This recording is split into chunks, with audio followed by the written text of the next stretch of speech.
The tale began with the protagonist immersed in a video game where a menacing skeleton addressed the knight, declaring him truly worthy of being his rival.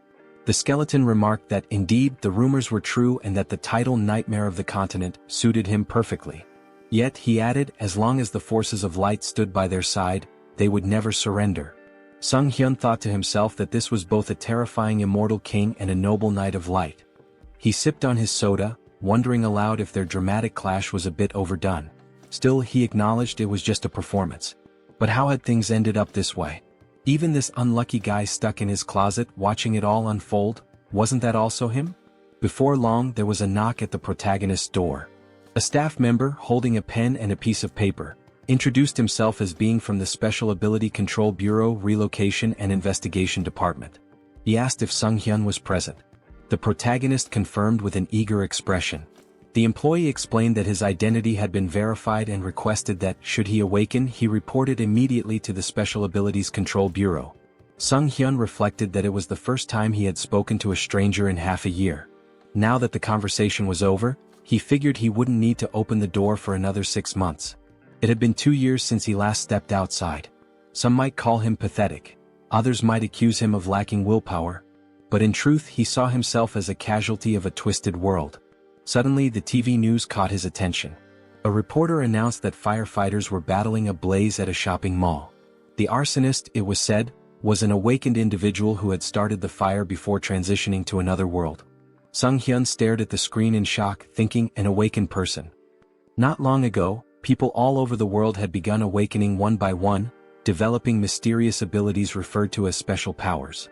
After awakening, individuals were forced into another world within 24 hours, returning only after meeting specific conditions. However, very few ever came back alive. Desperate and hopeless, many of the awakened resorted to committing senseless crimes before their inevitable departure. 2 years ago, a reckless prank by one such awakened person had cost Sunghyun both his family and his leg. Though he had tried to muster the resolve to start anew, the effort seemed futile. At one point he sat on a specialized exercise machine attempting to work his legs. He slumped down, exhausted, asking himself what the point of all this was. Why was he so afraid of stepping outside? Perhaps with just a little more determination something might change. Maybe he could leave this place and go somewhere, anywhere. Suddenly, a translucent system window materialized above his head. It displayed a message, dimensional distortion detected. Connection to the Akasha system in progress. Awakening of a unique skill. The unique skilled avatar had been awakened, and a countdown began. 24 hours remained before transitioning to another world. Sunghyun cried out in terror, exclaiming that this must be some kind of joke. How could it all happen so abruptly? The system window displayed a warning. Failure to enter the travel portal within the allotted time would result in a forced transition. With a panicked expression, Sunghyun flung open his closet. He recalled hearing that returning to Earth took about a year, and with time in the other world flowing 10 times slower, this meant he'd have to endure 10 long years there to get back. Eventually, the protagonist, now clad in full gear, stood nervously before the glowing portal. The system window informed him that 3 minutes remained until the transition. Gripping his head in distress, Sunghyun thought, I can't even step outside normally, and now there's a portal in front of me. I have no strength, no skills. How am I supposed to survive in another world? Suddenly he remembered his unique skill. Sunghyun shouted, determined, activate the avatar skill. At that moment, a clone materialized before him. He stumbled back in shock, gasping, that's me? Staring at the figure, he realized he was looking at a perfect copy of his own face. The clone saw everything he did as though they shared the same vision. This is dizzying, Sunghyun muttered, trying to move and control the avatar. The realization hit him. It was impossible to act simultaneously with the clone. Then the system window chimed again. 1 minute remained until the transition. Failure to step into the portal would trigger a forced move. In desperation, Sunghyun slumped against the clone's chest. This avatar is useless, he groaned. Just like me. If only someone else could take my place. Acting on a sudden impulse, Sunghyun directed the avatar toward the portal. The system window acknowledged the identity of the awakened individual, confirming the start of the transition. Watching the avatar vanish into the portal, Sunghyun cried out in astonishment. It worked. The move portal had accepted the avatar instead of him. The system window updated. The transition to the Auterica dimension was complete. Moments later, Sunghyun found himself looking at a dense forest. His heart raced with fear. The avatar was supposed to go. Why am I here? But then the system clarified. He could return to Earth via the return option in the karma store. However, karma needed to be earned through adventures and his current karma was at 0. Sunghyun's vision suddenly blurred. Realizing he wasn't physically in the forest but instead seeing through the avatar's eyes, he shouted, "I'm going to be sick." The nausea overwhelmed him and he abruptly woke up at home, sprinting to the sink to throw up. A few moments later, he sighed in relief. "At least I survived the move," he muttered. Gathering himself, Sunghyun added with determination, "Summon the avatar here." A double appeared before him, and as it approached, the protagonist asked in frustration what he was supposed to do with such a useless ability. Suddenly, a system window appeared, announcing that he had achieved something remarkable, returning to Earth without using the karma store. As a bonus, he was granted the ability to teleport back once daily to his previous location using a portal. Additionally, his karma had increased. Sunghyun was stunned, realizing that he had become the first awakened individual to return to Earth so quickly. The system window displayed his balance: 1,910,213 karma points. His jaw dropped in shock. Could this much really be awarded just for sending the avatar? In one move, he had earned points equivalent to 10 years' worth of effort. The system explained that karma is granted based on a person's impact in another world, whether through good deeds, misdeeds, murders, or honest labor. It made no distinction. Accumulated karma could be spent on improving abilities or returning to Earth. Sunghyun wondered if there had been some kind of mistake. What if he was still required to travel back to another world? Then, with a wry smile, he said, "Well, I didn't expect this to work, but who cares?" Turning to the system window, he noted that returning to Earth seemed pointless since he was already here. The system offered a suggestion: improving his unique skill for 300,000 karma or exploring other status enhancements. Intrigued, Sunghyun asked to see the details of the status upgrade section. Opening the tab, he saw an option to enhance regeneration for 10,000 karma.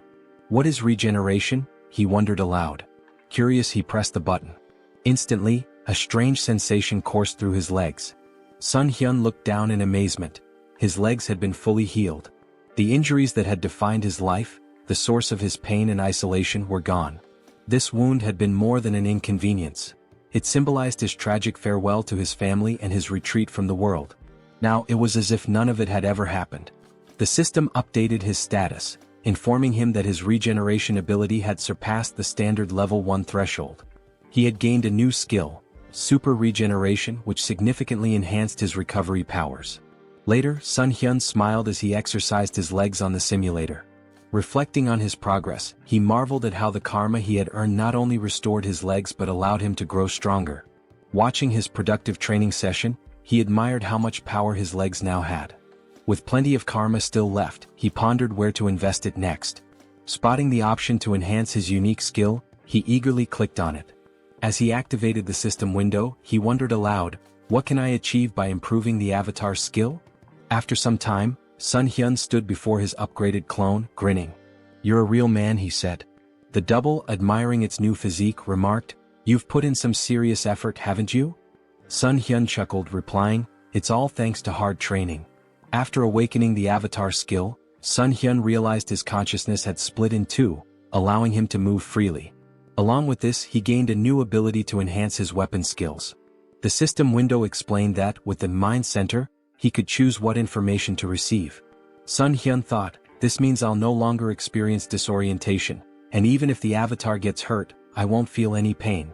Grinning, he grabbed a gamepad and remarked that he could now explore another world while comfortably sitting at home wrapped in a blanket. As he considered his newfound control over the avatar, Sunghyun noted that it felt just like playing a video game. But this wasn't the only change. Now he had 3 avatars.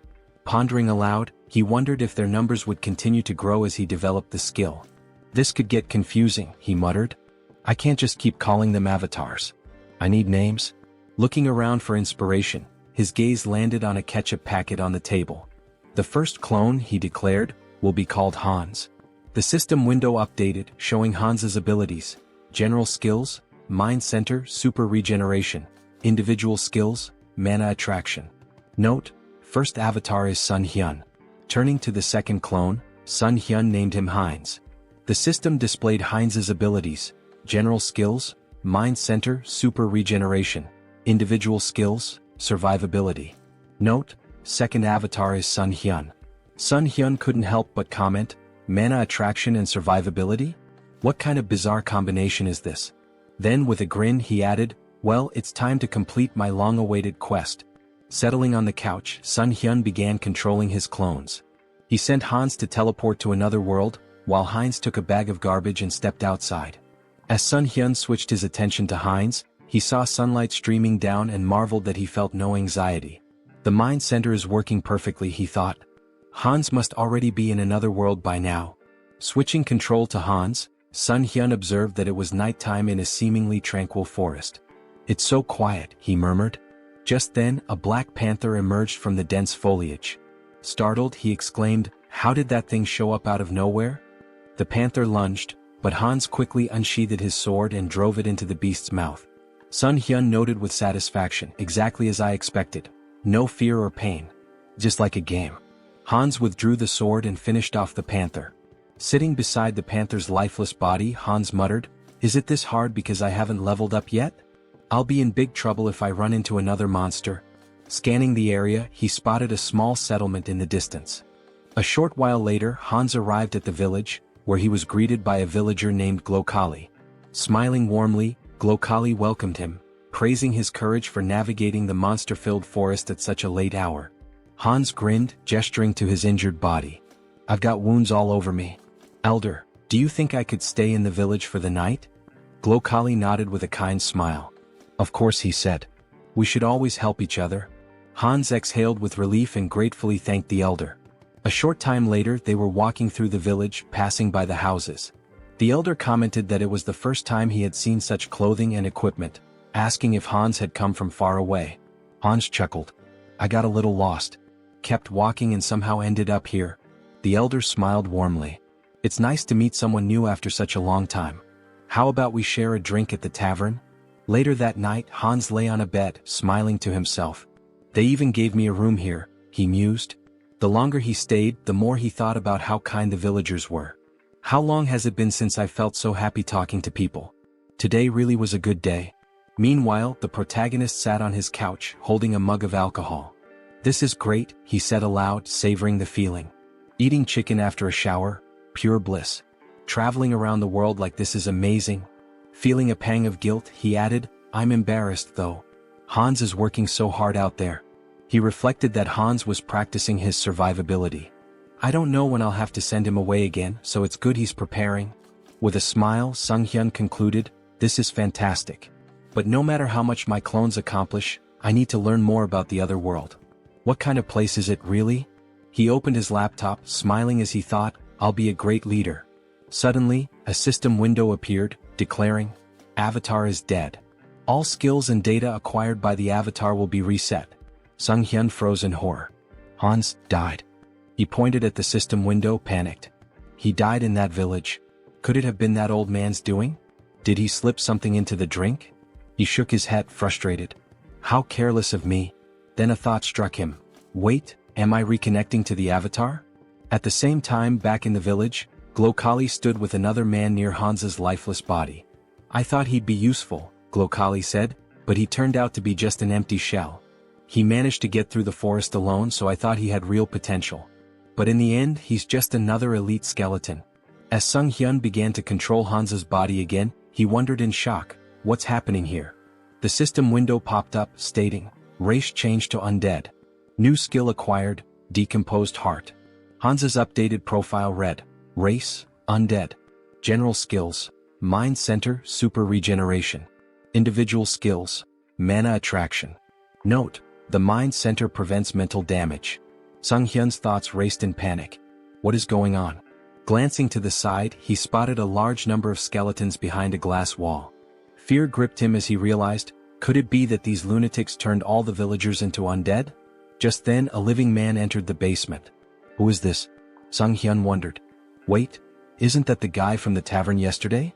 The man, visibly annoyed, grumbled, how much longer do I have to stay in this dump? His gaze shifted to Hans's body on the floor and he stared at it intently. The protagonist anxiously wondered what the man was staring at.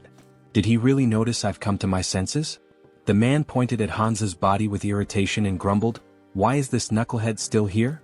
Why do I have to redo what everyone else has already done? Move the skeleton's body over there." Sunghyun felt a jolt of worry. "Even though my heart isn't beating, I think I almost had a heart attack." He could feel a strange force trying to move Hans's body against his will. By concentrating, he managed to resist the pull, but he decided it was wiser to obey for now. The man muttered with frustration, "Why does the old man always make me check on these weirdos? What a meticulous pain in the neck." Sunghyun reflected nervously. "This force, it feels so familiar. It's the same one that moved my dead body earlier. Could it be linked to the mana attraction skill?" His thoughts raced. "If that's the case, maybe I can figure out how to control it. And if I can control this force, I might be able to take command of all the other undead too." 1 week later. In the dim basement, Hans's undead body sat on a stack of wooden boxes, his skeletal fingers twitching with faint magical energy. Across from him, a skeleton lay crumpled on the floor. With a flick of Sunghyun's will, the skeleton stood up stiffly, moving as though animated by invisible strings. Sunghyun grinned. "I finally did it. I can control others now. Although it's not exactly what I imagined. I can only influence one undead at a time, not a whole crowd. Guess an elite skeleton like me isn't capable of much more yet." Suddenly, the sharp hiss of a rat caught his attention. He snapped forward, grabbing the small creature in his bony hands. "So, it was this little pest gnawing at my heels all week? You're a fast and nimble one, aren't you?" A tiny nasty thing. An idea struck him. "What if I use my magic on something small and fast like this rat instead of a person?" He focused his mana, and the rat's eyes glowed an eerie red. Sunghyun carefully set it down, grinning. "Operation Night Watch begins," he said to himself. "Let's see what secrets I can uncover with this little spy." Outside the warehouse, through the rat's glowing eyes, Sunghyun observed a man pacing outside. "Why is this guy whining so much?" he thought, amused. Then the man opened a heavy wooden door, revealing a second, dimly lit warehouse. The rat scurried forward, darting toward the open passage. Suddenly, a surge of energy pulsed through the air, halting its progress. Sunghyun recoiled instinctively, even with the emotional dampening of the mind center active. "That energy, it's overwhelming. I can't risk getting closer." From within the warehouse, he overheard a conversation.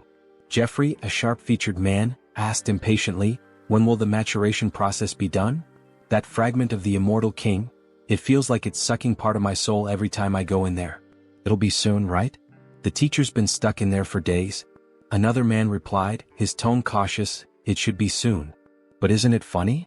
We're guarding this place so tightly with traps set all over the village and even here. Not even a mouse could sneak through." Sunghyun's thoughts swirled. A fragment of the immortal king? That must be what they're guarding. But where else can I gather information? And where did that old man disappear to? Moments later, a sudden flash of magical energy pierced the rat's body, shattering the connection. The elder approached, his expression calm and his tone almost amused.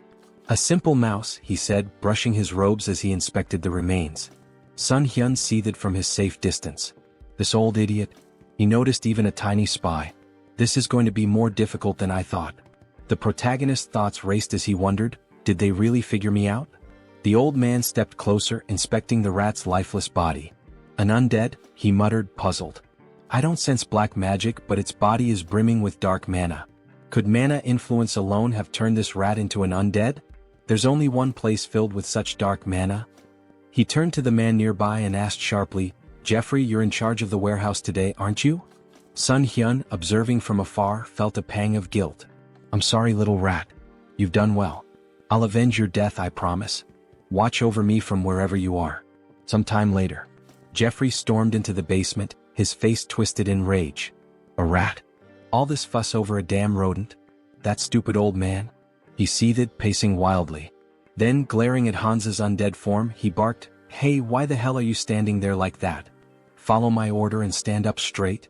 As Hans's undead body remained still, Jeffrey's irritation boiled over. He approached menacingly, raising a fist. "Didn't I tell you to stand up straight?" he spat. Grabbing Hans by the hair, he yanked him forward. "Aren't you the fool who dared to stand against me? Didn't you threaten to kill me if I touched your family? Go on, repeat it." His face twisted into a sadistic grin. "Oh, that's right. I ripped out your tongue." Jeffrey sneered, tossing Hans to the floor like a discarded doll. "You should be thankful I let you live, even after we hunted down every idiot in your pathetic village. And your wife, she's here too, isn't she? What about your children?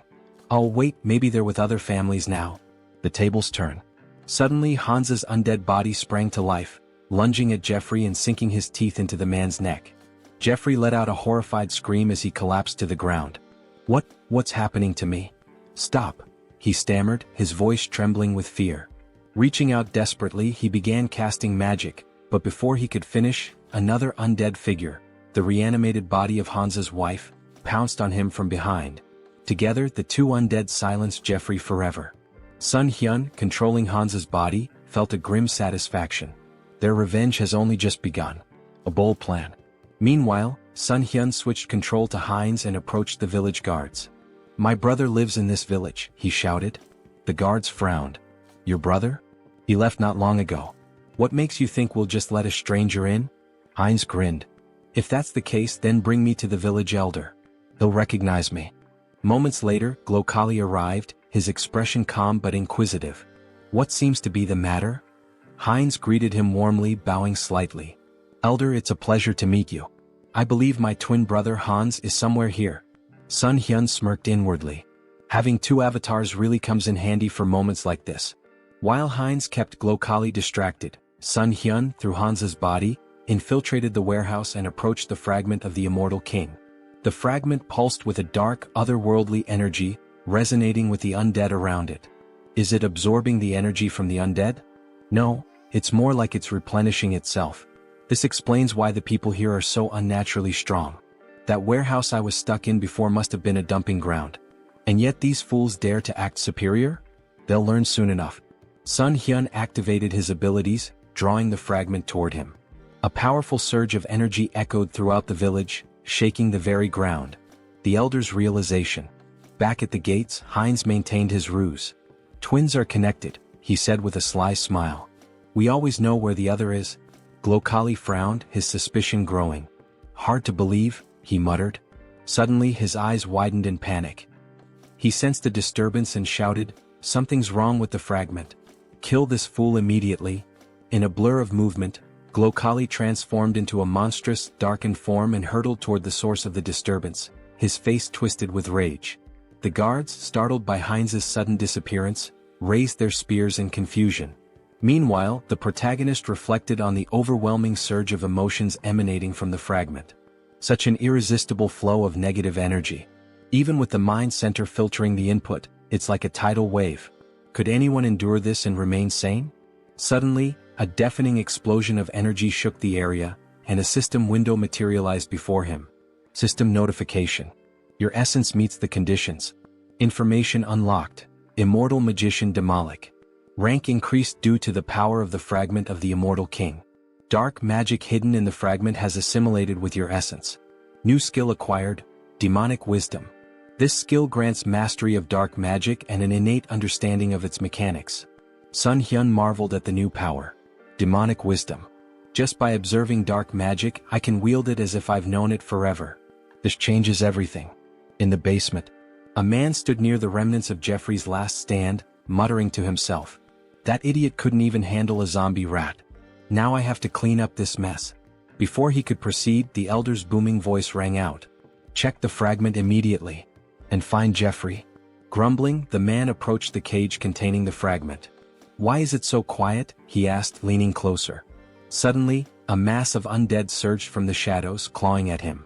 Panicked, the man shouted, This is impossible. How can they? His words faltered as Heinz's voice cut through the chaos, calm and sarcastic.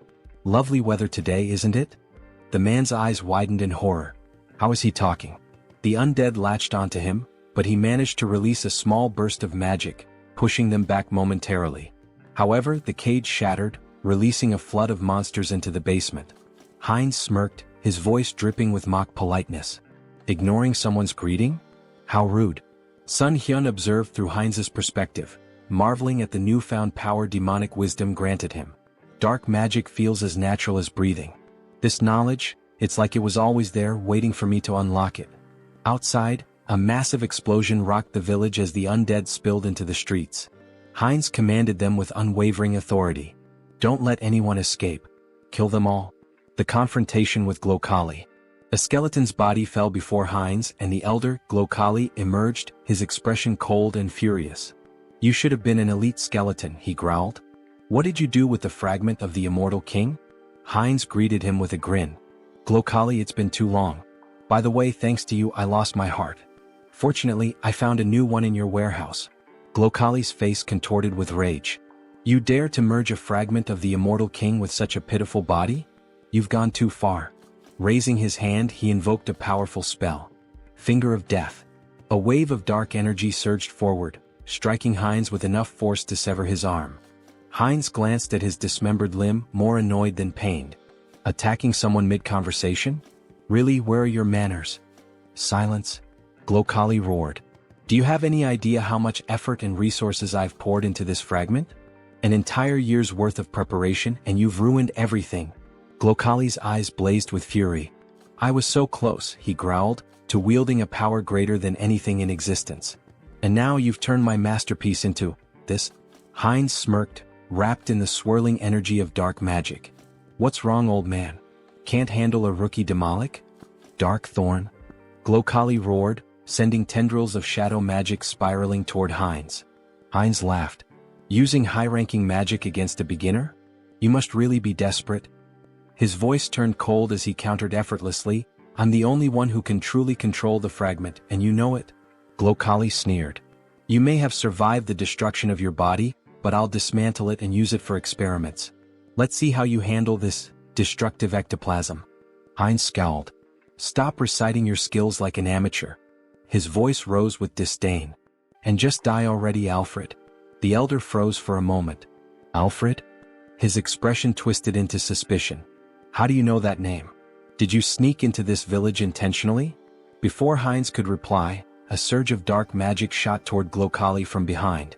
The elder reacted swiftly, deflecting the attack with ease. He narrowed his eyes. "You're adapting quickly to dark magic. Is it the fragment's doing? No matter. I have no time to waste." Raising his hand, Glokali activated another spell. Pact of Destruction. The battlefield dimmed as the souls of the fallen black magicians coalesced, swirling around Glokali like a maelstrom. A dark crown materialized on his head, amplifying his power. Heinz watched warily. "You're sacrificing the souls of your own allies for this? How fittingly vile of you." Glokali snarled, his voice thunderous. "With the full power of this fragment, I would have crushed you. But no matter." Now, flame of souls soaked in darkness. A massive surge of fiery dark energy erupted toward Heinz. The final blow. Before the spell could reach its mark, a streak of magic pierced Glokali's chest. The elder stumbled, his expression frozen in disbelief. Heinz stood unimpressed. "Took you long enough to tire yourself out. Honestly, I almost fell asleep while you were chanting all those fancy spells." He added with a smirk, "By the way, thanks for plunging me headlong into dark magic. I think I've finally mastered it." Blood trickled from Glokali's lips as he collapsed to his knees. "How could I die like this? So, senselessly?" Heinz watched him fall lifelessly to the ground. Raising his gaze to the sky, he muttered, "Alfred, I hope you saw all of this. Your revenge is complete. Rest in peace." Elsewhere. In a grand cathedral, Rista knelt before a massive statue, her hands clasped in prayer. The flickering light of candles illuminated her solemn face. A knock interrupted her meditation. Rising, she opened the door to find Martin, his face pale with urgency. "Are you finished praying?" he asked. "Yes," she replied calmly. "What's the matter?" Martin hesitated, then blurted, "The ghost of the immortal king's resurrection has been detected in the west." Rista's eyes widened slightly, though she maintained her composure. "The immortal king?" Martin nodded grimly. "I'll summon the council immediately." As he left, Rista turned back toward the statue, her expression hardening. "The one who brought terror to this continent hundreds of years ago. I won't let it happen again." On the battlefield, Heinz surveyed the wreckage, the remnants of the battle littered around him. "Devastation," he muttered. "Hundreds of undead destroyed." A grin crept across his face. "But losses can always be replenished. There's no need to mourn." He turned, the dark magic emanating from him pulsating with new strength. "After all, this is only the beginning." Heinz stood, surveying his work. The most wonderful thing about necromancy, he mused, was the ability to create soldiers from corpses. He glanced at his missing limb, irritated, and muttered to himself, First things first, we'll need to take care of the hand. He had already walked a lot today, moving through the battlefield and observing the aftermath. His thoughts turned to his own body and the need to fix it before going any further. Looking around, Heinz's eyes fell upon a lone skeleton, its bones still fresh from the battle. Without hesitation, he tore off its arm, examining the form. This will do. He attached the arm to his shoulder with practiced ease and placed his other hand over the spot, enveloping it with energy. Super regeneration activated, he muttered under his breath. Clenching his fist, he tested the new limb. Perfect, he said, pleased with the results. The regeneration took a moment, but soon the arm was securely attached, and Heinz's body was as whole as it could be in its current state. Where to start? He wondered. He stepped forward, hands extended as he focused his energy. The skeleton in front of him was about to become his first test. With a commanding tone, he spoke aloud, "You must become my subordinate." The voice of the evil wisdom, the fragment of the immortal king that had fused with his soul, whispered to him in the back of his mind. Its presence filled him with strength, guiding him toward his goal. Return the remaining magical power to your body, cleanse it of the fragments of thoughts. But as he focused, something went wrong. The skeleton suddenly fell apart, crumbling into dust. What? Heinz raised his hands in confusion. Didn't work? A moment of silence followed as Heinz stood before the pile of bones, arms folded, contemplating. He muttered to himself as realization dawned on him. I've been going about this wrong. After a few attempts, it clicked. He turned his gaze toward the village chief's body, still lying in the aftermath of the battle. A dark idea began to form. He pointed his hand toward the body and spoke slowly, "Should I turn you into an undead with a soul to extract information from you?" Grabbing the lifeless form of Makhem by the clothes, Heinz lifted him up for closer inspection. "What?" he exclaimed, his voice tinged with surprise. "The old man doesn't have a soul." Makhem's body had been stripped of any trace of life, except for the magical circle burned into his chest. Heinz examined the symbol and thought for a moment. So this is how they've been controlling things. Throwing Makhem's body aside, Heinz couldn't help but smirk at the oversight. It's strange they didn't think of this little thing, considering the scale of their operations, he muttered. But no matter. I can still use this. With renewed focus, Heinz concentrated energy into his hand. If the soul is gone, I'll have to make do with what's left. He directed the energy straight into Makhem's body, deciding that he would turn the old man into something more useful. A high-level undead with consciousness and combat skills. Heinz's magic spiraled through the corpse, desecrating the remnants of its magical power and cleansing it of any remaining fragment of thought. A few moments later, the body twitched and Makhem rose to his feet, now an obedient death mage. The undead mage stood before Heinz, waiting for orders. His voice was hollow but clear. "I await your command." Heinz looked at him with curiosity. "You're speaking." "I didn't even expect that result," he muttered, impressed. He turned to Makhem, his expression cold. "Your name is Makhem. From now on you will obey me." Without hesitation, Heinz slammed his hand against the undead mage's skull. Makhem flinched but immediately responded with desperation. I will obey." Heinz smirked, rubbing the bruise on Makhem's head. "Even if he lost his memories, his sins remain. I'll enjoy this." Turning his attention to Makhem's cane, Heinz casually remarked, "It looks pretty good." Makhem's bones trembled, his fear palpable. His new existence as a death mage was not one of autonomy, it was one of fear and servitude. The power of the immortal king's fragment coursed through Heinz, and with it, the ability to control life, death, and everything in between. Heinz's grin widened. "You're going to be a useful tool?" As the protagonist stood, looking over the gold he had gathered, his thoughts shifted to the mountain of corpses he had left behind. Among the undead, there was one particularly young zombie, a grim reminder of the recent battle. This young zombie, who killed Jeffy along with him, he thought. He placed his hand on the zombie's head in a strangely respectful gesture. Well, he should rest in peace with his family. With a flick of his wrist, he directed fire at the building nearby, setting it ablaze. The crackling of flames in the distance was the only sound that could be heard as the protagonist briefly considered the devastation he had wrought.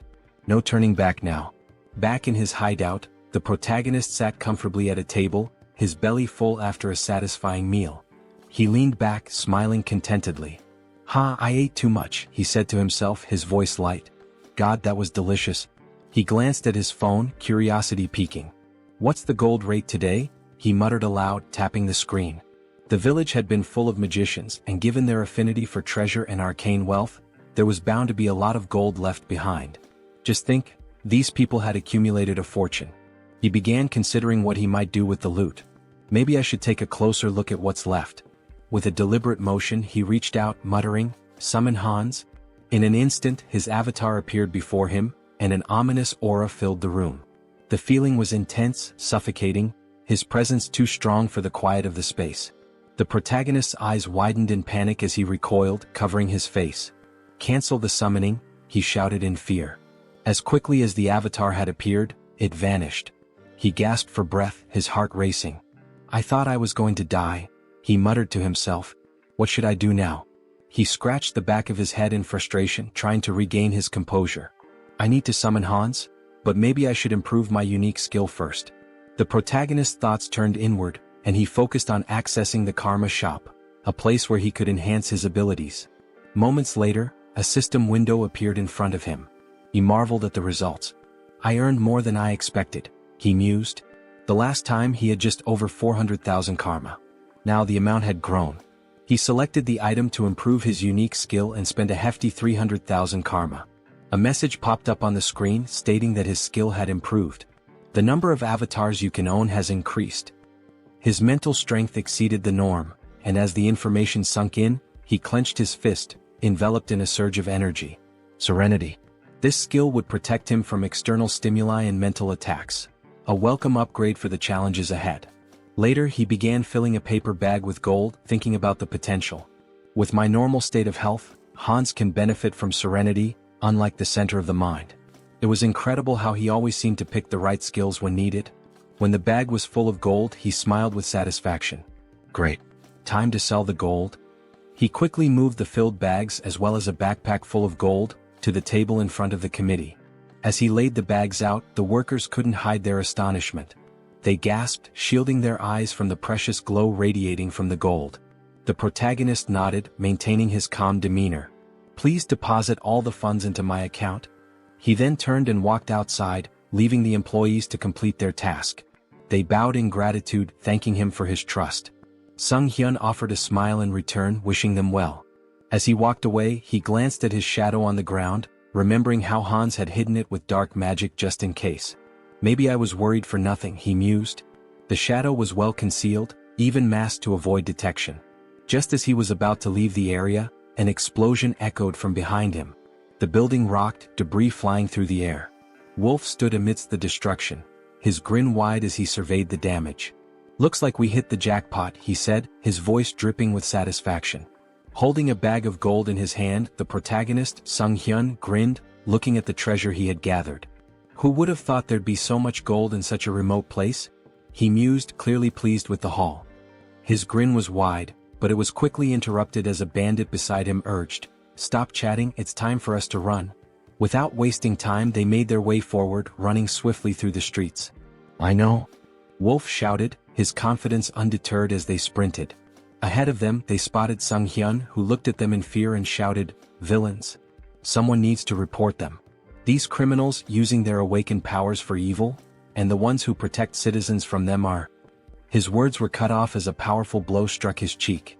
Wolf, dealing the blow, shouted, "Shut up." His voice was a harsh command, shutting down Sunghyun's words before they could gain any traction. The protagonist touched his bruised cheek and thought to himself, "The guards will probably track them down. I can't do anything." Meanwhile, Wolf ran confidently forward, saying, "Great.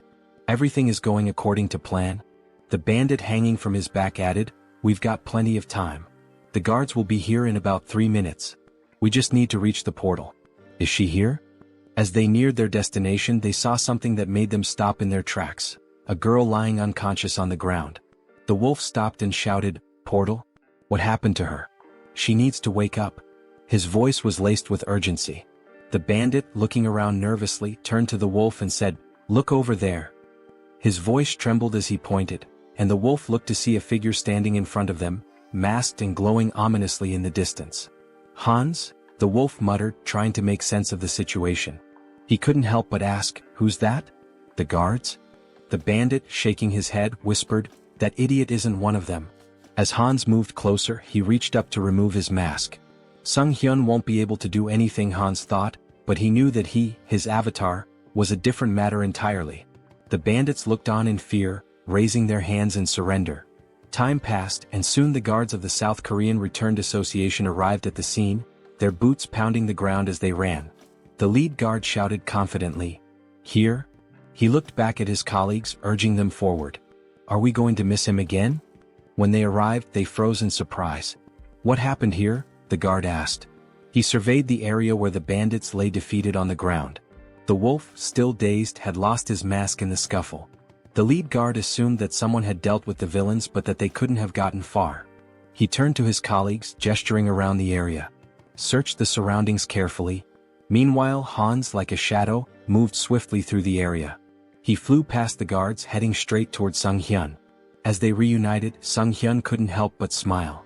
"I see you've warmed up well," he remarked, pleased with the success of their plan. The tension hung in the air as the scene shifted to what would come next, the consequences of their actions and the looming threat of the guards' arrival. Heinz strolled around the parking lot with his hands in his pockets, feeling a sense of satisfaction as he reflected on how relieving stress like this could sometimes be a good idea. His mind was clear for the moment, and the mundane surroundings seemed to offer a rare calm. Meanwhile, Hans, his second avatar who possessed the unique skill Vitality, stood at the entrance to a city on the east side. With a smile on his face, he shielded his eyes from the sun as he looked out at the unfamiliar skyline. "I finally made it here," he said, a hint of excitement in his voice. He remembered Malcolm's words about this city, and after seeing it for himself, he concluded that the old man hadn't lied after all. Stepping into the city, Hans mused aloud, "This is my debut in another world." But even as he admired the bustling surroundings, something didn't feel right. "Although there's still everything ahead," he added, scanning the area. However, as he walked deeper into the city, he realized something. Why was the city so empty? It seemed that the locals weren't paying much attention to newcomers. People went about their business as if strangers were a normal occurrence, not even sparing Hans a glance. Just then, in a nearby alley, a robber turned to his companion Diana and exclaimed, "Was this a joke?" He pointed an accusing finger at her, his expression dark. "I warned you."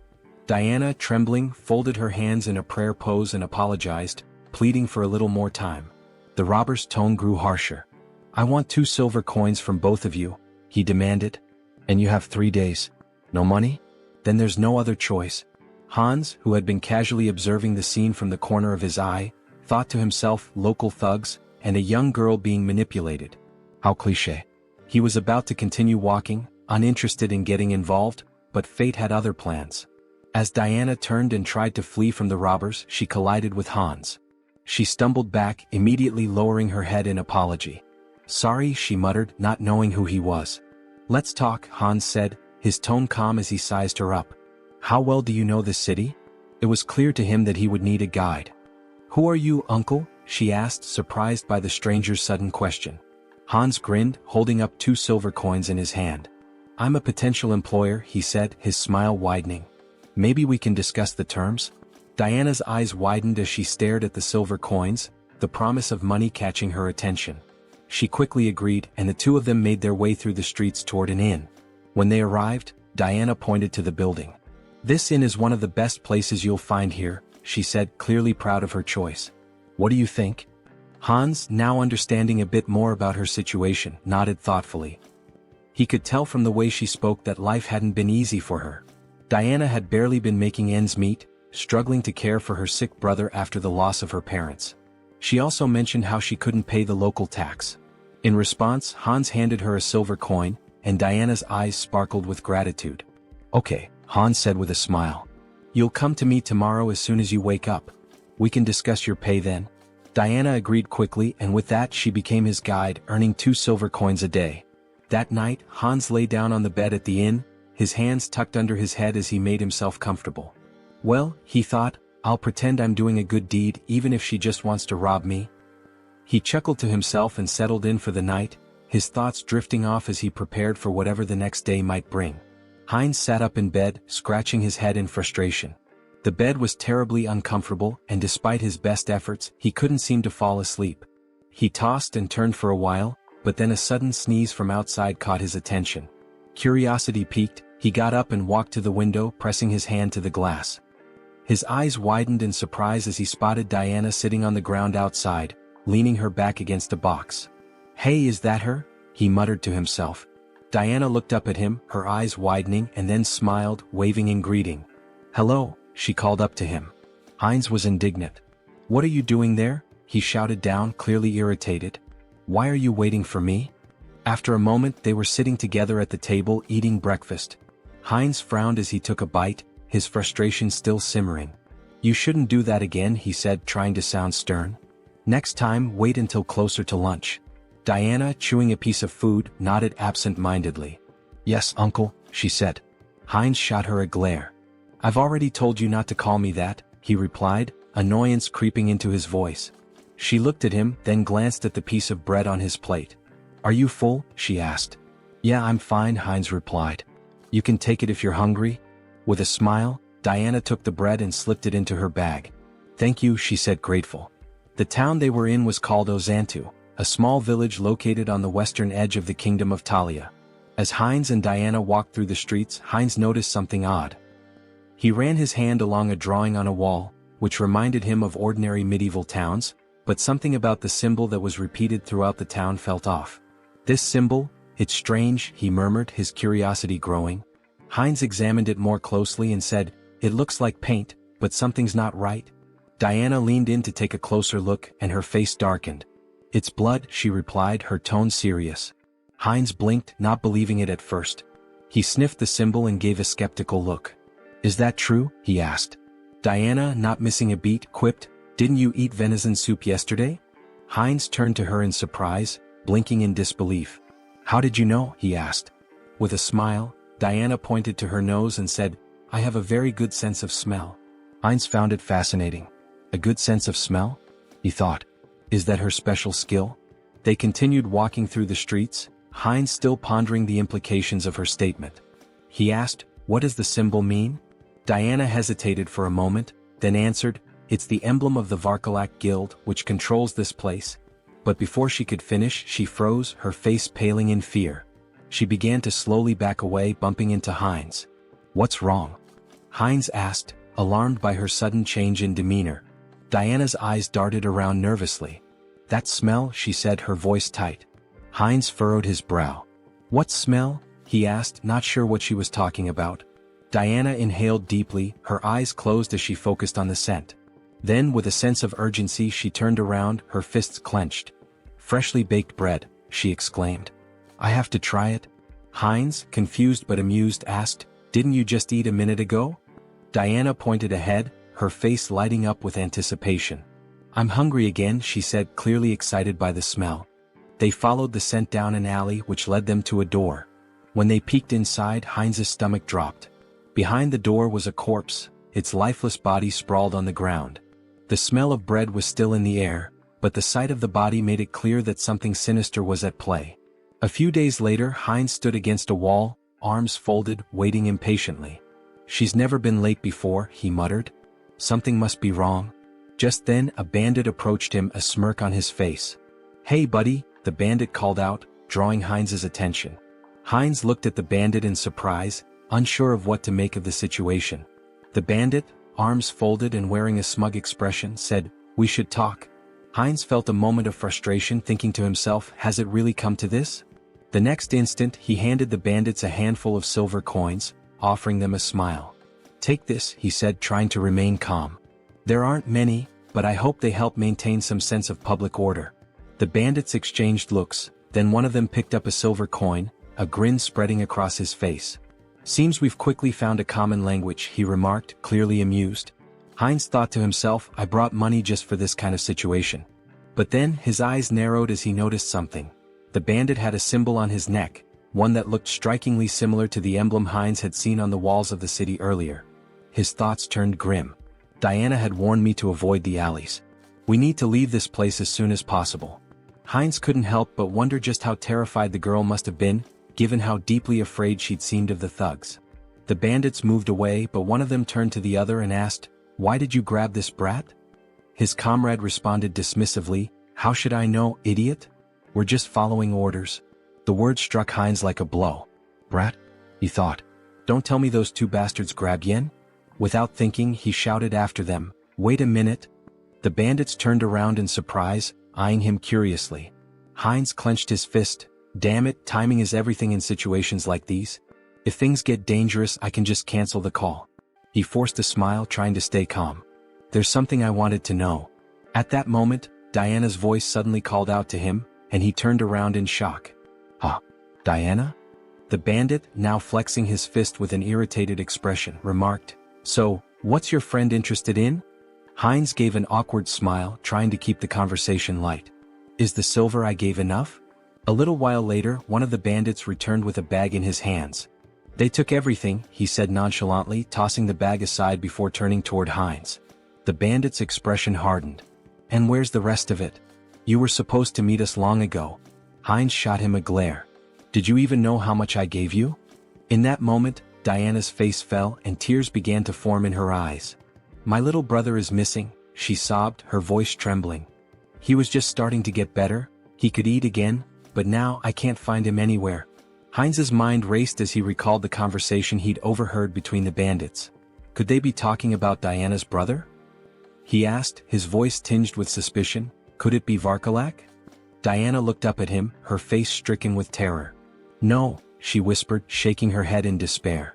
Heinz frowned and asked gently, "What do you mean?" Tears streamed down Diana's cheeks. "They really took him," she choked out. "Aaron will die if they hurt him." Heinz's heart sank as he watched her crumble in front of him, the weight of her words sinking in. He knelt down beside her, trying to comfort her the best he could. "Don't worry so much," he said softly. "If they want a ransom, I'll pay it. You won't be alone in this." But Diana, her voice barely above a whisper, whispered in disbelief, "They really took him. Aaron will die." Heinz's heart pounded in his chest as Diana's words hit him like a cold shock. "Blood," she had said. He repeated the word in disbelief. "Why blood?" he asked, struggling to understand.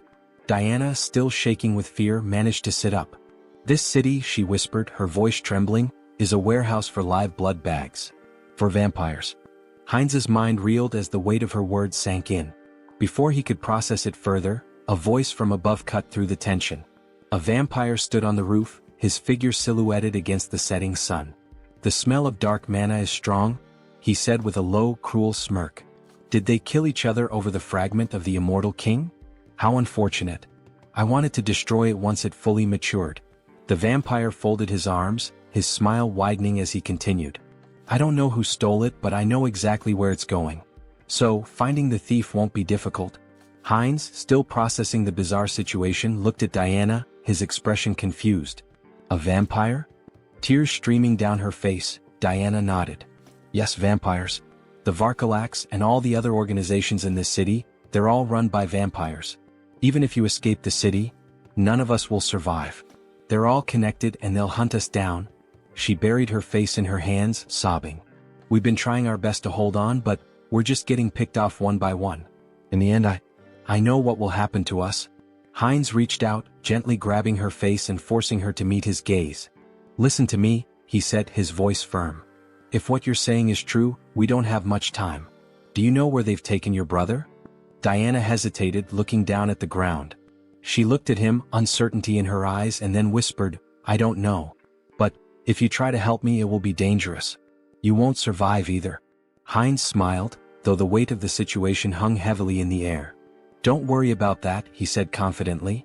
"I know how to fight back against these scoundrels. We'll make it through this." In his mind, the mission to save the girl, and to get to the bottom of the sinister operations in the city, had just begun. Sometime later, in a dimly lit tavern, a group of bandits sat around a table, laughing and playing cards. One of them tossed silver coins onto the table, calling, "All in." His companion looked at him with a grin. "Where did a debtor like you get such a big pile of money?" The first bandit leaned back and smirked. "I robbed some idiot this morning. Made a nice profit." At that moment, the tavern doors flew open with a loud crash. The bandits turned in surprise, just in time to see Heinz stride into the room, his expression determined. One of the bandits stood up with a sneer. "What's this then?" he said, striding toward Heinz. "Who's this idiot?" His comrade snickered. "Is he some new fool who thinks he can challenge us?" The bandit raised his hand to stop his friend, looking Heinz up and down before saying, "So, you're the idiot we robbed. Came to give us more money, did you?" Heinz didn't flinch. He held his ground, his eyes steely with resolve. Meanwhile, near the entrance of the tavern against the wall with the vampire symbol, blood dripped slowly from a wound. A guard lay slumped, his broken body leaning against the wall. The bandit sneered at the scene. "What happened to the guards?" he asked. "Did you give him a coin or something?" Heinz's expression darkened as he met the bandit's gaze. "I won't ask again," he said quietly but with a deadly edge in his voice. "Where did you take the child?" The bandit's face twisted in disbelief. "What?" he spat, raising his finger toward Heinz. "Are you out of your mind? Do you know who you're dealing with?" In the blink of an eye, Heinz drew a knife from his belt and drove it straight into the bandit's throat. The man gasped, his eyes wide with shock as the blood began to spill. "I know exactly who you are," Heinz said coldly, watching the life drain from the bandit. "You're scum. You prey on families to satisfy your own selfish desires." As the bandit crumpled to the floor, the others in the tavern fell silent, eyes wide with fear. Heinz stood over the fallen body, his knife gleaming in the dim light, ready to face whatever came next. The mission was far from over. Heinz stood in the midst of the fallen bandits, his breathing heavy as the weight of the fight settled in. His knife was lodged deep into his shoulder, but he didn't flinch. Blood seeped from the wound, but he didn't have time to focus on it. There were still too many enemies around. "Why are there so many?" he muttered to himself. He had lost count of how many bandits he'd taken down in the chaos. Each one had been dispatched swiftly, his skills in combat and the magical tools he'd brought with him giving him a significant edge. But now more were coming down the stairs. He wrenched the knife out of his shoulder with a grimace, his gaze scanning the room. A couple of new bandits appeared at the top of the stairs, looking down at the carnage below. One of them shouted, "What's all the commotion about? Who the hell is this guy?" Heinz paused for a moment, annoyed at his own carelessness. Damn it, he thought. His mouth had gotten him into trouble again. This wasn't the time for reckless talk. There were more screams from the building, growing louder as the fight escalated. The bandits kept coming one after another. 6, 7, 8. It felt endless. Eventually, Heinz stood alone in the middle of the fallen bodies, breathing hard, sweat dripping down his forehead. His shoulder throbbed where the knife had struck, but he had no time to think about it now. His focus was on the bandit still alive, groaning beneath him. He stepped over to the bandit, placing his foot firmly on his head. "Hey big guy," he said with a sneer, "where's the boy you captured today?" The bandit, still dazed and groaning in pain, glared up at him. "You think I'm just gonna tell you everything?" he snarled. "You're an outsider, aren't you? You don't even know who's behind this. You're gonna regret this." Heinz's expression darkened, his eyes cold as steel. "I don't care who's behind this," he said, his voice low but steady. "I'll find the boy and I'll make sure your little game ends here." The bandit struggled under Heinz's foot, but Heinz wasn't about to give him any leeway. He leaned in closer, whispering, "Tell me where he is and I'll make it quick. Otherwise, we'll see how long you can last." The bandit growled through gritted teeth, but Heinz could see the fear in his eyes. Despite his bravado, the man was terrified. I don't know where they took him," the bandit spat, "but the leader, he's the one with all the answers. He's got a place near the old mill. Go there if you want to find the kid." Heinz's eyes narrowed. This was the break he needed. The mill. Got it? He stepped off the bandit's head and turned, heading for the door. As he did, he thought to himself, this isn't over yet. They've taken too much from this town and I'm going to put an end to it. He left the tavern, the weight of the mission heavy on his shoulders. There was no turning back now. After some time, Heinz opened the door to the room. Seeing the boy sitting on the floor, he asked, "Is this Aaron?" Trembling with fear, Aaron held his head and begged for mercy. The avatar knelt down, extended a hand toward him and reassured him, "Don't be afraid." Aaron's sister had pleaded for his rescue. Confused, Aaron asked, "Do you know my sister?" At that moment, a vampire in bat form flew into the scene. Heinz turned to Aaron, confirming, "It's true. I'll explain everything once we're out of here. But first we need to leave." The vampire landed on the window and shifted into his human form. Glaring at Heinz, he sneered, "Who are you? How dare you touch my food in my restaurant?" Heinz froze, feeling a sinister presence behind him. The vampire taunted him, saying, "Are you from an oath of disobedience?" Taking Aaron by the shoulder, Heinz thought, "A vampire." The vampire continued, "Or perhaps you're this boy's brother. Do you know what happens to those who defy us?" Smirking, the avatar replied, "Me? Just an outsider, robbed by your rabble." Shielding Aaron, he added, "It's pure coincidence I helped this boy. The vampire extended a hand and scoffed, "Really? How dull. I prefer my meals lively. Both of you will die here." As the vampire fired a magical projectile that shattered the surroundings, Heinz shielded Eren with his body, yelling, "Run!" The avatar, now lying on the ground amidst spilled alcohol, gasped heavily. He sat up, noticing the smell of liquor, and muttered, "Alcohol? Is that a barrel?" He patted Eren's head, asking, "Are you okay? This is it, you need to hurry and get outside." Just then the vampire landed nearby, sneering, "Dodged? You're faster than I expected. A good warm-up before dinner." The vampire lunged with claws extended, but the avatar shoved Eren toward the door, shouting, "Run and don't look back." Wielding his sword, he blocked the attack but noticed the vampire's claws growing longer. They pierced his body as the vampire mockingly praised his regeneration abilities. Heinz clenched his teeth, realizing the power gap was immense.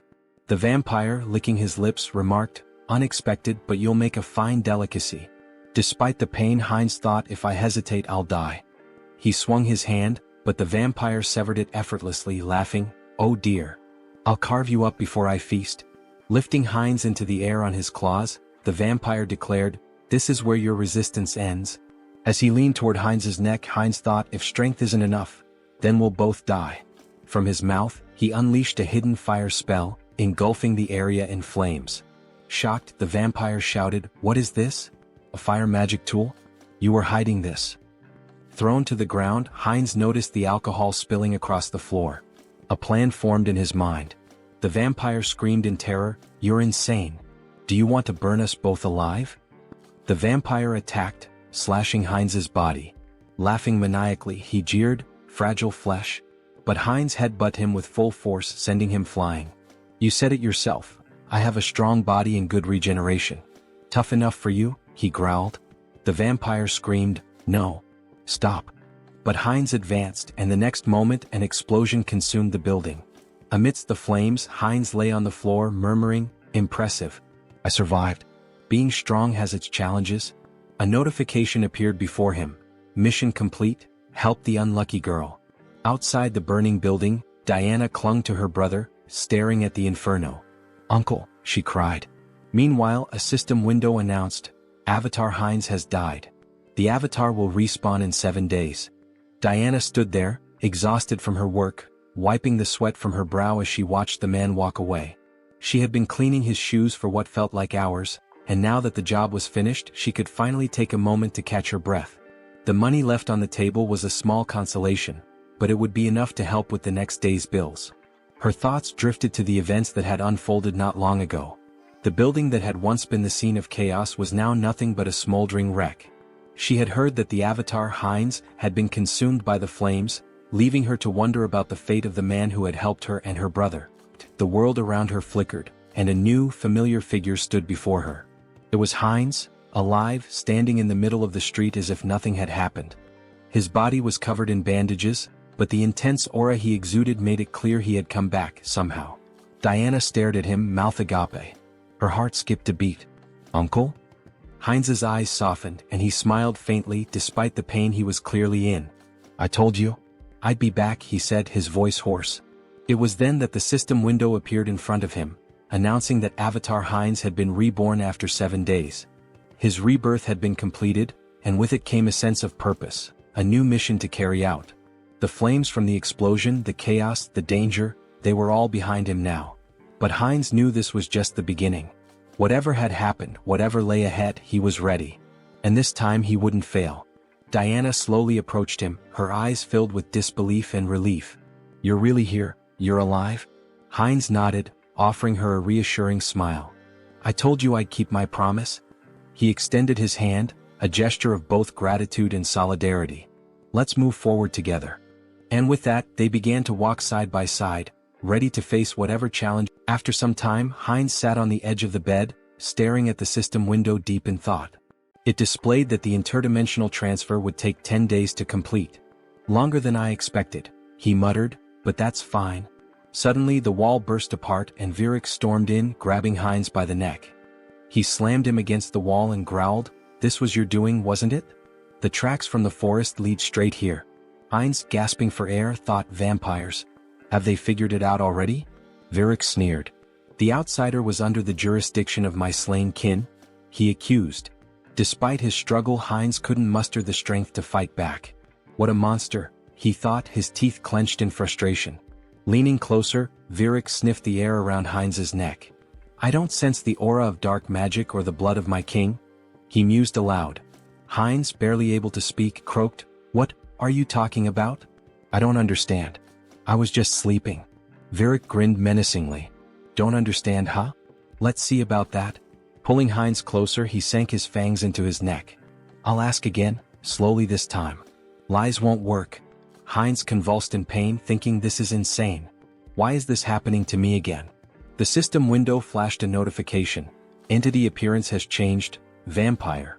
Virik released him, stepping back as another message appeared. Special skill acquired, legacy of lesser blood. Heinz's super regeneration had been replaced with regeneration. Still radiating an overwhelming aura, Virik asked, So, are you truly uninvolved in the vow of disobedience? Heinz felt the oppressive authority of the higher vampire, his blood screaming for submission. Swallowing hard, he replied, No, Lord Virik. I'm just a simple traveler. Despite the instinct to obey, Heinz knew his center of the mind ability blocked the compulsion. Virik turned away, muttering, Was I mistaken? Then he commanded, Follow me. We have important matters to attend to. Heinz smiled faintly. Fine. I'll go, and gather some intel while I'm at it. They soon arrived at the Azanta branch of the Vargalak clan. Inside, vampires greeted Virik with respect, though their eyes narrowed at Heinz. One sneered, What is this? New blood. A female vampire covered her mouth, disdainful. What were you thinking bringing scum like this? Before Heinz could react, Rosalicia appeared, a glass of red liquid in hand. Beaming, she grabbed his arm. Hello, little blood. Long time no see, she exclaimed. Her cheerful demeanor caught Heinz off guard. Who is this drunkard? He thought. She introduced herself with a bright smile. I'm Rosalicia. And you? He hesitated but answered, Heinz? Rosalicia handed him the glass. Don't be rude. We're both lesser bloods, aren't we? Here, freshly squeezed blood.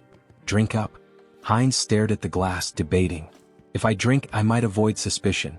Taking a small sip, he felt a surge of thirst, even through his mental filter. Alarmed, he thought, drinking this is dangerous. Blocking the taste and smell, he downed the rest in one gulp. Delicious, he said flatly. Rosalicia ran her finger along his cheek with a playful grin. I like you. If you were human, I'd drain you dry, she teased. He laughed awkwardly. You called me lesser blood? What does that mean? Rosalicia tilted her head, placing a finger on her chin. Huh. You don't know about vampire ranks? She asked incredulously. Lesser bloods are like knights to humans. Pure bloods, though, they're the aristocracy. For example, Lord Virik, Rosalicia explained. The clan leaders are known as the true blood. And above them is the sacred blood. She paused before adding, Well, it's like a god. The avatar raised an eyebrow. A god? He asked. She nodded. Our prophet. The one we must obey without question. At that moment, Virik, standing on the second floor, tapped his spoon against his glass to draw attention. It seems everyone is here, he announced. Let's get down to business. The room quieted as Virik continued. The fragments of the immortal king have disappeared. From across the room, Perita, a pure-blood vampire, casually adjusted a strand of her hair, observing the proceedings. Virik elaborated, We've determined that the fragments were last transported to the city. But at some point, they vanished without a trace. Teopal, another pure-blood, folded his arms and listened as Virik suggested. It's possible they've already been brought into the city. Heinz glanced up, his curiosity piqued. The fragments of the immortal king? He asked.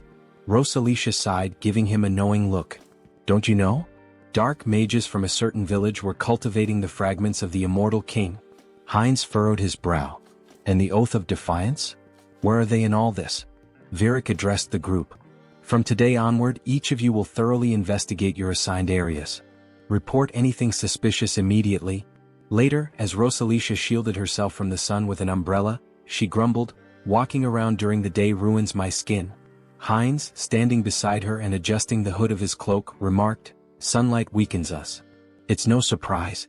Both their faces glistened with sweat. Rosalicia continued, Even Lady Perita, a pure blood, is out searching. We can't just sit around doing nothing. She sighed. Still, it's surprising the fragments vanished. Moving them has always been a hassle. Heinz turned to her, intrigued. You mean, you've had the fragments of the immortal king? She nodded casually. The black magicians once cultivated them. We thought we could combine them with ours. Heinz clenched his fists, his thoughts racing. What a break. He looked at her intently and grabbed her shoulders. Where are they? Do you know the location of the fragments? Rosalicia laughed. Me? How would someone like me know? A voice cut in from nearby. I think I might know, Diana said between bites of food. Heinz turned to her in shock. What? The fragments of the immortal king? You know where they are? Diana nodded hesitantly. I think so. But it's been a long time, she said, pausing to chew. About a year ago, I was responsible for keeping the tomb clean. Every Friday, members of the Vargalak Guild would visit the stone chamber inside. But every time there was a foul smell in there. Heinz's mind raced. I should investigate this. Aaron, sitting nearby, sighed in realization. So that's why you always told me to stay away from the tomb. Heinz stood from the table, nodding firmly. Thank you for the valuable information, Diana. I'll investigate this myself. It would be better for them to keep a low profile. Diana said, grabbing his hand and turning to him, that he seemed to smell different now. Could he tell her the reason? Sunghyun said, showing his fangs, that her nose was not deceiving her, but it just happened that. What? It would not affect her, so she should not worry. Diana looked at him in shock. She said, gloomily holding his hand and turning to him, that if he got sick. Diana screamed, exposing her neck, that it was okay with her so he could drink some of her blood. She said, stretching out her hand to him in fear that she just wouldn't drink too much blood. The protagonist stared at her in complete shock. He screamed, hitting her on the head, that she should calm down. Sunghyun said, angry that he already had enough, so she better answer where that place was. A while later, cries of pain echoed through the cemetery. Stand still, Tiapal commanded coldly, his voice full of menace. Do you really want to die? His lips curled into a cruel smile. I'll give you one chance, take your best shot at me. Afterward, I'll gently send you back home. The man, trembling with fear but clutching his weapon tightly, let out a defiant scream and charged at the vampire. Tiapal, unfazed, smirked and activated his ability. How cruel of me, he said mockingly as blood-red threads materialized and bound the man's body. The man struggled, wide-eyed, and pleaded, you don't need to do this. But as his blood was drained, his cries turned to screams. Stop. Please stop. Tiapal sighed, sounding almost bored. This is so dull. He glanced at a nearby servant and barked, clean up this trash and bring me someone stronger for the next sacrifice. Yes, master, the servant replied politely, cradling the man's lifeless remains. Suddenly he paused, staring at the ground in shock. Wait, what is that? Without warning, a swarm of skeletons attacked the servant, tearing him apart. Tiapal roared in fury. How did these filthy corpses get here? His anger only grew as more skeletons surged forward. Servants, destroy these wretched creatures at once. A shadowy figure darted through the chaos, striking down enemies with precision. Who are you? Tiapal demanded, glaring at the figure. Are you a necromancer from the Oath of Defiance? How do you know about this place? The shadow revealed itself as Sunghyun, controlling Hansa's body, wielding dark magic with ease. Tiapal's annoyance deepened. You're not going to talk willingly, are you? He sneered. Fine. I'll just rip your head off and ask my questions later. He unleashed a barrage of blood-based attacks, tearing through the skeleton army. Sunghyun smirked, manipulating the skeleton remnants into makeshift weapons with his magic. So, you'll just leave my head? He muttered, amused. Let's see how that plan works out for you. Tiapal gritted his teeth. The spell is too fast. I can't dodge it. At that moment, Sunghyun intercepted one of Tiapal's attacks. Tiapal froze, startled. Reinforcements? He asked, his voice laced with surprise. Then, with a sinister grin, he added, You've arrived just in time. Have you already reported the ambush here? Heinz too shouted back, I've already done that. Lord Viric's followers are gathered outside. I came here first to help you. Tiapal's expression twisted with anger. Great news, he snarled sarcastically. Then you'd better make yourself useful. This Demolic is strong enough to hold us off. We need to buy time for reinforcements. Suddenly, the younger vampire, representing the protagonist, sank his fangs into Tiapal's neck. Tiapal whipped around, shocked. What blood? He shouted. Have you gone insane, you fool? The protagonist, through Heinz, cast dark magic. Dark magic. Teopal gasped, wide-eyed. You've conspired against me? How could this happen? His voice turned desperate. Stop this madness immediately. Teopal screamed in horror as his strength faded. How could you drink the blood of your own kind? It's a grave sin. It clouds your mind, corrupts your soul. His voice faltered as he collapsed to the ground. This can't happen. Heinz too wiped blood from his lips and smirked. Clouds the mind, huh? Well, it seems to be working just fine for me. A system window materialized, displaying skill acquired, blood magic. Heinz too grinned. This is fantastic. With this new power, breaking the blood barrier will be a breeze. Heinz interjected, we don't have time for that. Then I'll smash through it. Heinz too replied with a sly smile. A deafening explosion shattered the tomb's roof. Sunghyun, standing amidst the rubble, smiled confidently. We found it. Heinz nodded, his eyes narrowing. This is what we came here for. Heinz too, gesturing to the glowing object before them, said, the second fragment of the immortal king. Heinz reached for it, his voice filled with awe. Another fragment. Amazing. As the fragment's power surged through him, he thought, even with the mind center filtering the negative thoughts, this fragment holds too many. He focused the mental power of all the clones on his core personality. Suddenly, a massive pillar of dark energy erupted skyward.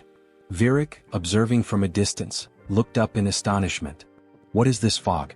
Are we too late? He froze as his gaze locked on the floating skeleton radiating dark energy. That silhouette, it seems familiar. Virik barked orders to his subordinates. Attack it. The vampires unleashed a barrage of blood arrows, aiming for the figure. Heinz retaliated with dark magic, striking down one of the attackers with devastating force. A system window appeared. Skill evolution, regeneration, immortality. Skill acquired, forbidden knowledge. Personality status, Heinz Archlich. Meanwhile, the holy paladins arrived at the cemetery's outskirts. What is this? One asked, shielding his face. Smoke? Fire? It seems to be coming from Azanthu. He coughed, overwhelmed by the dark energy. Tuscan dismounted, his face grim as he examined the ashen residue. We're turning back. This isn't ordinary ash. What do we tell the saint? Another asked nervously. Tuscan looked up at the ominous energy pillar. Everything. This changes everything. The ominous energy surged in the air, thick with power and foreboding. System notification. The rebirth of the immortal king is imminent. Heinz stood motionless, overwhelmed by the rush of newfound strength. This is incredible, he thought, his mind racing. I've become 10 times stronger than before. A system window materialized before him, detailing his transformation. New skills acquired. Power of the immortal king fragment. Rapid rank advancement, plus 2/3 rank. Secret dark magic energy amplification. Traits gained. Evil wisdom. Unlocks insight into forbidden knowledge. Unconditional understanding of dark magic. All secrets revealed. As long as my source remains intact, I'll endlessly revive. An unkillable existence, he mused. The dark energy coursed through his body like a tidal wave, and Heinz unleashed it in an explosive attack. Tendrils of shadow surged toward the vampires surrounding him. Virik's eyes widened in alarm. What is this smoke? Is this a trap? What is your plan? A subordinate rushed to his side. My lord, we must retreat and recover our strength. Before the words could settle, the dark energy swallowed the subordinate whole, obliterating him in an instant. Virik froze, staring in horror at the remains of his servant. This is an attack spell? Dark thorns erupted from the shadows, piercing through Virik's chest. He screamed in agony, his strength waning rapidly. Heinz, through the avatar Hans, stepped forward, his cold gaze fixed on the pure-blooded vampire. You're stronger than the others, he said calmly, but right now you're nothing more than a blood bag to me. Virik gritted his teeth, his voice trembling with anger and disbelief. Where did you get such power? Did you truly absorb the fragment completely? How did you endure so much darkness alone? Heinz too smirked, stepping closer. Alone? He asked mockingly, leaning in. Who said I was alone? Before Virik could respond, Heinz too sank his fangs into the vampire's neck, drinking deeply. Virik's body convulsed, then went limp, crumpling to the ground. System notification. Conditions fulfilled, skill growth activated. Legacy, minor blood legacy, pure blood. Heinz too wiped the blood from his lips, his smile sharp and predatory. A pure-blooded vampire now? He murmured, savoring the moment. The realization struck him like a bolt of lightning. By devouring other vampires I can grow faster. He laughed darkly, his voice resonating with malevolent triumph. Let them wait for me. I'll devour them all, one by one. After some time in the forest, Rosalicia cried out that they needed Parita. Fearfully she asked what they should do now. With tears in her eyes, Rosalicia lamented that if Lady Parita had been there, they wouldn't have succumbed to the enemy so easily. Parita responded, stating that Virik had been defeated but warned against underestimating this adversary. She touched the lingering dark magic and noted that the fragments contained an overwhelming amount of power, indicating the enemy's formidable strength. As the sun began to rise, she urged them to return to the base quickly to request reinforcements. Elsewhere, a man sprinted through the city streets, shouting curses. Leaning against a wall, he demanded angrily, "They won't chase me to the very end, will they?" He blamed everything on the vampires, accusing them of arrogance before being destroyed in an instant. He cursed his own mistake of trusting them. From the shadows, Heinz too grabbed the man, dragging him away. A terrified scream echoed from the alley. Meanwhile, Sunghyun reflected on leaving Hans in the city to deal with the remnants of Varkalak. He had also arranged for Heinz too to be connected to a minor merchant guild so he could escort Diana and her brother out of the city. Later, in the forest, Heinz too, holding a frying pan, joked that with enough pepper, he could make a special steak. Diana and her brother gazed at the meal with admiration, thanking him for the delicious food. The protagonist smiled, assuring them it was healthy and safe to eat. Sunghyun thought about how their happiness stemmed from being free of danger. Smiling, the protagonist asked if they had an uncle who ran a store in eastern Lapillas.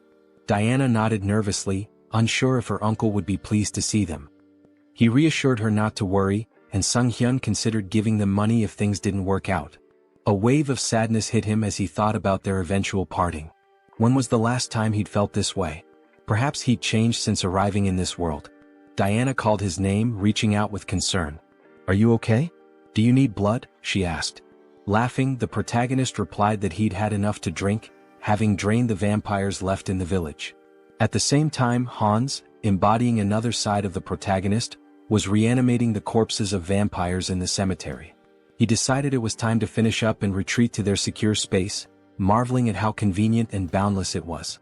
He wondered if forbidden knowledge could help him create a similar subspace on Earth. Suddenly, blood magic struck him. Varkalak, a purebred vampire, confronted him with fury. "Still lingering in our city? Do you underestimate us so much?" she demanded, using blood magic to challenge his membership in the Oath of Defiance. Hans smirked, introducing himself as an honorary member of the Oath. She accused him of stealing the fragment of the immortal king and destroying their hideout. Holding a weapon forged from her blood, she declared it no longer mattered. He would die. Her attack was swift. Though he narrowly avoided a fatal blow, Hans felt the strength of a purebred vampire firsthand. Crashing into a barrier, he realized it was the work of her clan's blood mages. "Did you think escape would be so easy?" Over taunted. The protagonist analyzed the barrier, recognizing he could break it but would need more time to adapt to his new power. Over vowed to crush his skull and personally reclaim the fragment. Grinning, the protagonist declared she should remember his name and that he was from the Oath of Defiance. "I am your death," he added dramatically. Though retreating for now, he promised to return. In true villain fashion, he made a theatrical exit, summoning Hans to escape. Over was shocked to see him bypass the barrier, while her subordinate deemed his departure inappropriate. Suddenly, an arrow struck one of Over's servants from behind, a holy silver arrow from the paladins. Realizing they were surrounded, Over clenched her teeth in fury, cursing the Lich for delaying her. Wherever he had gone, she vowed to find him. She shouted furiously that she would find him and kill him no matter what. A while later, in the protagonist's room, Sunghyun sighed in relief. "I'm still alive," he muttered. Hans remarked that the recall ability was like a cheat code, reaffirming its power. Sunghyun cringed as he remembered the dramatic line he had uttered before using recall. Swinging his legs off the bed, he asked himself, "Why did I have to use such a typical villain line?" He groaned, clutching his face. "Am I crazy? What possessed me to say that?" Adopting Hans's persona, he tried to justify it. "You're proud of your strength, aren't you? You took down a group of evil vampires, saved a defenseless girl and her brother, and even protected an entire city. Sunghyun smiled at that thought. Now that I think about it, I feel like a hero. Stretching, he added, surely I've earned myself some karma points, right? Calling up the karma shop, he stared in disbelief at the system window. His balance was 731,002 points. How do I have over 700,000 points already? He exclaimed. Didn't I spend everything on upgrades? With a nervous laugh, he speculated that enraging the vampires and dark mages must have significantly boosted his karma. Dismissing the thought, he pressed the system window. I'll figure it out later. For now, should I upgrade my special skills again? A notification appeared. His limit on summoning avatars had increased. Smiling, he noted that his avatar count had gone up. But were there any new skills? The system revealed that he had acquired a special skill, Persona. Sunghyun beamed. This is exactly what I needed. Is Persona similar to Mind Center? I should check it out. After reading the description, he realized the skill allowed avatars to act as vessels for emotions, adapting and growing based on his needs. The system had clearly determined this skill was essential for him. I get it now, he thought. I've been forming connections, defeating powerful enemies and making a difference. But in reality, I've spent 2 years locked in this room. What happens there feels like a game, but the truth I've been avoiding is still here, right in front of me. He reflected on the loneliness, sadness, and anger he had suppressed, emotions that had accumulated over time. Turning to Hans, he said, I need to transfer these terrible feelings into a vessel. As he did, he felt a strange relief as though his emotions were neatly boxed away. Curious, he wondered how Hans, now burdened with those emotions, was handling it. Hans reassured him. Don't worry about me. Pain and despair have always been my companions. They don't bother me. Yet, Sunghyun noticed a subtle change in Hans's tone. Laughing, Hans confirmed, You noticed, huh? It dawned on Sunghyun that an avatar filled with emotions could develop its own personality. Before he could say more, a loud noise erupted outside. Was that an explosion? He asked, rushing to the window. Is there another villain? Here in the city? He groaned, holding his face. Let the guardians handle it. It's not directly in front of me like last time. It's none of my business. Hans interrupted. Do you need a reason to eradicate evil? Sunghyun met his gaze and realized the truth. Since transferring his negative emotions to Hans, things had become clearer. Avoidance had always been his habit. Despite his desire to defeat evil, he had lacked the courage to act. Hans, now exuding determination, declared, The world order is in chaos. Criminals are everywhere. It's time for me to become their law. Using his power and donning a mask, he left to confront the chaos. At the explosion site, residents gathered, expressing their frustration. How many times has this happened? Why haven't they called for reinforcements? Meanwhile, Hans observed the scene. He deduced that the villains had formed an organization, and their time was running out. He wouldn't leave empty-handed. Using dark magic, he created the Eye of Darkness, his new network of spies. You will be my eyes and ears in the shadows, he thought, ready to hunt down hidden sinners. In an alley nearby, a group of schoolchildren bullied a classmate. Bring him an ashtray, one taunted. They laughed as one boy held a cigarette to another, mocking him as the best ashtray ever. The schoolboy being held down screamed, begging them to stop. At that moment, a woman clutched her child tightly and asked where they could possibly run. A man, drunk and swinging his belt, shouted accusingly that she was lying to him. Meanwhile, a masked robber shattered a store window, climbed inside and declared, while opening the cash register, that this was all he needed. Hans observed it all, his thoughts dark and resolute. These villains were no better than trash, and he resolved to punish them. Their punishment would be a trauma so profound it would scar their souls. They would remember this day, and if evil ever sprouted within them again, darkness would come for them once more. Screams of terror echoed throughout the city. Hans felt himself growing more accustomed to his powers, but it wasn't enough, not nearly enough. There was still so much filth to cleanse. He needed to purify the entire city of evil. By the end of the night, Hans stretched and remarked how satisfying it was to rid the shadows of hidden garbage. While the Eye of Darkness had proven useful, its limitations were evident. In the presence of light, its power weakened and eventually vanished. He needed a more reliable method for detecting enemies. However, he couldn't unleash undead creatures into the city. What alternative did he have? The protagonist grumbled angrily about birds ruining his clothes, joking that he should just kill them all and make them his minions. Then, gazing at the birds in flight, he paused. Hans pointed out that an invisible, mobile eye capable of surveilling the city was an excellent idea. After some thought, the protagonist realized that familiars were a form of enslavement magic dark mages used to control animals. Hans, surrounded by birds, questioned why the magic didn't work for him. Sunghyun decided to experiment with various methods to create a familiar, though his attempts had failed so far. Hans mused that it would be ideal if the familiars appeared normal yet remained infectious. However, simplifying their appearance by reducing magic power would weaken their infectious ability. Sunghyun finally understood the complexities of the task. He likened it to debugging, where programmers grind their teeth in frustration. His latest attempt, a revised version of his contagious enslavement magic, was ready to test. Will it work this time? He wondered. A mutated cat leapt from a cage, leaving him disappointed yet again. After 3 weeks of research, significant progress still eluded him. Clicking his tongue, he eyed the last bird in the cage and muttered, "This one better work." As he carefully adjusted the amount of magic power, he grasped the bird and cast the spell again. Sighing in relief, he said he was finally done. But as the bird flew from his hands, he asked in surprise, "What does this mean?"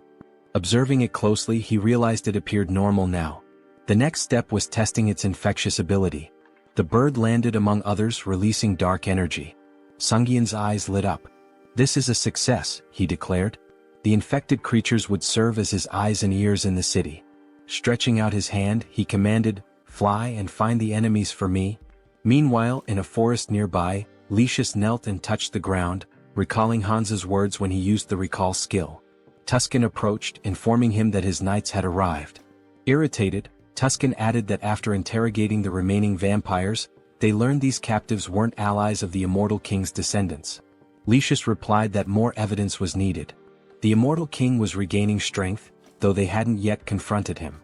Using the magic within his cross to communicate, he asked respectfully if there was any news.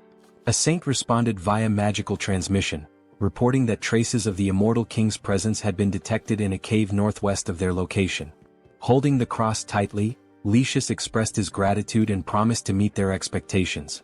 At the cave, Sunghyun thought about how he had successfully trained his familiars to report encounters with monsters.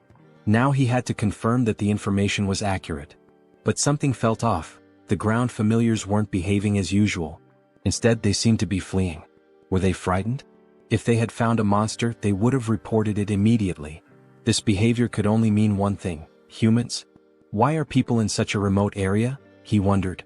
Could this be an ambush? But that seemed impossible. How could such a large group remain unnoticed while hiding their presence? Suddenly, one of his familiars was struck down. Tuscan stepped forward and declared, "You are a participant in the oath of disobedience. Your pathetic tricks won't work on us," Tuscan declared. "No evil can escape the saint's sight. You won't leave here alive." Drawing his weapon, he demanded surrender and promised divine justice. The protagonist recognized them immediately: Holy Knights. He had seen their emblem during his training in Brokislak. Divine power directly countered dark magic, which meant this would be a challenging fight. Hans, unshaken, asked how the servants of the church had managed to find him here. Tuscan struck him sharply with his weapon, silencing him. "You have no right to speak," he snapped. "Don't think you can fool me with your words." The protagonist muttered to himself that his opponent was far too stubborn. Should he deceive them and flee instead? Tuscan seemed to read his mind. "Cheap tricks won't work against us," he said, wielding light magic. "You cannot deceive the servants of the saint." A weapon infused with light pierced the protagonist, and he winced in pain. "Do you truly consider punishing villains a crime?" he asked. "Silence," Tuscan barked, his light magic intensifying. "From the moment you embraced forbidden power, you became one of them. A villain." Sunghyun activated his dark magic and retorted, "Where's the logic in that?" He felt an unusual weakness. Something had been interfering with his magic recently. The Holy Knight's anthem began to play, sapping his strength. Tuscan ordered the singers to keep going. The hymn was draining Sunghyun's energy, but he couldn't bring himself to harm innocents, even if it meant stopping the song. He groaned in frustration as a weapon stabbed him from behind. "Now's our chance," Tuscan declared. "Restrain him." Sunghyun realized his mistake. He had been too careless, and now he was bound in chains. These restraints were not ordinary, they blocked both his movements and magic. "Impressive work catching me," the protagonist admitted. Tuscan smirked. "Exactly as expected. No evil has ever escaped these chains. Will you resist any longer? Grinning, the protagonist replied, as if I'd make it that easy for you. He knew there was no reasoning with them. It was time to part ways. Let them think they had won. Tuscan, now wary, activated his light magic. I don't know what you're planning, but don't think I'll just stand by and let you try anything. He launched another attack. But the protagonist only smirked. The strength of the chains didn't matter anymore, because Hans was already free. Tuscan's eyes widened in disbelief. He broke the chains? Impossible. Who is this man? Later, lying exhausted on his bed, Sunghyun sighed. Trouble seemed to follow him wherever he went. First, the Shadow faction and the Oath of Defiance. Then the Varkalak vampire clan. And now, the Paladin Order, one of the most powerful forces on the continent, had joined the list of his enemies. He called up the system window, his thoughts racing. There must be a reason for all this karma I've been accumulating. Is it because I keep attracting villains from across the continent?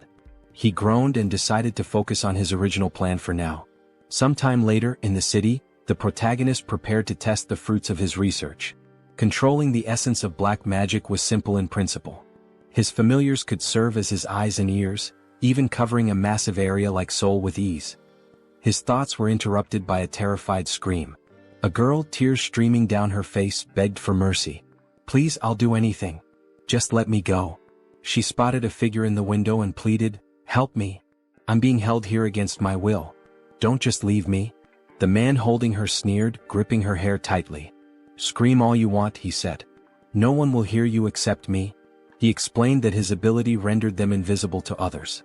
Go on, scream louder, he taunted. You've got such a cute voice. As he raised his weapon to strike her, he boasted, you'll be among the top 3 in my collection. At that moment, Hans burst through the ceiling, wielding dark magic. The man with the knife asked, bewildered, how could this happen? My ability is sound suppression and invisibility, isn't it? The protagonist glared at him, his voice cold. That won't work on me. Your vile deeds end today. Angered, the man demanded, who are you? A guardian? How did you even get here? Holding the weapon to the woman's throat, he threatened, don't come any closer or she dies. Sunghyun activated his dark magic. Is that so? He said, snatching the woman away with a surge of power and holding her safely in his arms. Now what will you do? The man with the knife gasped in disbelief. A Ritterney? You dare to steal my prey? Then I'll kill her along with you. He lunged at the protagonist but was suddenly restrained by tendrils of dark energy. Judging by his words, Hans deduced, this isn't your first victim. Binding the man tightly with dark energy, he pressed his fingers to his forehead. You won't mind if I confirm that for myself? Using necromancy, Sunghyun activated the Cry of the Dead skill, peering into the man's memories. He saw vivid scenes of the man torturing and murdering his victims. You're a serial killer, Hans declared grimly. I don't need to look any further. His tone sharpened. I sentence you to death. The man screamed in agony as the dark magic overwhelmed him. Sunghyun muttered, even death is too merciful for someone like you. He considered for a moment. But I need an undead servant for my work. You'll do just fine. With a cruel smile, he activated a spell that drained the blood from the man's body. The system window appeared, announcing the creation of a new undead, Ghast. Satisfied, the protagonist said, I'll need to prepare the subspace portal. It'll come in handy later. Looking at the unconscious woman, Hans pondered. What should I do with her? Clean up the mess? Maybe just call emergency services. A short while later, the police arrived, cordoning off the crime scene. Park Han-cheol, leader of the Special Ops Bureau's criminal investigation team, stood outside, observing the scene through the window. A suited officer approached him. We've reviewed the footage. It's definitely the serial killer we've been after. Han-cheol, irritated, asked, and the person who stopped him? A Ritterney? The officer nodded. Confirmed. But the killer's body is missing. There's evidence of dark magic and blood at the scene. Someone definitely died here. It's a mess.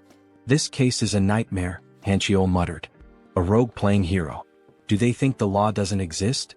Meanwhile, the protagonist stood atop a roof, surveying the city. A passerby on the street pointed upward. Is that a sleepwalker? Who is he? Hans petted a cat perched beside him. I wonder what they'd say if they saw my face, he mused. Elsewhere, at the South Korean Citizens Repatriation Association, Seoul South Branch, a secretary entered Yoon Ji-yoon's office.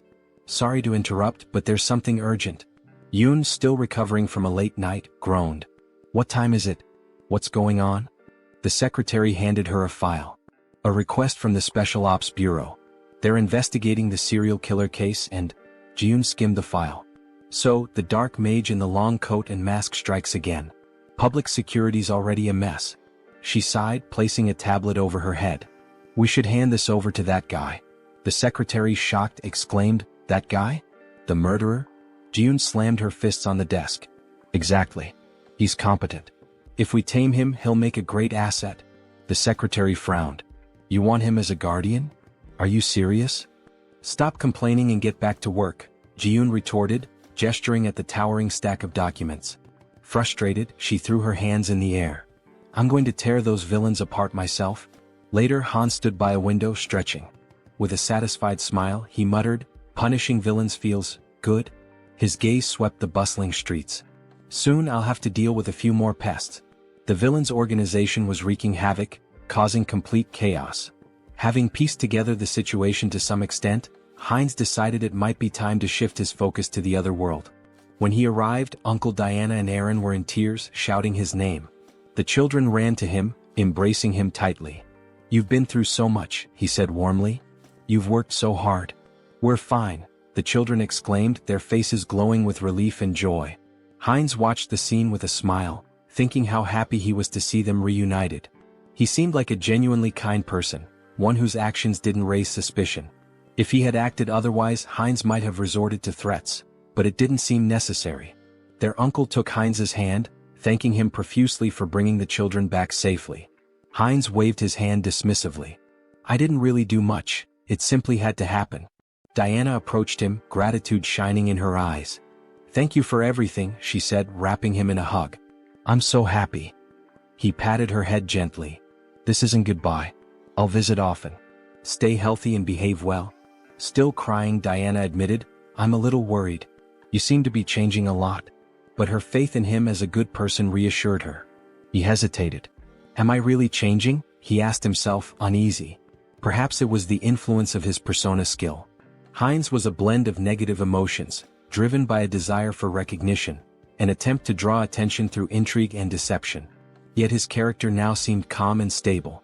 Diana, looking at him sadly, asked where he was headed next. I'll seize every opportunity, he replied, and embark on a pilgrimage. Sometime later, in the capital of the kingdom of Talia, Teleria, a city known as the heart of the Church of the Goddess and home to its grandest temple, Heinz wandered the streets, observing everything with keen interest.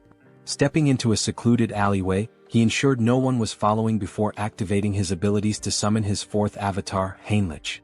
This avatar embodied key traits: a composed mind, persona, super regeneration, and calm demeanor. Its unique feature, the spirit of a warrior, granted additional bonuses to skills and experience acquired through combat and training. Handing a bag to Heinlich, Heinz instructed, walking through the holy city as a vampire isn't ideal. Take this and step into the light. Heinlich made his way to the elder, who sat on a chair surrounded by his subordinates. Next, believer, step forward, the elder called. In response, Heinlich emptied a bag of gold at the elder's feet, startling everyone. The elder began counting the coins, stacking them neatly. How much is this? He asked, astonished. This is everything I have, Heinlich declared, placing a hand over his heart. I wish to dedicate it all to the goddess and serve as a paladin to fulfill her will. Reflecting on his past avatars, an undead, a dark mage, and a vampire, Heinlich mused that this time his form would embody light. A paladin respected by all. The elder slammed his fist on the table, sending coins scattering. Instructor Marco stepped forward with a hearty laugh. A sincere young man like you will make an excellent paladin. The elder, still hesitant, said, Wait. No matter the sacrifice, we can't just accept an unknown person as a paladin. Marco reassured him. Don't worry. Training reveals a recruit's true nature. Are you prepared to show us yours?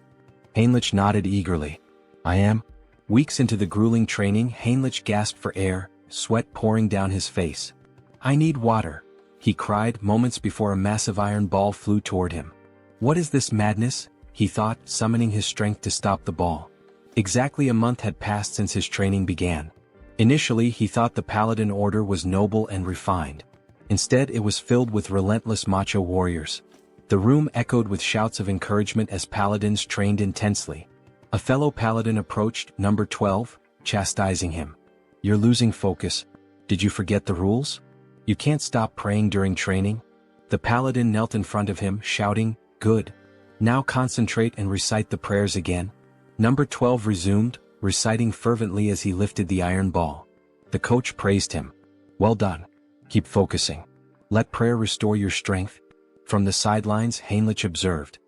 He admitted that the repeated prayers, despite being grueling, effectively strengthened faith and divine power. Nearby, two paladins were hitting a third with sledgehammers, who shouted gleefully, "My back feels great today." Heinrich couldn't help but think, this is absolute madness. Let them hit him even harder. Another paladin stood tall, attempting to crush a spiked iron ball with his bicep. Around him, the group shouted praises to the goddess, proclaiming their ever-growing faith. Watching from the sidelines, Heinrich couldn't help but think, do they really need to train like this? On the second floor, the trainer approached Marco, questioning him about the new recruit. Is he just a simpleton? Marco smirked. And if he is, what of it? The trainer chuckled. Well, even before baptism, he's managing to lift such massive weights. His shoulders and lower body are already unnaturally strong. I can't wait to see how baptism will transform him. Hearing this, Heinrich felt a wave of discomfort. Why are they drooling over my body? He thought, trying to suppress his unease. He didn't want to attract attention from this group of apparent muscle fanatics. Time passed, and Heinrich continued to endure the relentless training. During one particularly grueling session, he paused, gasping for breath. It had been 3 months since he began. Without his wind instrument and super regeneration skills, he would have collapsed long ago. His body and endurance had improved significantly, but the endless perversions of the group were the real challenge. Marco approached him, placing a firm hand on his shoulder.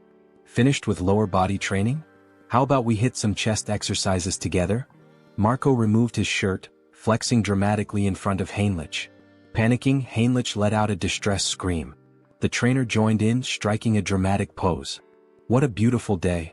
Don't you agree we should do some solid back training? Heinrich's discomfort grew unbearable as he tried to suppress a shudder. Why are these muscle perverts targeting me? Later, Heinrich sat near a building with another paladin, stretching his neck. I think I'm starting to lose my mind, he muttered. Not a single day goes by without someone inviting me to train with them. The other paladin laughed. That's because the elders have low expectations for themselves. As they spoke, a group of smiling paladins passed by, laughing among themselves.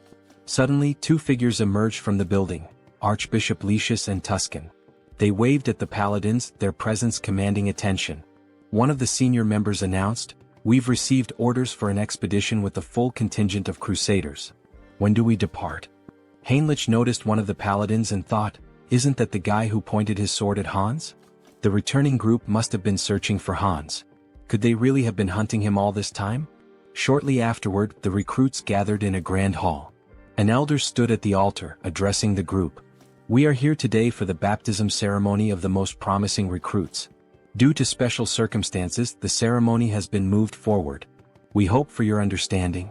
One recruit whispered, why are they holding an event that usually happens only once every 6 months? Why now? Heinrich had his suspicions. They're desperate for reinforcements to pursue the heir to the immortal king. But this is a perfect opportunity for me to test my plan. The elder called out, Max Veroin? Max stepped forward, and the elder asked, are you ready to dedicate your life to the goddess and serve as her paladin? I am, Max declared confidently. Heinrich observed quietly, reflecting on the process. Those who undergo baptism transfer all their mana to the deity, losing the ability to use magic. In return, the deity grants a sacred blessing of immense power. The strength of the blessing depends entirely on the recruit's faith. The purer and more unwavering the faith, the stronger the paladin becomes. The elder called the next name, Heinrich. Smiling, Heinrich stepped forward, thinking, I'm fortunate to have devised such a brilliant plan. Until now, he had used his center of the mind skill primarily to suppress external stimuli and control emotions. But he had realized it could be reversed.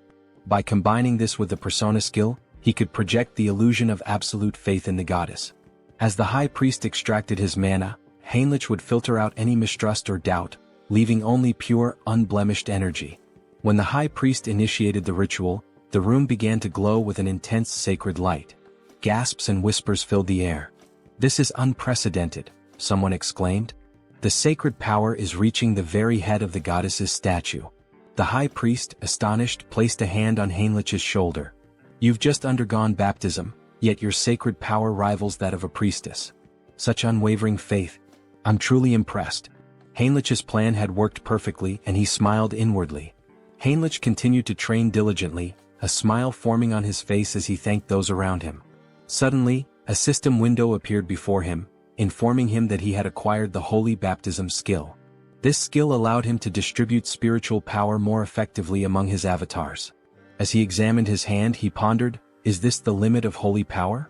The thought brought him some relief. He had been skeptical that a false faith built on illusion could yield any results. Still, it seemed the skill hadn't worked to its full potential. He reflected further, the church's deity appears closer to the system, a personal god tied to the individual. When he opened his mind earlier, he felt a peculiar sensation.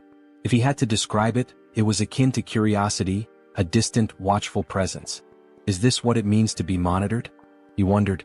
Such power, he decided, should only ever be used for good. Later, in one of the meeting rooms, Lucius and Tuscan stood before a tactical map, moving pieces around as they discussed their strategy. "This is a mess," Tuscan said grimly. "We've been searching for a month and haven't found even a single village connected to the heir of the immortal king." Lucius sighed. "I have nothing to present to the deity." He glanced at Tuscan and added, "And beyond that, I sense the kingdom of Talia's support is waning. The vampire organization hidden within their borders is likely involved." Tuscan moved a few pieces on the board and replied, "During the pursuit of Hans, the misunderstandings surrounding the vampire slope and the oath of disobedience have grown too large to ignore." He picked up one of the game pieces, continuing, "The assassination squad has failed to achieve any meaningful results. Political pressure from the state is mounting, and they're leveraging this situation against us." Slamming his hand against his head in frustration, Lucius declared, "The assassination squad will be disbanded. My subordinates will return everyone to the capital." Tuscan nodded in acknowledgement and left to carry out the orders. As he walked away, he thought about the precarious situation they were in. "We're surrounded on all sides, and the paladins' numbers are no longer sufficient. What should I do with this knowledge?" Looking out onto the training yard, he observed the recruits sparring. "Are these the ones baptized today?" he wondered. Suddenly, something caught his attention, a recruit striking Heinrich with a weapon. Heinrich reacted instantly, countering with an elbow to the face that sent his opponent sprawling to the ground, disarmed. The trainer shouted, "Heinrich wins this battle." A system window appeared before Heinrich, announcing that his avatar had achieved enlightenment through repeated training. He had unlocked the Crusader fighting technique skill. As he stood there, Heinrich noticed a wound on his body healing rapidly. With his super regeneration and newfound sacred power, the injury disappeared entirely. The defeated recruit, wiping sweat from his face, asked, "Did you let me hit you on purpose?" Heinrich extended a hand to help him up. "The effort was worth it," he said with a smile. "Tactics are my style." Yet inwardly he thought, this still isn't enough. To grow further, I need to evolve my abilities. At that moment, Tuscan approached, his expression serious. "Your sacred power is remarkable," he said. "You're already at the level of a trainer or a high-ranking paladin." The defeated recruit looked shocked by Tuscan's words. Tuscan continued, "But you're not experienced enough to be a full paladin just yet." Heinrich tilted his head, curious. "What do you mean?" Tuscan smiled knowingly. "You've likely felt it, more than others." He extended his hand to Heinrich. "I can make you much stronger. Will you come with me to the Rosalia Temple?" The protagonist inquired about his purpose in the Grand Temple, to which the response came as a question. Did he have any particular issue? Heinrich extended his hand reassuringly, stating that there was no problem and affirming his desire to accompany him. Tuscan, with a dissatisfied expression, began walking away, remarking that if he wanted to follow, he should do so immediately. The protagonist hurried after the paladin, requesting time to gather his belongings, but Tuscan advised him to entrust that task to someone else. They entered a room and stood on glowing runes. Tuscan placed a hand on the protagonist's shoulder, acknowledging how sudden everything seemed. He assured him that everything would be explained in detail later. The protagonist nodded, indicating his understanding. Soon they arrived at the renowned Great Temple of Rosalia, the largest sanctuary of the church, positioned at the continent's center. This sacred site was where both the father and the goddess had once dwelled, marking the heart of the faith. Inside, Rister greeted them warmly, expressing her hope that their long journey hadn't been too exhausting. They knelt before her, expressing their gratitude.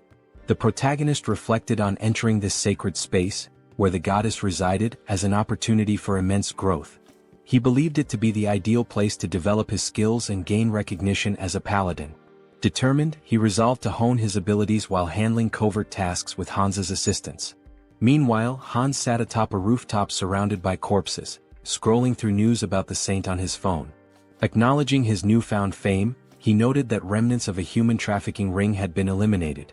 However, something peculiar caught his attention: mentions of a divine retribution society by the defeated villains. They had cursed him repeatedly, claiming the society would not forgive anyone who failed to act against him. Hans suspected this society was linked to multiple organizations. Stretching as he stood, he resolved to investigate further and continue dismantling their operations. He mused about dividing his profits, now contemplating how best to manage his newfound wealth. Later, Hans walked down the street wearing a mask, considering the risks of trading large quantities of valuable, mysterious items under the guise of the Haho mask persona. Any sudden activity might make him a prime suspect. Entering a discreet establishment, he handed a bag of money to an employee and expressed his intent to sell. The employee scoffed, questioning if Hans mistook the place for a pawn shop. However, Hans emptied the bag's contents, revealing its valuable items. The employee, visibly stunned, quickly began examining the goods. He realized the badges belonged to a group involved in human trafficking, a trading syndicate. He had heard rumors that this syndicate had been dismantled by a masked man. The protagonist turned to the person before him and asked if he was interested in the deal. The man grew visibly nervous and instructed him to use the back door, warning him not to try leaving any other way. Following the instructions, the protagonist eventually arrived at the correct location. A masked man greeted him, asking if he was there to sell something. Hans confirmed, then inquired if payment could be made in a form other than cash. Hans handed over a bag and the masked man began examining its contents. He asked if Hans was looking for material goods and, if so, what exactly he needed. Hans pointed out that he required a lottery ticket for a grand prize, preferably one that could be used immediately. Cash, he explained, was useless to him unless it could be spent. What he needed were legal funds for his real identity, Sunghyun, and a lottery ticket would provide clean, untraceable money. The masked man confirmed that a lottery ticket was possible but mentioned the commission would be steep. Hans assured him it wasn't a problem and asked how much it could sell for. The masked man replied that it would be 6-1, with a redemption period of 4 months. Hans requested 2 tickets, but the masked man stated that the payment provided wouldn't cover that. Unfazed, Hans assured him there was no need to worry and retrieved gold bars from his subspace storage. He asked if those would suffice. The masked man, stunned, felt the bars and asked incredulously, "A subspace storage tool? Who are you? These are extraordinary materials. Where did you get them?" Hans, annoyed at the man's curiosity, complained about being touched and stated he wasn't there to chat. He urged the masked man to finish the deal quickly. Apologizing, the masked man agreed to proceed. As the transaction concluded, Hans used his heightened senses and noted the faint scent of blood lingering in the air. It wasn't his imagination after all. Moving closer, he remarked that this wouldn't be their last deal and predicted they'd see each other often in the future. Later, Hans stepped outside, smiling as he inspected the checks in his hands. He mused aloud about how he'd used his dreams to win the lottery. Now he pondered what to purchase. Subordinates would make such errands easier, as constantly running back and forth was inefficient. Taking a moment to enjoy the cool night air, he observed the bustling streets. Only a few months ago, they had been eerily empty due to the human trafficking syndicate's presence. Now life had returned and the streets were alive once again. Perhaps it was all the rumors he had heard, but he felt relieved to know that he was somehow involved in promoting peace. Out of nowhere, Gamma approached from behind and whispered in his ear, asking where he was from. Startled, the protagonist turned around, alarmed. He thought, who is this? How did he sneak up on me unnoticed?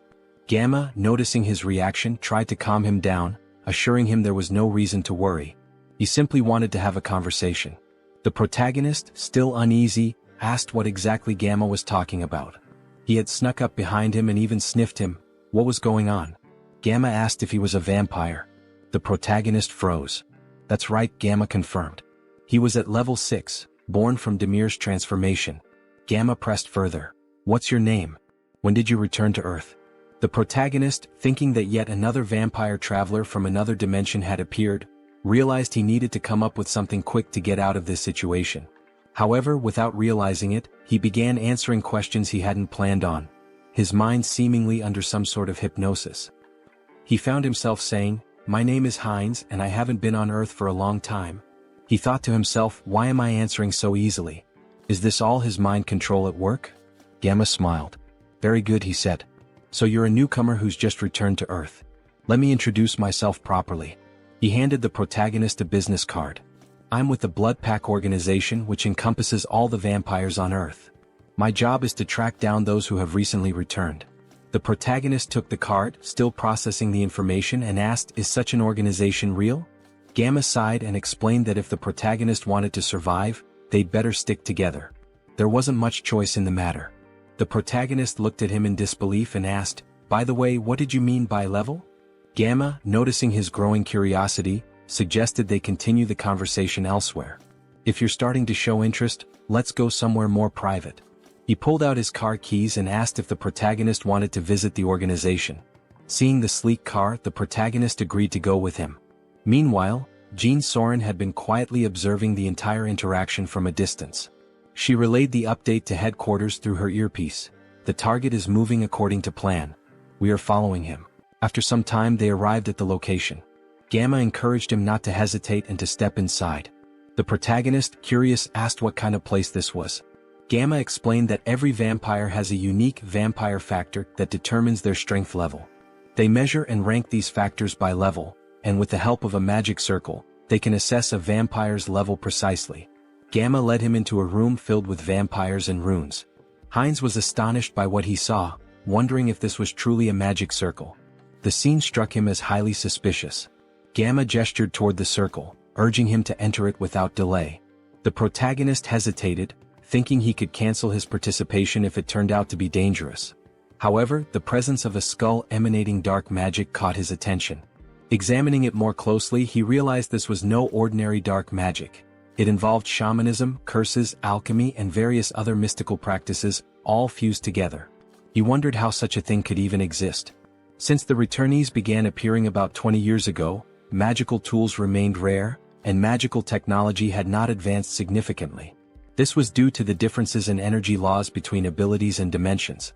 Yet, here was an organization capable of merging such disparate powers. The Blood Pack, it seemed, was far more impressive than he had anticipated. One of the vampires asked him to extend his hand. The vampire made a small cut on Heinz's palm, warning him it might sting briefly.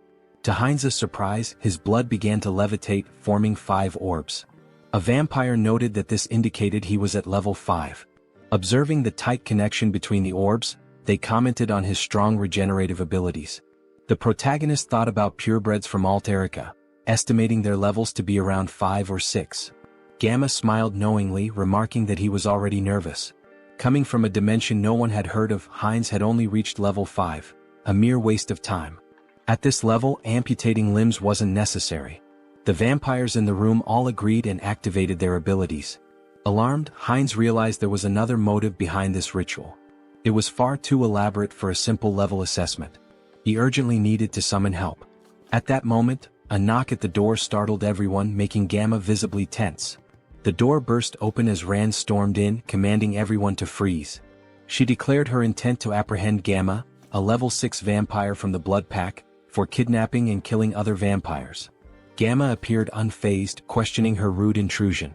The protagonist found Rand familiar but couldn't place where he had seen her before. Rand pointed out that when she first heard rumors of vampires being abducted, she doubted their truth, but now the evidence was undeniable. She demanded that Gamma release the vampires and surrender.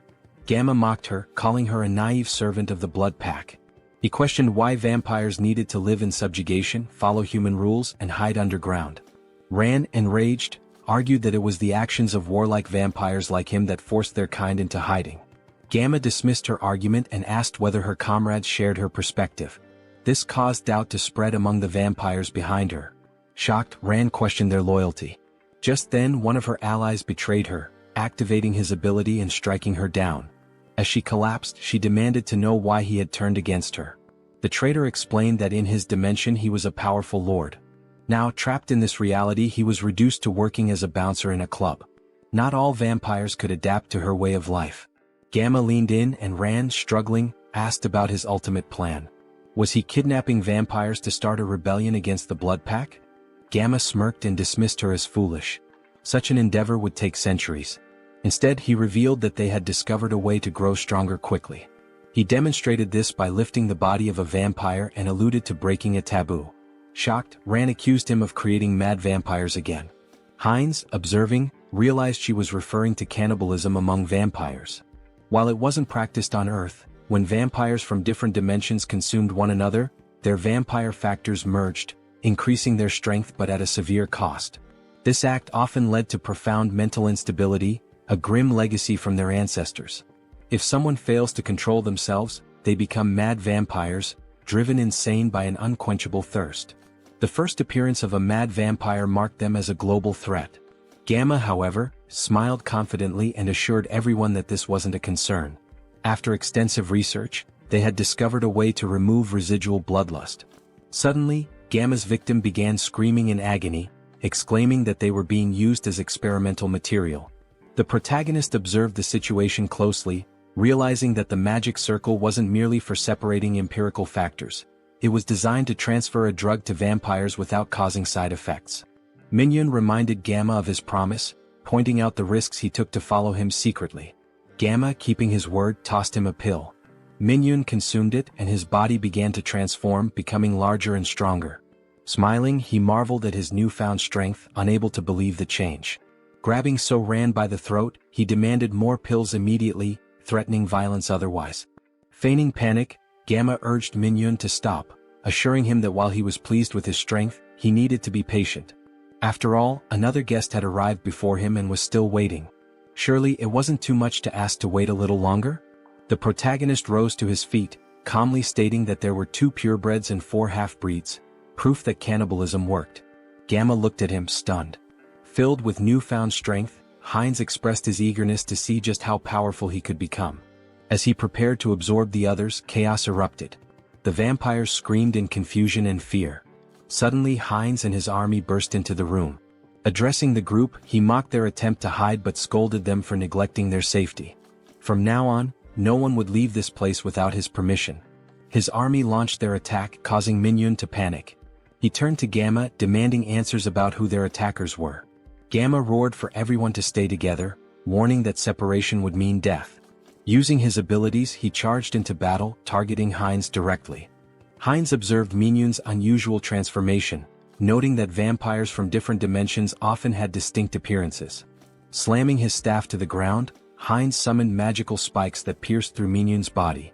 Smirking, Hines declared that minimizing casualties was part of his plan.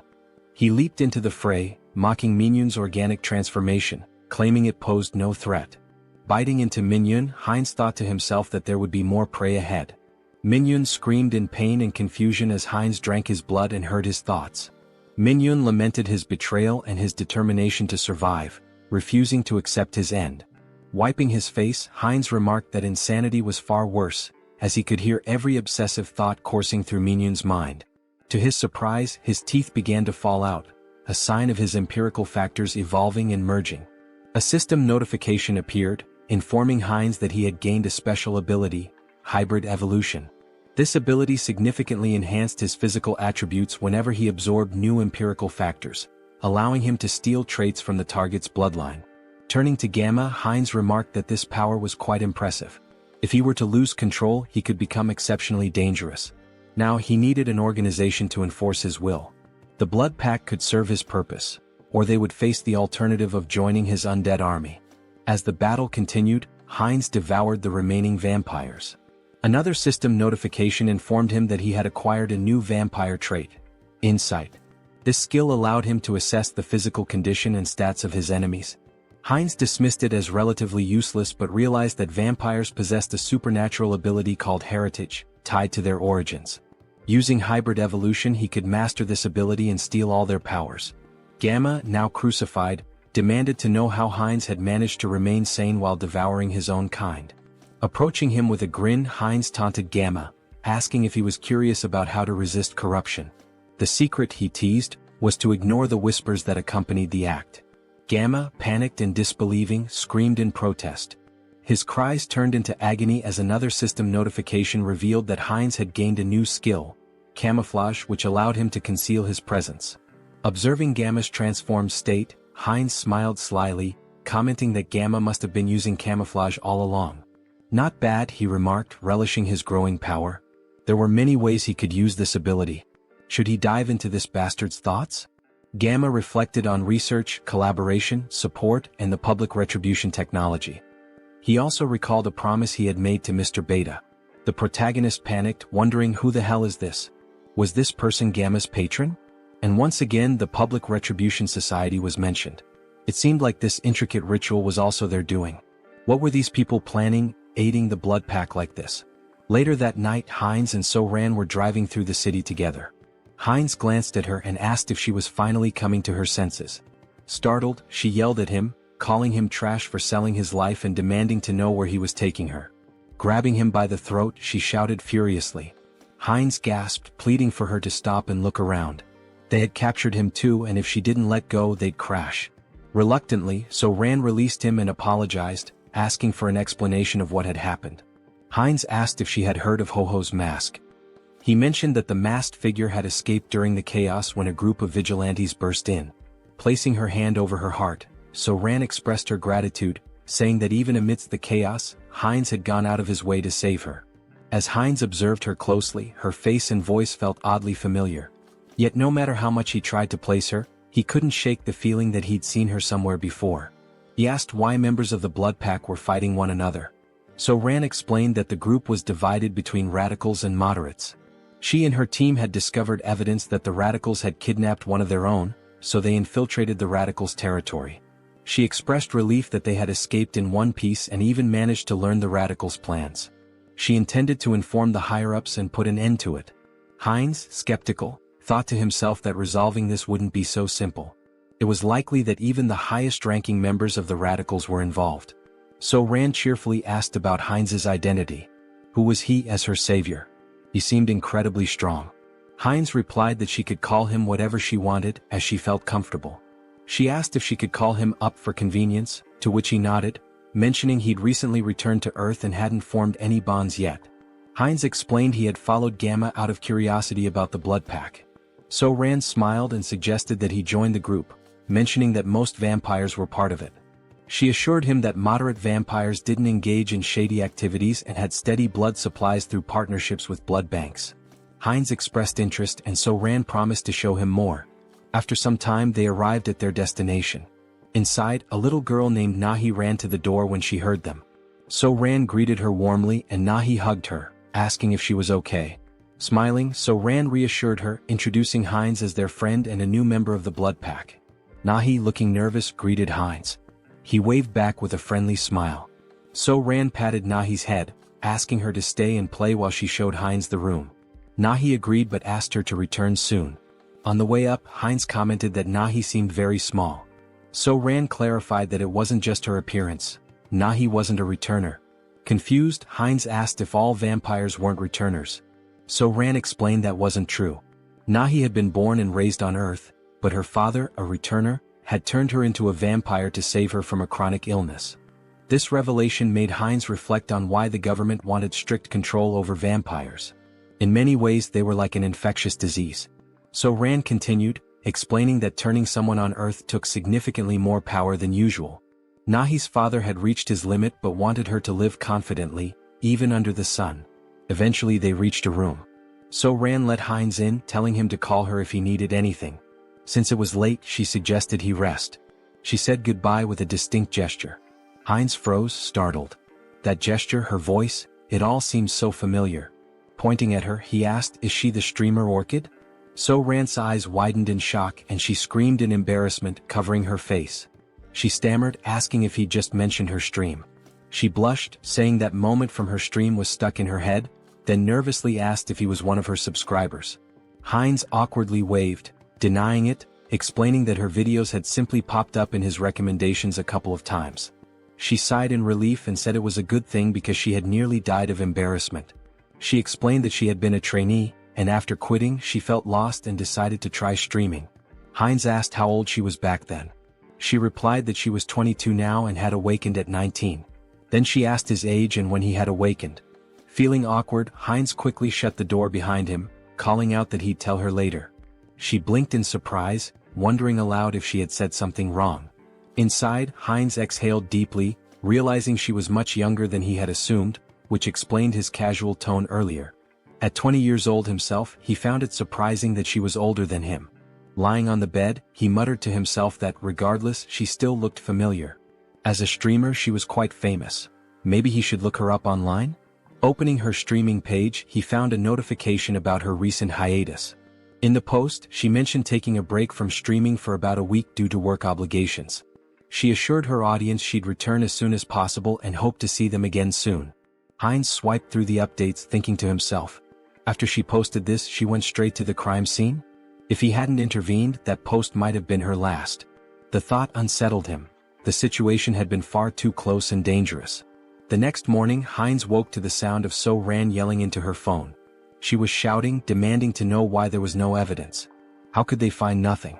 Groaning from his headache, Heinz got out of bed, wondering what the commotion was about so early in the morning. Heading downstairs, he heard her shouting again. He says there's no proof of this. How is that even possible? Noticing Heinz, So-Ran paused her argument and asked if he was awake. Holding the phone away, she explained that her colleagues had gone to the crime scene yesterday, but everything had been burned. There was no evidence left, and now they couldn't act against the radicals. Heinz clenched his fist, thinking to himself, they've gone too far. Were they trying to erase all traces of me? Out loud, he sympathized, saying it was unfortunate, but then he asked her something. Could she tell him where the radicals' base was? Her eyes widened in surprise. Why do you need to know where the radicals' base is? She asked. Then, raising her voice, she added, don't tell me you're against the blood pack. Heinz raised his hands to calm her down, assuring her it wasn't the case. He explained that the radicals were dangerous, and it would be better to know their locations to avoid them. Taking a deep breath, So-Ran nodded, placing a hand over her heart. That does make sense, she admitted. She pulled up some information on her phone, handing it to him. Here, hold on to this. Avoid the marked locations and you'll stay safe. Heinz studied the screen, noting the map of locations. While doing so, So-Ran offered to cook him something since he was already up. He waved his hands, politely declining. No need to trouble yourself, he said. I'll grab something nearby. There are plenty of good restaurants around. Looking at the map's marked spots again, Heinz licked his lips and muttered, that's why I'm thinking of going for a walk and finding something good to eat.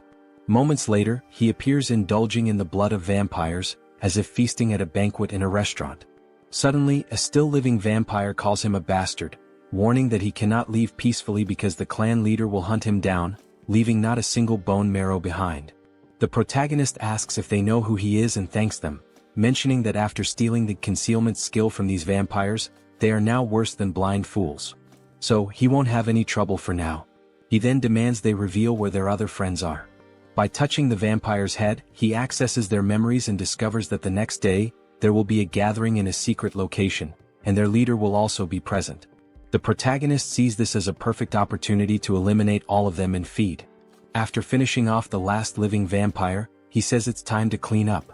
Using the Blood Bloom skill, he spreads blood to create a burning flower that won't extinguish unless the caster wishes and burns only the target.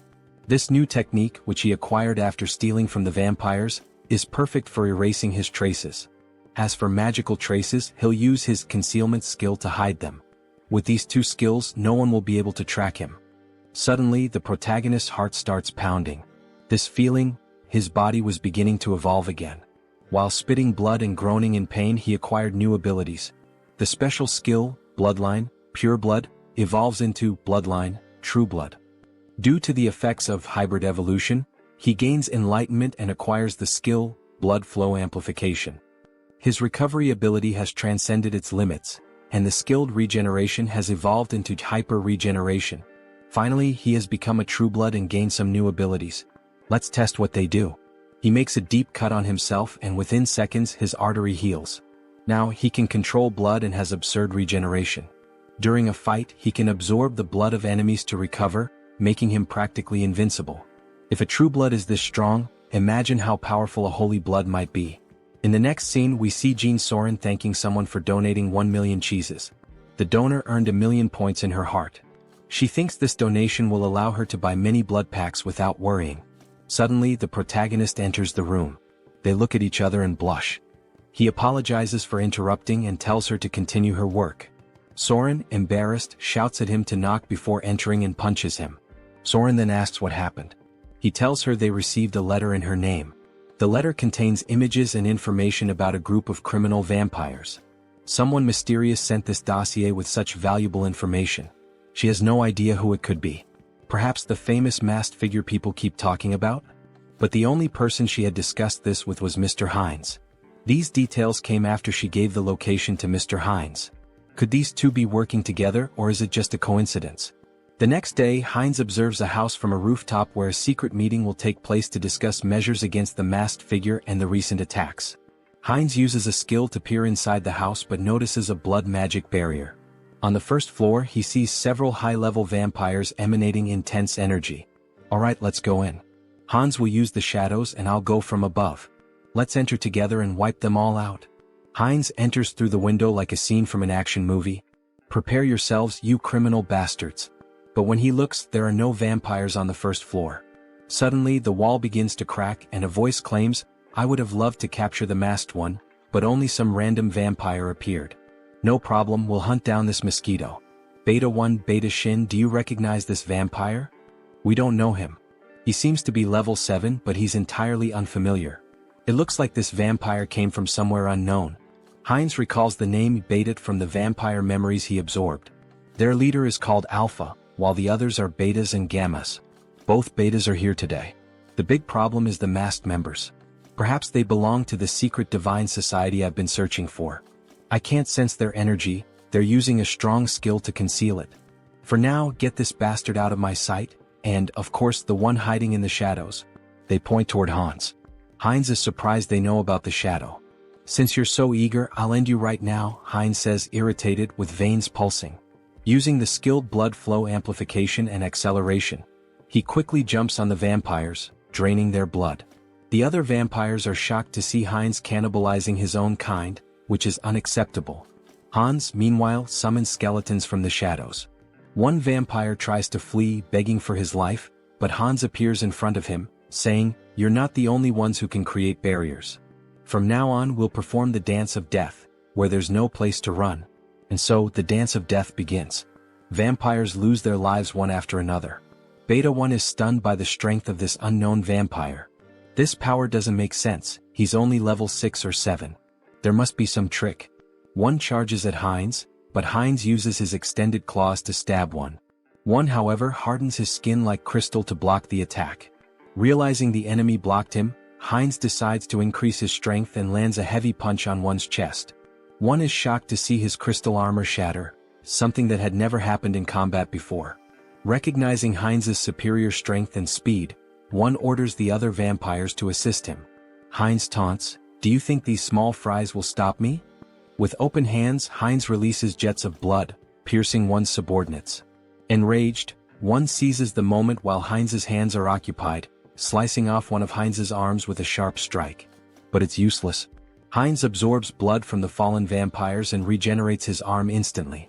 Gaining a new skill, invisibility, Hines disappears in front of one, reappearing behind him and driving his hand into one's body, humorously described as into the vampire's butt. Checkmate, Hines declares as he begins to absorb one's blood. New vampiric factor collected. The skilled blood magic evolves into the special skill Mystery of Blood. Mystery of Blood absorbs subordinate skills, Blood Bloom, and Blood Flow Amplification. Hines feels the surge of power, now able to control all abilities with sheer will and manipulate them rapidly. Beta Shin curses Hines for devouring his own race, calling him a corrupted bloodline, and blaming his strange abilities on it. Hines responds, So what? Are you just going to keep yelling nonsense all day? Why don't you come at me like your brother did? Or are you too scared for that? Beta Shin charges at him, shouting, Bastard. Hines uses Mystery of Blood and traps Shin with blood chains. Shin continues cursing, saying, These tricks are unfair. Unfair tricks? That stings a little, Hines replies sarcastically.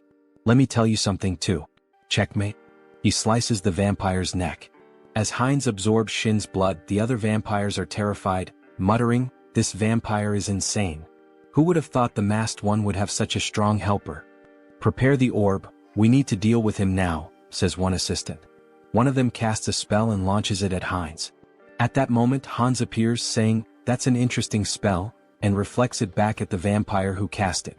The other assistant, now terrified, says, "The enemies are too strong. There's no hope, we need to flee." The leader, hearing this, declares, "We're not running," and uses a skill on the subordinate, saying, "You've been useful until now, but you'll be even more useful by dying for the Society of Divine Retribution. Go and die for freedom." The leader then uses a spatial manipulation skill to escape. Hans notices something strange about the vampire left behind. Auto-destruction mechanisms? And abandoning your subordinates on your own? What an irresponsible leader. He thought this spell would force me to leave the battlefield. What a pity, it's nothing, Hans says.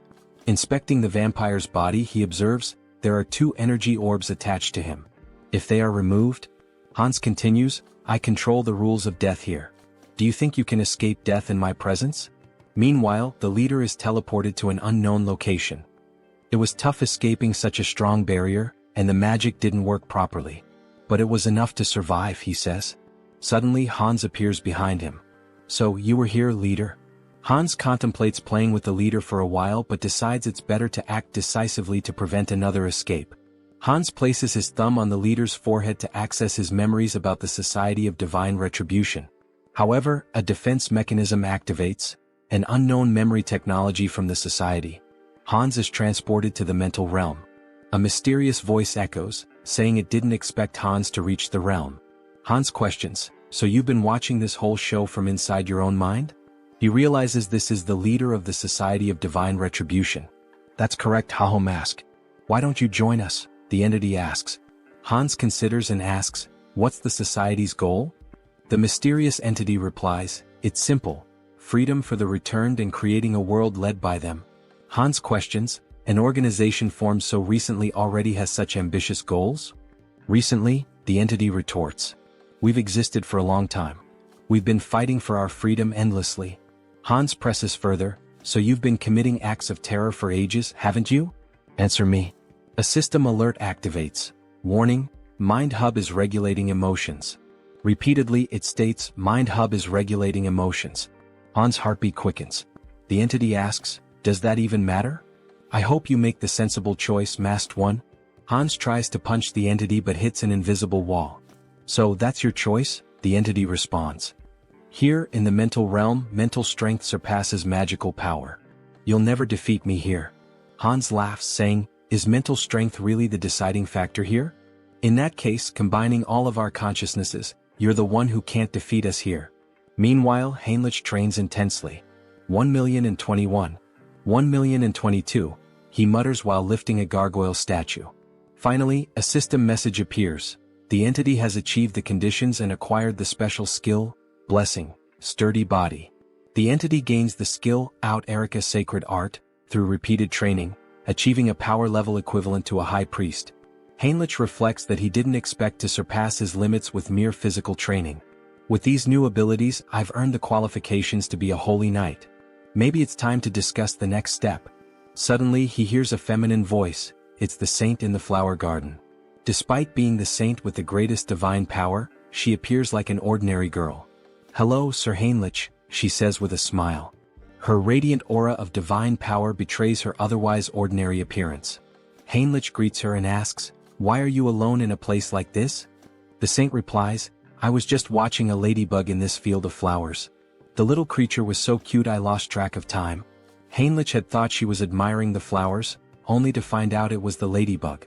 The saint notices something different. Sir Heinrich, you've finally received the blessing. Congratulations. The saint's perceptiveness amazes him.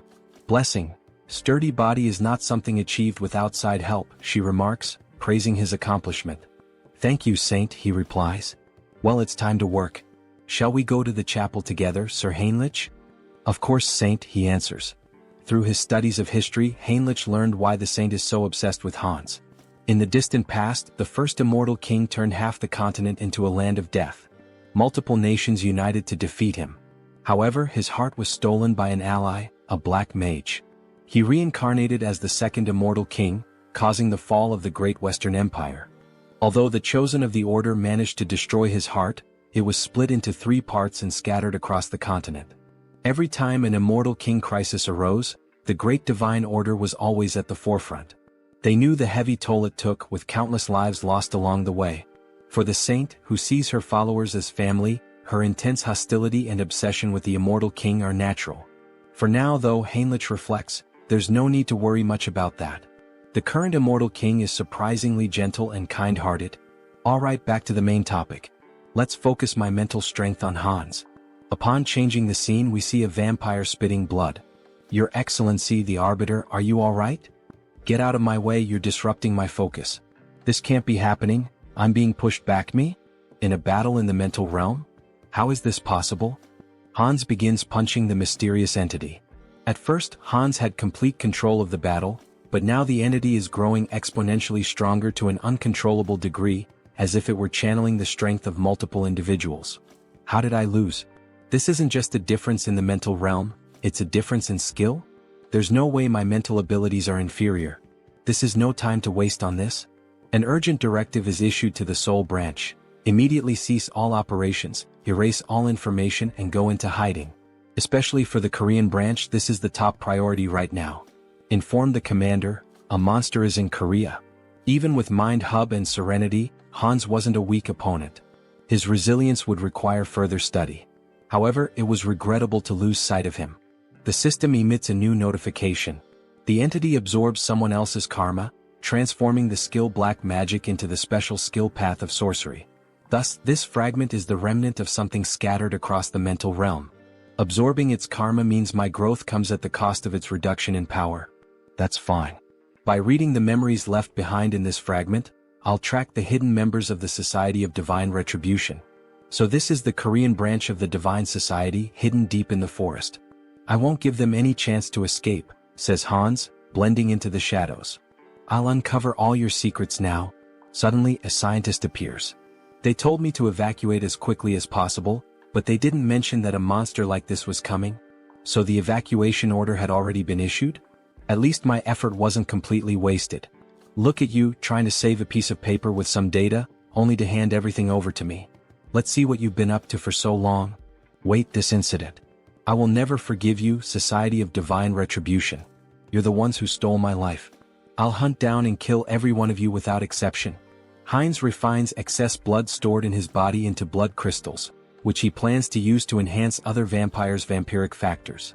This refined blood connects these vampires to Heinz, creating a hybrid clan loyal to him. Those who resist will be crushed. The next day, Jean Soren is stunned to learn that Heinz has eliminated all vampires in the region and intends to meet with the leader of the moderate faction. Wait a minute, this is a lot to process. I need to verify these facts, Soren says. Verify? What do you think of this as proof? Heinz interrupts, demonstrating his overwhelming power. Soren is terrified by such a display of power. She knew he was strong, but not at this level. He must be at least level 7 or higher. I can't even gauge his strength. Very well, I will contact them now. To think that you eliminated all the vampires with your own hands and now intend to absorb the rest. This is quite an unusual proposal, almost bordering on unsettling. I have no intention of giving absurd orders. The goal is simply to maintain peace and order, to track connections of the Divine Retribution Society, and eradicate every member. Don't you think these two objectives are contradictory? That depends on where you set the standard. It seems she won't be easily persuaded. If she refuses, then we'll have to use force. Fine deal. What are you relying on to accept so quickly? What am I relying on? Of course, I'm relying on myself. I will help you absorb all the remaining vampires, Mr. Heinz. You can start with Soren. She will be the bridge between us. Very well, that's exactly what I wanted. But I don't think that will be the case for them. Alright, then we should begin sharing the details of the discussion, how to absorb the vampires and about the new faction you mentioned. Let's start with absorbing the remaining vampires and becoming the leader of a new faction. That will be the first step toward taking control of the Blood Pact. Stay still. If you move, you might get hurt. Now let's begin. Heinz inserts a blood crystal into Soren. She feels the refined blood entering her body, healing it, making her blood pulse faster. Her muscles and bones are expanding. This feeling, it's as if she's been reborn. She doesn't feel like she's in her old body anymore. The refined blood crystal reaches a maximum of 30% enhancement. That's not a small number, but it continues. Soren then asks what they should do next. Lord? Heinz asks. Yes, Lord. You're creating a new clan now. Now that a lineage has been stabilized on this land, we'll need to find a new name for our clan. Do you have something in mind, Lord? A name? I'd like something that stands out, something different. Vampires who accept the blood crystals are renamed Heterosis, embodying the hybrid vigor of Heinz's blood. He declares, beware remaining vampires. I will hunt you down and make you the strongest within the blood pact. Returning to the original avatar, Heinz's issues are being addressed, but it's still not enough to bring down the Divine Retribution Society. They've vanished from Korea, but they are a global organization. More preparation will be necessary, enough to eliminate them all at once when they reveal themselves. For now, it will be necessary to expand influence in the other world as well and accumulate karma. For example, events like wars and terrorism. Wait, what the hell am I thinking? If I do that, I'll be killing innocent people. Is there any way to create accidents without anyone getting hurt? Maybe I should give up. As the protagonist glances at a book, an idea emerges. The Demon King Hans wants to destroy humanity, and the hero Heinrich will defend it. Hans will use corrupt nobles to expand his forces of evil, while Heinrich defends against malevolent organizations and becomes a hero. This is a perfect story, gaining karma points from both bad people and good people. It's a win-win game. Alright, let's take this one step at a time. Harley, it's time to act. A system message appears. Harley is the fifth avatar of Han Seong-gyeon's adaptation. He can adapt quickly and efficiently to extreme conditions. I intended to strengthen him appropriately after creating him as a new avatar with an extended limit. In the meantime, I'd like to further develop his adaptation. There might be a way. Yes, this is the right path. After exterminating the remaining members of the Divine Retribution Society, experiments were being conducted underground. They were transplanting demon bodies into humans, something akin to chimeras. Among the samples, the item I was searching for was this. Something that would contribute to stronger absorption, more powerful traits, and evolution. Dragon blood. If Harley can adapt to this process and I manipulate some discoveries I've made, he will become a living weapon, a biological creature. Days later, under rainy skies, the saint is seen gazing at the overcast heavens as though troubled by something. What is worrying the saint? Ah, Sir Heinrich. Why do you wear such a worried expression even in the rain? I'm not entirely sure, Sir Heinrich. Perhaps it's because of this somber rainy weather. I just feel suffocated, as though my instincts are trying to warn me of something, as if there's a weight pressing on my chest.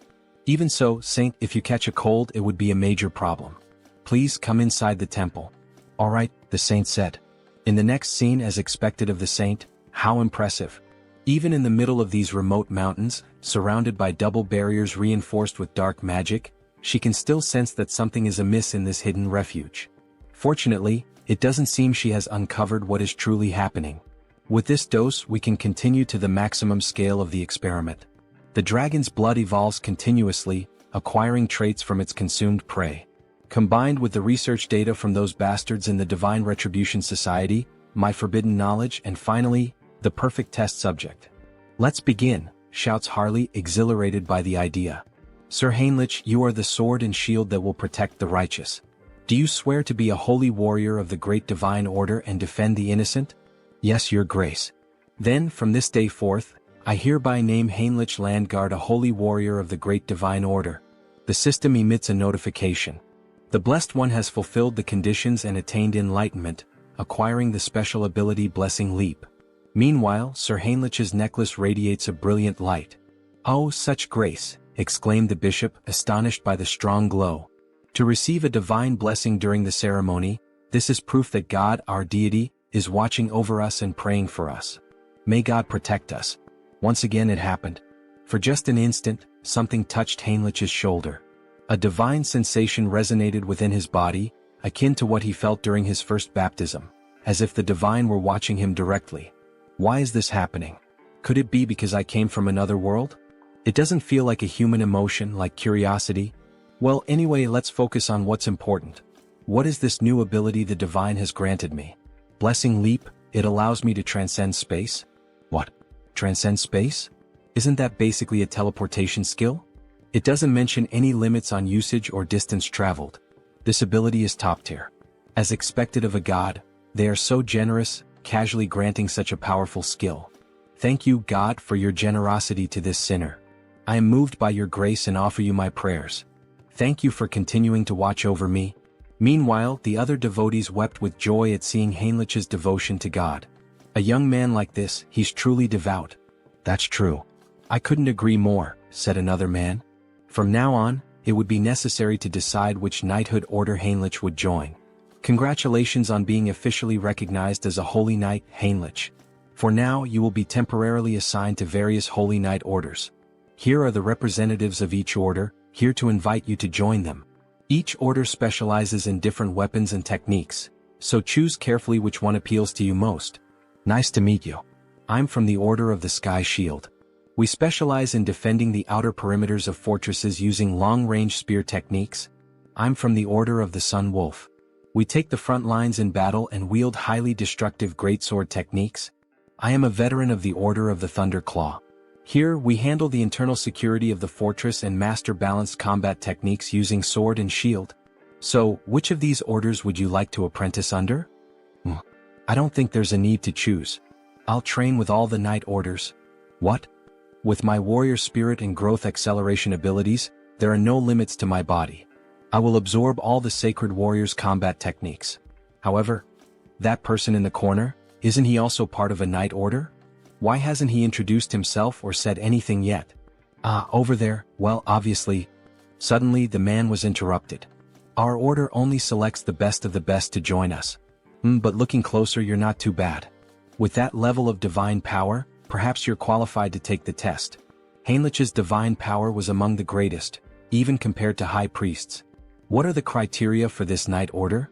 Just follow me. Our knight order has a singular purpose: to protect the most important thing within the fortress of the Great Temple. The most important thing? What exactly are you referring to? That. I'll tell you if you pass the test. Suddenly they entered a room, a library in the castle dungeon. Inside, a man wearing a strange mask sat beside a shadowy statue holding a parchment. That hood and mask, he's a heretic inquisitor. All you need to do is read the text on the table. Make sure you read it clearly so the divine can hear your prayer. Strange, is this some kind of device to weed out spies? This is bad. Could Heinrich's identity be exposed? What is this? I'm offended that my faith is being questioned in this way. It's just a procedure.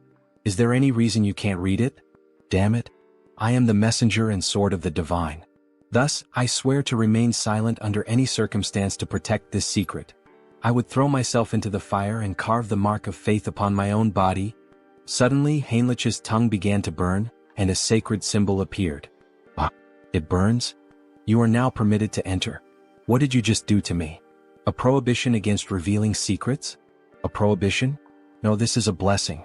The blessing of silence protects you from being forced or willing to reveal the secrets of this place. That's literally a prohibition. Let me explain. We are the Order of Radiant Knights. Our mission is to guard and protect the underground of the Great Temple with our lives. This will be the first and last time you see this place in person. Remember well with your eyes what we are protecting here. Suddenly, two soldiers drew their swords and inserted them into the door, activating a defense mechanism. As the door slowly opened, Heinrich saw what lay beyond. He had suspected something was wrong, but he never imagined such a massive secret. The reason this order stationed its greatest forces at this temple, the reason for all these security measures, prohibitions and blessings. At the deepest part of this great temple lay the last fragment of the Immortal King. Heinrich was shocked to see the final fragment of the Immortal King. Well, the Grand Divine Order was one of the greatest powers on the entire continent. There was no way they hadn't found at least one fragment of the Immortal King after centuries of searching. Clenching his fist, Heinrich wished he could seize that fragment immediately. However, the four strongest sacred knights were guarding the entrance to the temple. Even Hans wouldn't be able to extract the Immortal King's fragment from the temple's deepest depths. Heinrich would have to think carefully about his next move. Suddenly, another knight informed him that due to the blessing placed on Heinrich's mouth, he wouldn't be able to reveal anything, no matter if he was tortured or even killed. Formally, he was stating this anyway. This fact must never be revealed to anyone. Understood? Heinrich confirmed. Don't worry, I promise that only I will know this information. Haha, the final fragment. What an unexpected stroke of luck, Hans said, laughing wickedly as he gazed at his experiment. However, Harley's condition was far more unstable than Hans had anticipated. With a worried expression, he exclaimed, "What's wrong?" Why is this happening? Everything should be working perfectly according to theory. Meanwhile, Harley was coughing up blood. He felt something boiling inside him. The dragon's blood had definitely been transfused into his body. But perhaps the power output needed to be pushed to its maximum. Hans then yanked the lever. Harley let out an agonized scream as his body began to tremble violently, smoke rising from his skin. And then he suddenly stopped moving. Harley? Did he go too far? Had he pushed Harley's super regeneration beyond its limit?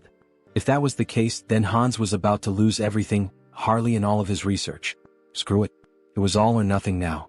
Hans made a desperate decision, injecting every last drop of the dragon's blood into Harley, praying that it would have some effect. Harley's body twitched. His eyes shot open, glowing a furious red. He let out a blood-curdling scream as his jaw contorted, transforming into something monstrous. Crimson lightning crackled throughout the room as Hans watched, frozen. And then he stopped moving again. Shit, so the experiment failed? Hans muttered under his breath. Damn it, Harley. Just as he turned to leave, a system window suddenly appeared before him. System notification. Caution, exclusive abilities have evolved. Your abilities have grown. The number of avatars you can create has increased. Hans' eyes widened. Increase? What do you mean, increase? He looked around at the lifeless body before him. All I see is a pile of corpses, not growth. Then, without warning, Harley's body convulsed violently. His muscles rippled as he snapped his restraints apart like they were nothing. System notification. You have acquired a new ability, physical mutation. Your recovery ability has exceeded its limits. Super regeneration has evolved into regenerative adaptation. Harley let out a guttural roar, his voice twisted with agony and something else, power. His entire body was mutating, shifting, evolving. System notification. Skill adaptation has evolved into special ability, mutation. Hans could only watch in awe, no in terror, as Harley broke free from every shackle that had once bound him. Finally, the mind has connected. The gamble was worth it. Ah, so this is the new effect of the mutation ability? Harley mused, laughing as he examined his altered physique. His body had changed drastically, his muscles denser, his teeth sharper, and even a few dragon-like scales appearing on his face. It almost feels like I've transformed into multiple species at once. Meanwhile, Hans furiously jotted down notes. The good news just kept coming. To think that his number of avatars increased through natural growth without relying on the karma store. This is an unprecedented achievement. He grinned, his eyes gleaming with excitement. I'll figure out how to use this new avatar later, but before he could finish, Harley interrupted him. Should I test my new abilities? He asked, grinning wickedly. Hans smirked. Be my guest. Deep in the forest, Harley stepped into the dense wilderness, marveling at the beauty of his surroundings. His body had become a perfect killing machine, every sense razor-sharp, his instincts honed to an unnatural degree. Then he heard it. A faint breath, nearly imperceptible, but his new senses picked it up immediately. A predator was watching him. A black panther lurked in the shadows, muscles tensed, eyes locked onto its prey. It pounced, a blur of muscle and claws, but Harley didn't move. Instead, as the beast drew closer, his eyes widened. Wait a damn second. Recognition struck him like a bolt of lightning. You're the same species that attacked me the moment I arrived in this world, aren't you? His lips curled into a smirk. Well then, it's nice to see you again. Crack. Before the panther could react, Harley's hand shot out, clamping around its throat with a terrifying grip. The creature thrashed wildly, but it was useless. Forgive me, but... With a single motion, he slammed the beast into the ground with monstrous force, shaking the earth beneath them. The impact alone was enough to cripple the creature, but Harley wasn't finished. His blood boiled. His strength surged. With nothing but his bare hands, he drove his fingers straight into the panther's belly, tearing through flesh with horrifying brutality. The beast let out a final, pitiful gasp, before everything went silent. To enhance the efficiency of the mutation ability, he needed to find monster crystals. More specifically, he had to consume their cores, commonly known as magic stones. It was the fastest and most efficient way to evolve. As he bit into the monster core, his body immediately began to undergo minor transformations again. A system window appeared before him. The entity has achieved enlightenment through repeated actions. Let us further solidify its concept with physical mutation. At that moment, his body visibly evolved. His muscle mass expanded, his height surged, and within moments he stood close to 2 meters tall, his physique now overwhelming and powerful. Having a large and muscular body is undeniably an advantage in battle, isn't it? Another system alert followed. You have acquired the ability, Gluttonous Feast, a new skill that allowed him to consume and digest anything with ease, ensuring that he could always eat more. But using his mutation ability had drained him, leaving him starving. Without hesitation, he tore a chunk of flesh from the dead beast with his bare hands. With this new Gluttonous Feast ability, there shouldn't be any issues if I eat this meat, right? Harley thought, drooling at the sight of it. The moment he took a bite, his body shivered. The meat was incredibly tender, and the blood coating his lips sent a strange, refreshing sensation through him. Is this because of the mutation? He couldn't suppress his laughter, or his growing urges. At this point, anyone watching would think he had lost his mind. His behavior was completely primal. Primal, huh? That word stuck in his mind. He recalled rumors of an isolated barbarian tribe in the southern regions of this land. In that case, Harley smirked, licking the blood from his fingers. Perhaps it's time for a class change. The country of Tulek Kingdom, Tarak. The scene opens to the entrance of the guild in this city. What the hell? A barbarian from the south? What's he doing here in the west? The tension in the air is palpable. Welcome. Everyone seems completely on edge. Well, of course they are. This body is stylish and intimidating. Harley figured it might be too much, but in the end it suited him just fine. But he wasn't here to make an impression just yet. His goal was far greater, to become a hero capable of shaping the entire continent, leaving behind a legacy so unforgettable that no one would ever erase his name. So, what does the esteemed guest require? The guild receptionist asks hesitantly. Harley leans in, smirking. Isn't it obvious? He says, slamming his hand down on the counter. I'm here to exterminate the monsters in the northern mountains, near the steel fortress. Isn't that what this city is for? The guild worker flinches but quickly composes himself. Oh, of course. I'll register you immediately for deployment, rookie mercenary. Harley grins. Good. Let's get this started. Meanwhile, at the temple, a grand duel reaches its climax. Heinrich stands victorious, wiping his blade clean. Damn that tenacious bastard. One onlooker mutters. Heinrich had done it. He had mastered every combat technique and weapon style of the Sacred Knights. The entity has achieved enlightenment through training. You have acquired the skill, comprehensive weapon mastery. It was finally over. Now Heinrich could wield any weapon to absolute perfection. This experience would undoubtedly benefit all his other avatars as well. Just as he relished his victory, he caught sight of the Saintess. But something was off. She was dressed in full ceremonial robes. Why is she wearing those? What is she up to? Heinrich wondered. He approached her. Saintess, what are you doing? She turned to him with a serene smile. Ah, Sir Heinrich. We meet again. When it rains, worms always emerge from the earth. He followed her gaze. She was blessing worms with divine power. Blessed worms? Imbued with holy energy? They're not going to turn into giant monsters like in those old fantasy tales, are they? Heinrich thought, unnerved. But his thoughts quickly shifted back to her attire. There's some kind of ritual happening, isn't there? The Saintess nodded. Yes. In fact, it is an extraordinary event. One capable of tracking the Immortal King. It is about to begin soon. The Immortal King? Just how powerful must this guest be, to be capable of tracing Hans? Hans, who had concealed himself behind countless layers of barriers. I'm not sure I can explain it properly, but if you're interested, perhaps, you would like to participate as an honorary guardian warrior? Heinrich didn't hesitate. Yes, Saintess. Please let me participate. Inside the temple, a voice rang out. Lord Granwood is entering. A noble figure strode inside, surrounded by an entourage. Heinrich's sharp eyes scanned the unfamiliar formation. Someone powerful enough to track Hans? I need to confirm this myself. Then more guests arrived and the room fell silent. A formal greeting echoed through the hall. Salutations to the Saintess. But then Heinrich noticed something. Those ears.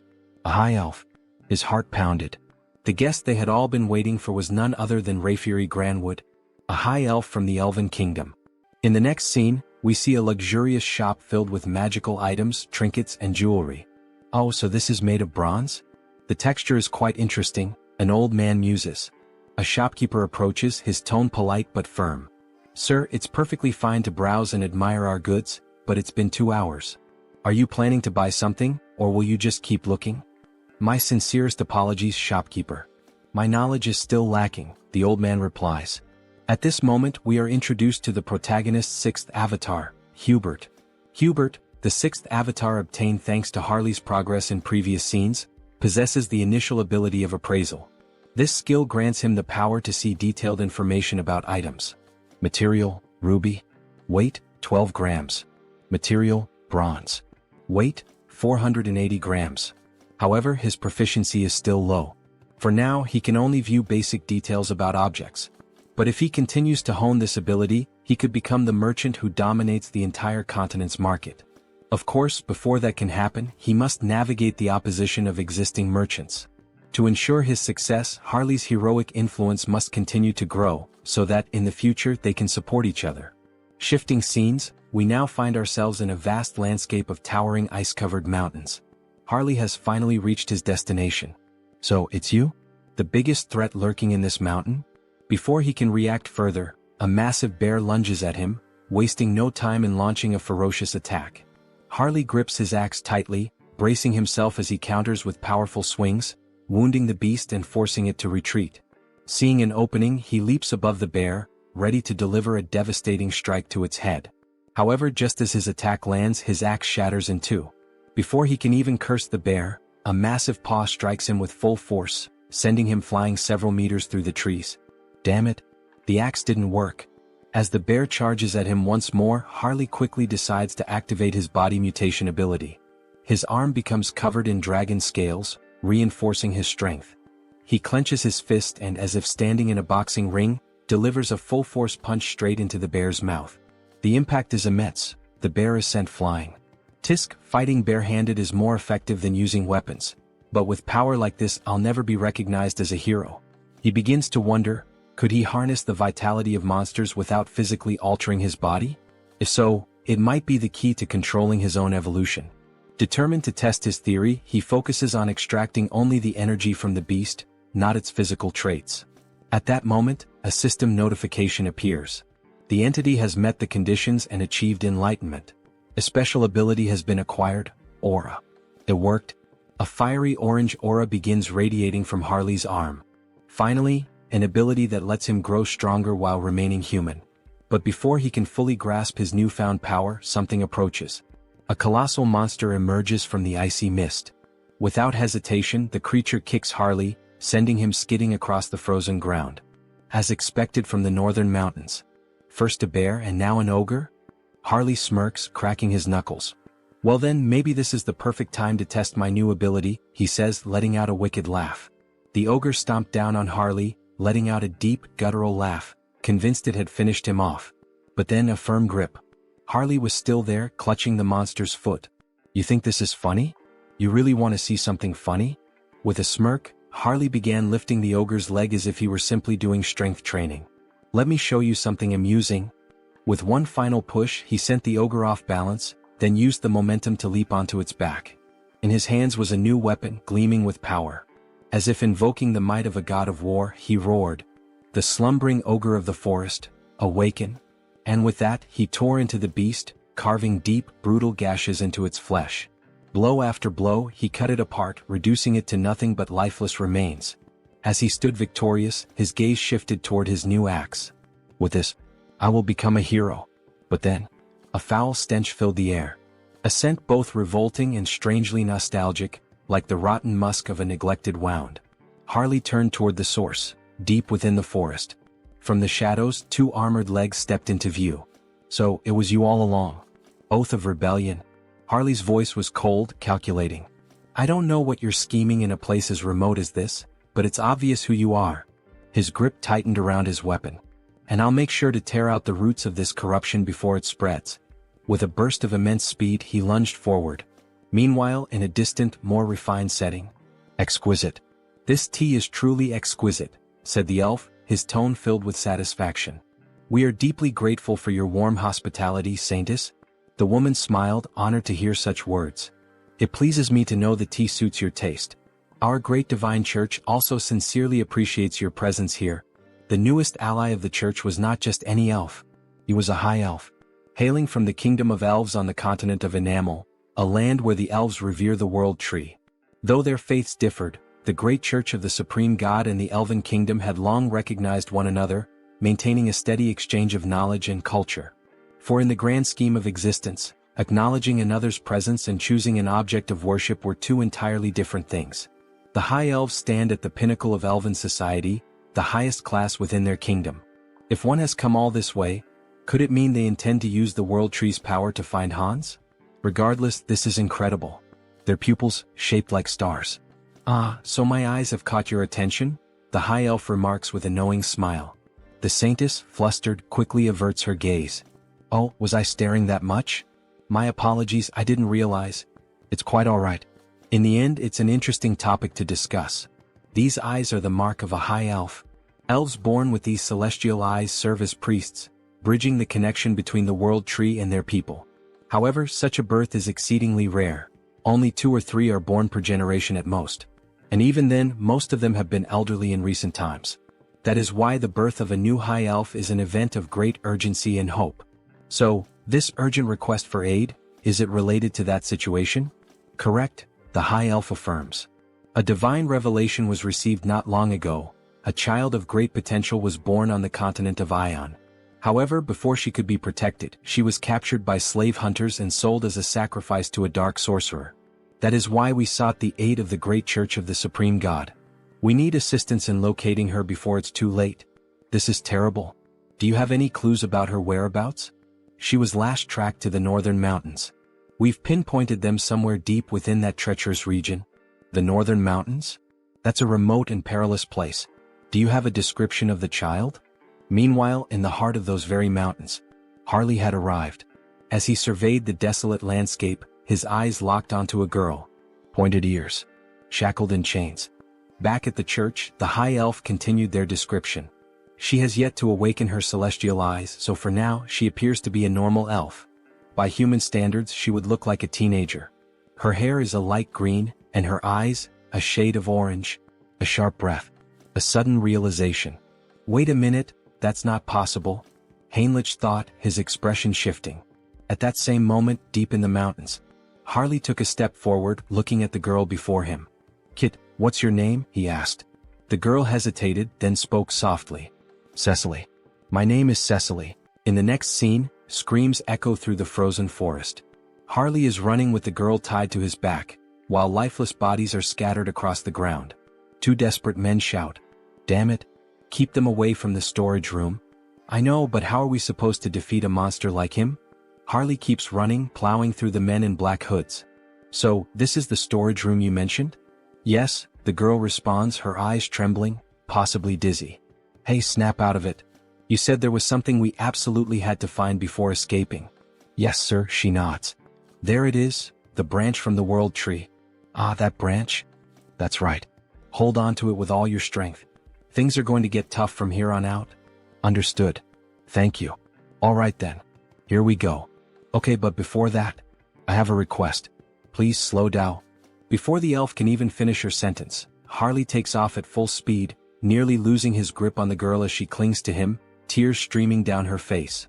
Slow down. Please. Meanwhile, back at the church, Heinrich has a suggestion. The High Elf decides to listen. This is about that child, Cecily. I think I know where she is. What? The elf shouts. Is that true? Do you know some kind of blessing that allows you to track specific individuals? No, not exactly like that, but I can sense her presence.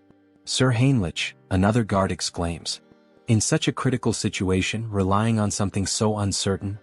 Before he can finish, the saint raises a hand, signaling for a moment of silence. Please explain in more detail, Sir Heinrich, she asks, her gaze serious. Back to Harley. I found it. We finally found the exit. That bastard is escaping with it. Call it, now? Yes, sir. One of the men blows into a flute. Suddenly, Harley and the girl feel the ground tremble beneath them. And then, bursting from the earth, a massive worm emerges, just like the one Heinrich feared, one that could grow stronger through the saint's divine power. Well, no choice then. We'll have to break through by force. Harley plants his feet firmly. Don't block our path. Get out of the way. With a violent kick, he slams into the monster, but the creature endures the blow and lunges, trying to swallow them whole. That's when Harley notices something. Inside the worm's mouth, a strange symbol. What the hell is that? So they're controlling the worm with this? No wonder he found it suspicious. A creature that only lives in the desert showing up here? It all made sense now. Alright then, Harley smirks. I'll save you like a true hero. He grips the worm's fangs. Fly far away from this place, back to where you belong. With a mighty heave, he hurls the worm several kilometers into the distance. From now on, don't get caught. Live a long life. He grins while the girl, still on his back, struggles with nausea. Suddenly, wolves appear, surrounding them. The number of monsters is insane. These bastards keep throwing challenges his way. What the hell are they plotting now? Whatever it is, doesn't matter. I'll just kill them all. As Harley prepares for battle, a group watches from above, whispering among themselves. Who the hell is that man? Tomorrow I was supposed to offer that half-elf as a candidate and the World Tree's branch as a sacrifice. Even though I used a sealing artifact to hide their location, how did he find them and make it here? But this is the end. At that moment we are introduced to Vow of Defiance, the Elder Newrabe. There's no way he can defeat that many monsters. That bastard is finished now. Just as a wolf lunges at Harley, he transforms his arm. Scales erupt along his skin, shattering the wolf's teeth upon impact. Their numbers are overwhelming, sure, but Harley crushes one of the wolves with his bare hands, extracting its magic stone. As he consumes the crystal, his stamina becomes limitless. Then his body begins to change. Fascinating. Even though he has perfect control over his body, it still feels as if he's moving on instinct.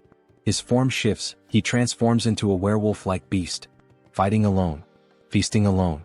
And with a deafening roar, he asserts his dominance. The entity has fulfilled the conditions and attained enlightenment. The skilled wild instinct has been acquired. This can't be happening. That thing is a monster, the men whisper as Harley tears through the wolves. What do we do, Elder Newrabe? At this rate, they'll break through our siege with sheer force.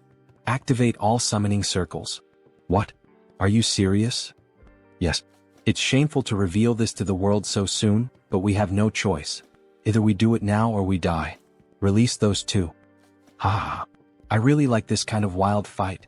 Harley grins. Shall we end this battle now? Just as he's about to land the finishing blow on the last wolf, whack! Two piercing objects strike his arm. What the hell? He looks down. Crystal arrows?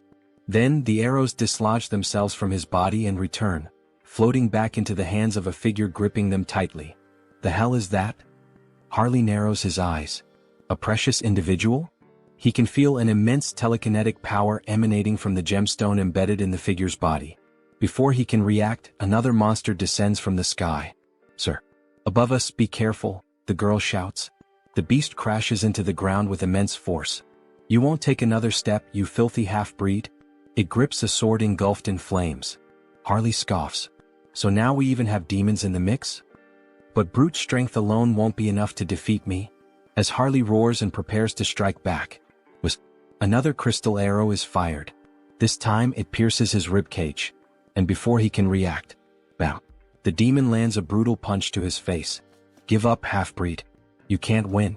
The girl cries out, Sir, are you alright? The demon raises his flaming sword. You're dead now. The blade comes down. Yeah, this really is over, Harley mutters. Even a demon is capable of speaking the truth. Then, a blinding light bursts forth from the heavens. It shines intensely between Harley and the demon. What? Where is this overwhelming holy power coming from? Harley smirks through the pain. You got here just in time, Heinrich. Going back to the past, my lady. Are you really going to believe in a theory and an uncertain feeling in such an important situation? How can you say something like that? Sir Heinrich is someone the church can trust wholeheartedly, but he has never been blessed with divine favor for exploration. Since the divine has shown interest in him multiple times, he must have received some kind of revelation from our own God. The elf becomes irritated, standing up abruptly and slamming the table. It doesn't matter whether this is a revelation or just another guess. That's irrelevant. If it leads us to the child, I will follow any decision. Show the way, Sir Heinrich. Returning to the present, a great battle is taking place in the mountains. Sir Heinrich is facing the demon of the flaming sword. They clash blades, but when Heinrich imbues his sword with divine power, he delivers a clean and flawless strike, slicing the demon in two. Before dying, the demon himself mutters, so strong, both this divine power and his swordsmanship. This paladin is not normal. The gem-covered creature sees its fallen companion on the ground. However, before it can react, Harley suddenly appears, ready to land a punch on the monster. "Where do you think you're looking?" he taunts. Yet, before Harley can strike, the monster covers its entire body with crystal arrows, striking multiple points on Harley's body at once, including his eye. "Not a bad attack," Harley remarks, gripping the monster's head. He then smirks. "I'll be taking your eyeball as payment, for the one I just lost." Then he begins pressing the monster's head with all his strength. Cracks start forming, spreading slowly until, finally, the gem-like head shatters completely. Gritting his teeth and groaning in pain, he carefully and quickly removes the arrow still lodged in his eye. "Since you were the one who took and destroyed one of my eyes," he mutters, "I'll replace it with yours." With that, he implants the gem into his empty socket. A system notification suddenly appears. A new body part has been transplanted. Ability acquired, Jewel Eye, Psychokinesis unlocked. Ha. Ha ha ha ha. He bursts into laughter. Now he can attack from a distance. As the gem fully assimilates into his eye socket, it gleams with power. "I can't believe it. Those two were actually defeated? But who the hell is that paladin who suddenly showed up?" "Don't act recklessly," a voice warns. "They are just one man and a child, nothing more. Begin the ritual, prepare the other monsters, and get ready to withdraw." But then, a noise. "Elder Nurabe?" A sickening thud echoes through the air. One of the cultists is suddenly struck by an iron club, his body crumpling to the ground. "I'll crush your skulls, you bastard heretics." Paladins charge in on horseback, roaring their battle cries. "The Holy Knight Order." "Damn it," one of the cultists panics. "Elder Nurabe, what should we do? Should we start preparing the teleportation spell to escape?" "Screw that," Nurabe growls. "There's no turning back now." Gripping the arm of one of his devoted followers, he begins the ritual. One by one, their souls are drained, their lifeless bodies collapsing to the ground. With a wicked smile, Elder Nurabe offers up every last soul as a sacrifice. "Descend upon us. Incarnation of greed." Then, a massive pentagram begins to form. "Burn them all," the elder commands as he completes the ritual, his voice laced with eerie finality.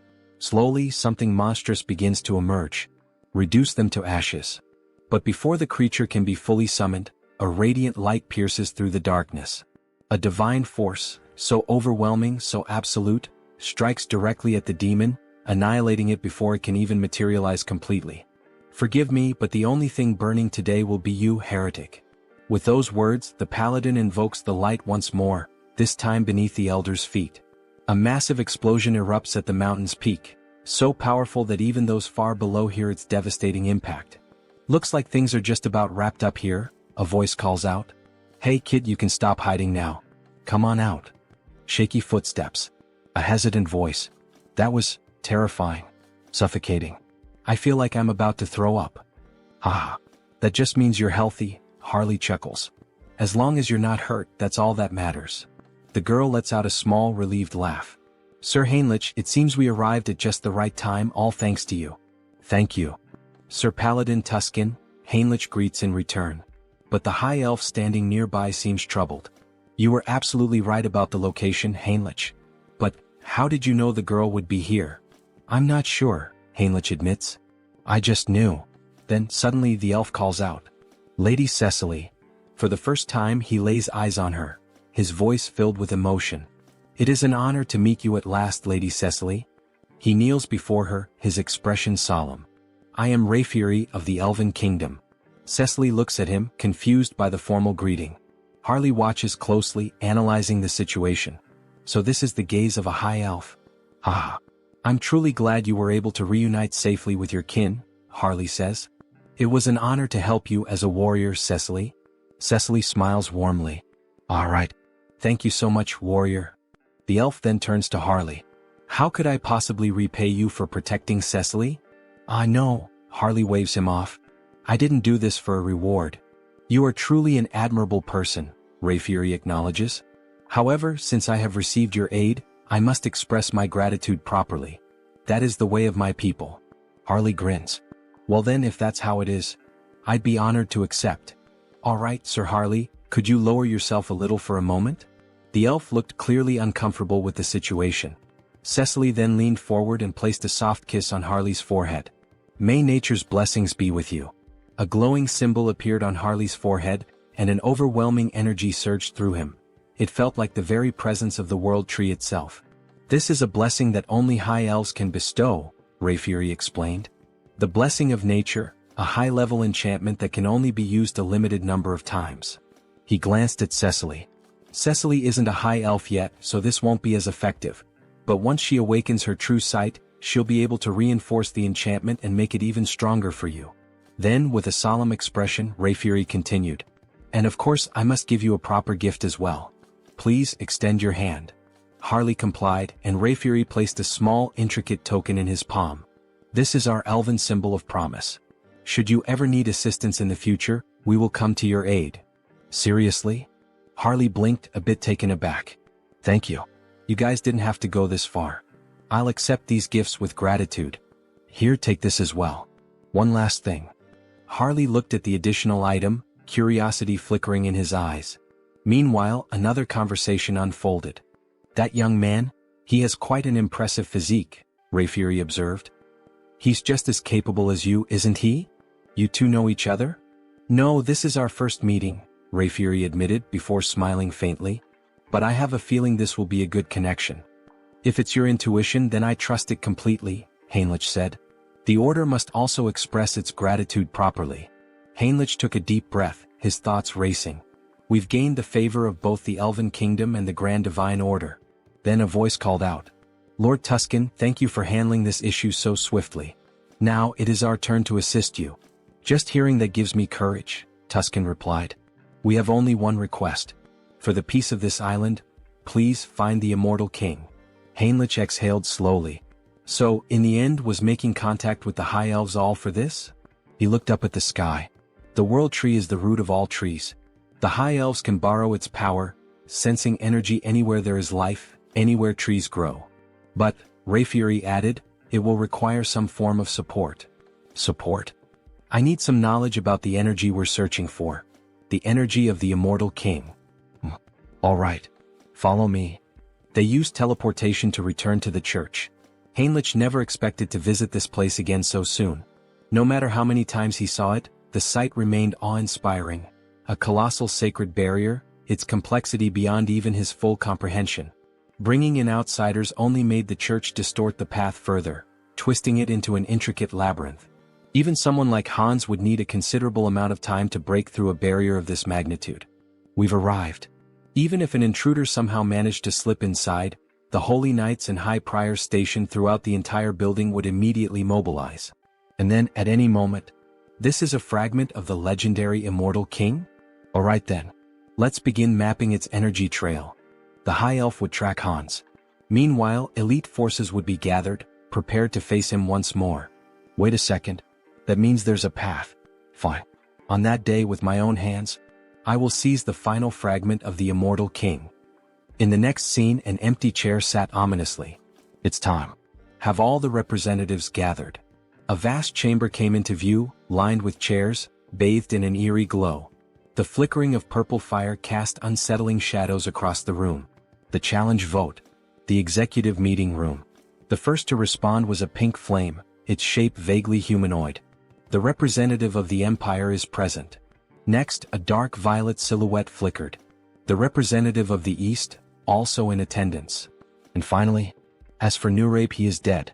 He will not be joining us. A heavy silence hung in the air.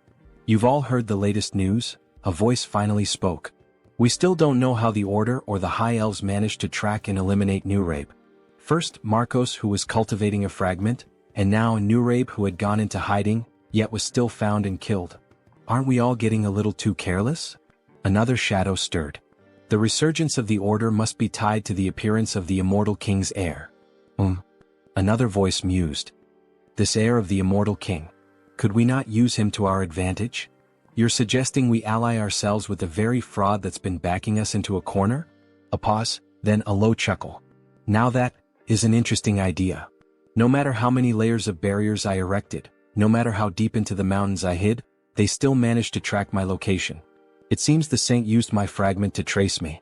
In that case, all I need to do is hide the fragment in the subspace I created. But the moment I tried to send it in, it was repelled back. Damn it. Did I fail? It seems this fragment won't enter a normal subspace. But if that's the case, then what if I store it inside Han's body instead? Would that be enough to contain it? Would that allow me to transport it without being detected? Then Hans himself would become one with the fragment.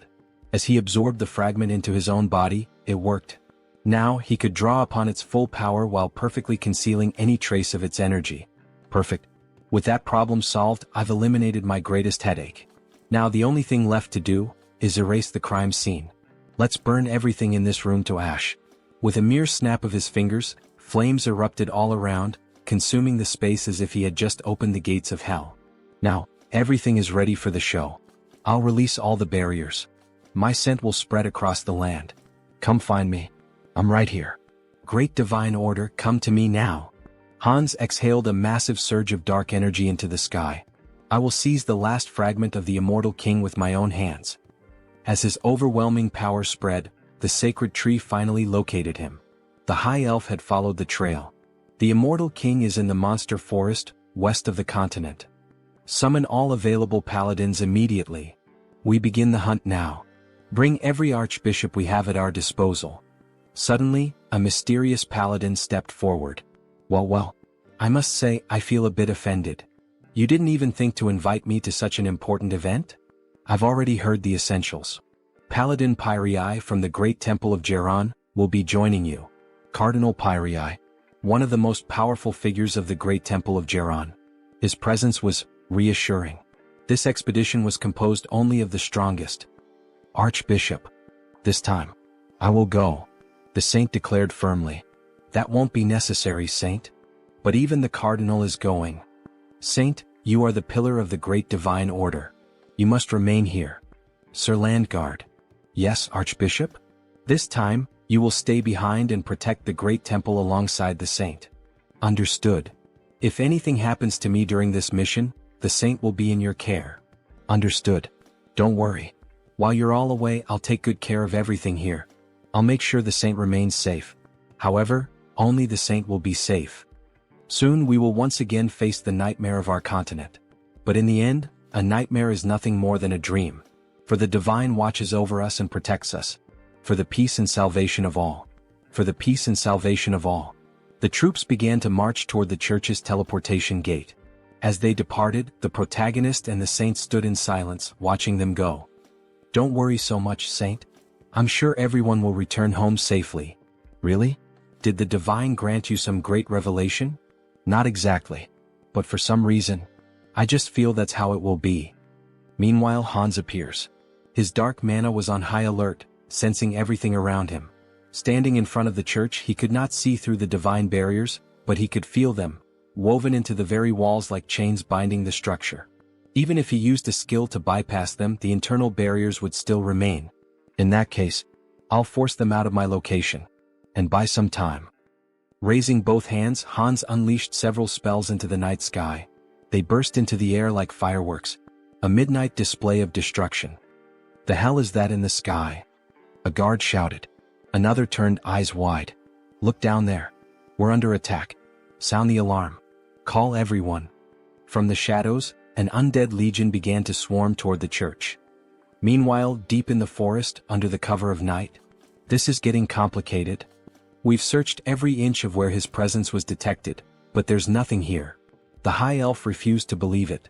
He was certain this was the place. If Hans had moved, the world tree would have warned him. But wait, could he have realized he was being tracked? Did he set this up to mislead us? Everyone return to the great temple immediately. That's an order. This is his trap. It was all a distraction. By the time they returned to the church, it was in ruins. Bodies of soldiers, skeletons, and undead littered the ground. And standing there, waiting for them, Hans. Finally we meet. The last fragment of the immortal king. The time for the immortal king's resurrection begins now. With those words, Hans began to absorb the final fragment into himself. Move quickly. The bell is ringing, signaling that they are under attack. The undead are advancing. Move fast. They seem to be in serious trouble now. Well, good luck to them. Heinrich has been assigned to guard the garden, so all he has to do is wait and then slip in unnoticed while Hans takes care of the rest. Everyone move in this direction, a soldier shouts. Don't stop, hurry. However, Heinrich is starting to feel uneasy. There are more of them than he expected. He sees several paladins, warriors, and other people he has never encountered before. Well, in any case, they still don't know that Hans has already reached the depths of the dungeon. They will be too preoccupied with the undead both outside and inside the castle. But then, someone appears above Heinrich, something almost angelic. The figure begins to speak. Everyone listen. The undead outside the castle are merely a diversion. The heir of the immortal king has already reached the depths. Head to the sealing chamber, all of you. Heinrich is stunned. Who the hell is this person? Wait, that's an inquisitor. How the hell did they figure out our plan so fast? Damn it. Heinrich dashes toward the soldiers. He must intervene before this turns into a complete disaster. If they get there quickly, Hans won't be able to retrieve the last fragment of the immortal king. The ceiling begins to crumble bit by bit. The saint looks on in shock. She cannot believe it. How did an intruder manage to reach the sealing chamber without anyone noticing? Are you telling me that they, the enemy, teleported into our temple? She questions. That part, we don't know yet, someone replies. The saint begins to panic. The immortal king was this close all this time and we didn't notice? All because I wasn't good enough to sense his presence or track him. Oh my god, this is all my fault. So many lives will be lost because of my failure. If the immortal king truly comes back to life once all the fragments are reunited, what the hell can we do? Nothing. Tears stream down her face as she cries. Any apology we give will be too late after so many lives are lost. Then a soldier speaks to her. The road was too crowded, but Sir Heinrich is here. From now on he will take command. The saint, who had been crying in despair just moments ago, now cries for a different reason. A radiant smile appears on her face. Sir Heinrich, you have no idea how relieved I am to see you here. Please, lead us with your strength to fight against this evil. Back to Hans. Thinking about how many undead they have managed to eliminate from the army, they are proving to be more resilient than he initially thought. Countless skeletons lie scattered on the ground, including an inquisitor. One of them has an especially angelic face. Malcolm was no ordinary opponent. He was like an elite boss. Rest well, Malcolm. You fought so bravely. After searching for a while through the war-ravaged battlefield, Hans finally finds it. The last fragment of the immortal king is right before him. Finally. Come to me now, fragment. He begins to absorb all the energy from it. The immortal king's final legacy will belong entirely to Hans. He continues drawing every last drop of residual power from the fragment, devouring it completely. However, when he finishes, he feels something strange. What the hell is this feeling of weakness? Even after consuming the last fragment, he doesn't feel any stronger. Could it be that it takes time to fully absorb the fragment's power? Then he hears a noise, an intruder. Two paladins soar toward Hans, weapons in hand, ready to strike him down. Hans quickly casts a spell, sending them flying backward with a powerful blast. They crash to the ground and everyone looks on in shock. A nun rushes to their side, immediately using healing magic to purge the remnants of dark energy with divine power. Heinrich decides that it's time for him to join the fight. He cannot just stand by and watch them battle like this.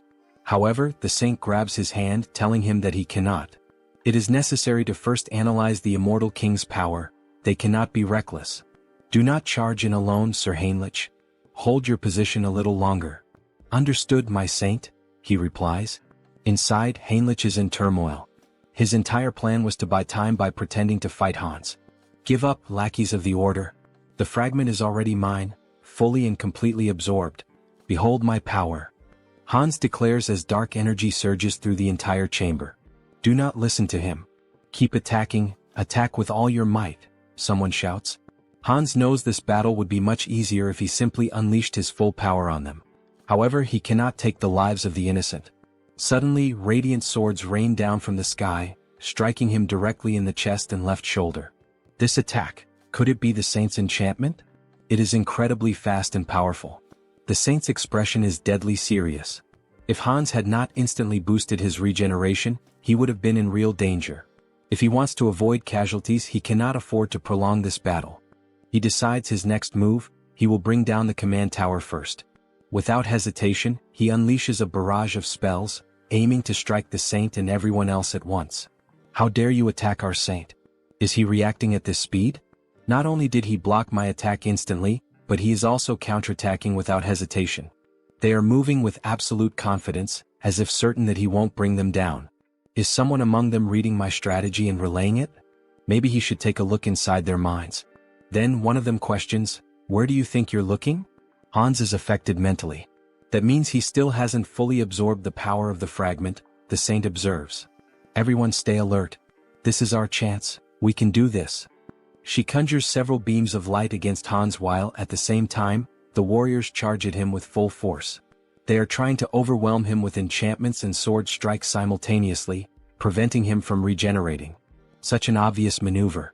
Hans quickly casts a barrier, sending one of the warriors flying backward. "Go ahead, let's see if you can block this next attack as easily," another warrior shouts. "Are you seriously trying to provoke me with such a slow strike?" Hans sneers. He then summons a spectral hand, binding magic, trapping the soldier as if inside a cage. Damn it! How the hell did this happen? How is he reading every single one of our movements now? He shouldn't be able to block psychic intrusion. "Forgive me, senior?" One of them speaks hesitantly. Since Heinrich couldn't help, he must have read the plan from his mind so that Hans would know what was coming. If it's come to this, then the soldier is. However, he is cut off by Hans's laughter. "It's too late, you poor fools. You were too slow." Inside him, the fragment of the immortal king, finally, has completely fused into one. A vision appears as if a heart is pulsating violently. Hans begins to laugh uncontrollably as the atmosphere grows heavier and denser, thick with the overwhelming energy surging from within him. No, this energy. The saint stands in shock, unable to comprehend what is unfolding before her. Sir Heinrich, however, cannot hide the joy on his face. This can't be happening. The saint stands frozen, unable to react, before tears begin streaming down her face. We were too late. The immortal king is truly coming back. We see Hans slowly beginning to transform. You dogs of the order, tremble in fear. System notifications start to appear. You have experienced death, overcome it and conquered it. You have now transcended. Achievement unlocked. He has returned. The immortal king. The calamity of the sidereal dimension. The immortal king. Quickly. We're almost at the sealing chamber. We need to support her holiness immediately. However, as soon as the guards rush into the room, they are struck speechless by what they see. That figure. Could it really be the immortal king? Is it truly him? Are we already too late? Hans stands before them in a new form. He appears more human now, his body no longer just bones but covered in flesh, yet undeniably more powerful than before. We still have time. This is a sacred space that suppresses the immortal king's power. We will sacrifice our lives to stop that demon right here. Sir Pion. Everyone get ready. We attack together. You truly believe you can stop me?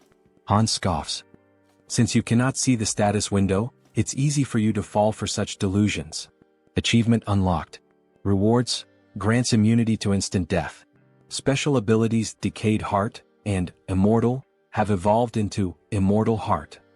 Hans has truly become a mystical being, now even capable of escaping death itself. He is invincible. Very well, come at me, all of you. Let me show you the power of the immortal king.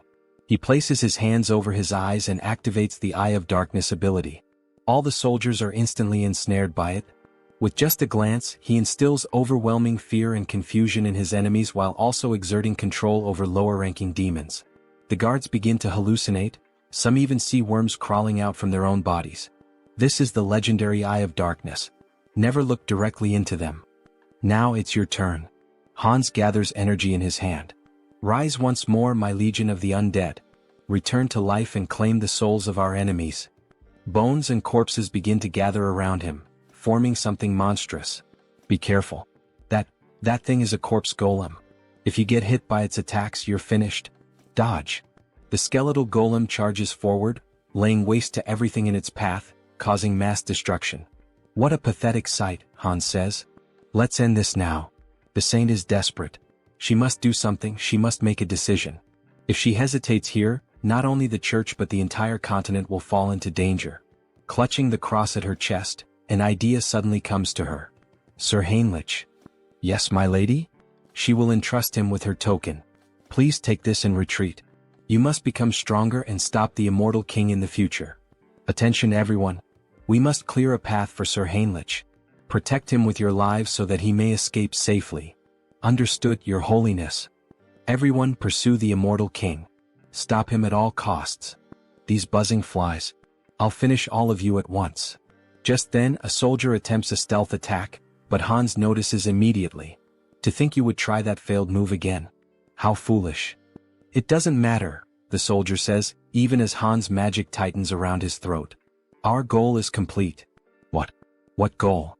If we could save Sir Heinrich, our hope, I would throw away this worn-out bag of bones as many times as necessary. Very well, fool. Your wish is my command. I'll crush this skeleton right now. Before he can finish, Hans is sent flying by a sudden punch to the face. It was Sir Heinrich delivering a powerful, blessed strike. Without giving Hans time to react, Heinrich draws his sword and launches a flurry of rapid, precise strikes. Hans watches, impressed. Your movements are excellent, he admits. But Heinrich's sword is too dull. It cannot cut him, much less kill him. Hans retaliates, launching several black energy spears straight at Heinrich, piercing through his chest. However, they do not wound him. He can feel the impact, but the spears have only punctured his armor, not his body. This is the climax. Hans unleashes another spell, causing a massive explosion across the battlefield. The saint screams in despair. Sir Heinrich, what? Even after I told you we should entrust the future to you. She collapses to the ground, sobbing. Why didn't you run away? I did not join the church to save my own skin, Heinrich replies. How could someone who turns his back on his comrades, who stand ready to face death and sacrifice themselves for a greater cause, ever hope to protect the world? The cross-shaped token in his hand begins to shine intensely. Immortal King, you said my sword was dull? Even if my blade breaks today, I will kill you here and now. You have achieved enlightenment by fulfilling the conditions. You have acquired the special ability, Blessing, Rod of Light. This is the third blessing.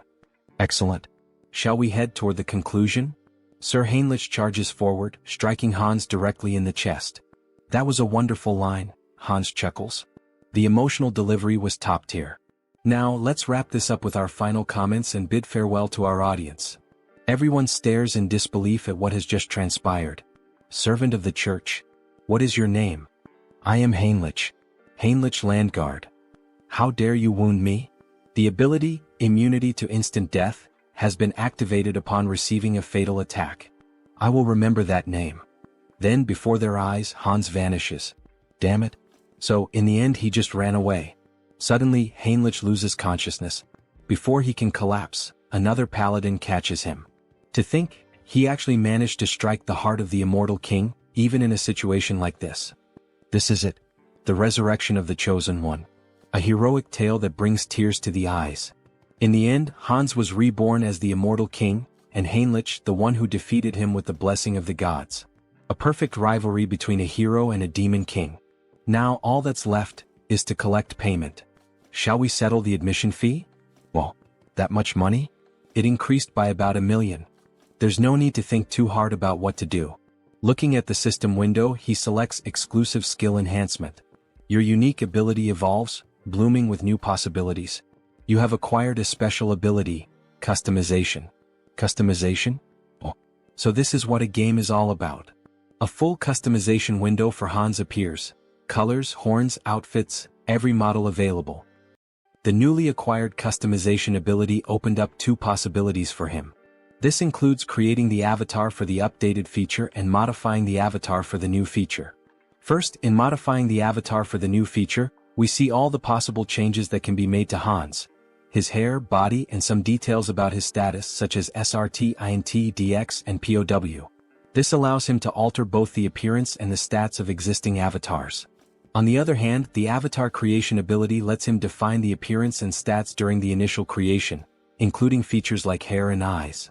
Above all, the biggest difference in this category is the gender selection option, which allows him to choose between being a man or a woman.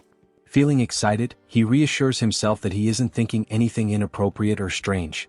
He's just pressing the button out of curiosity. After all, he needs to find out what the difference is.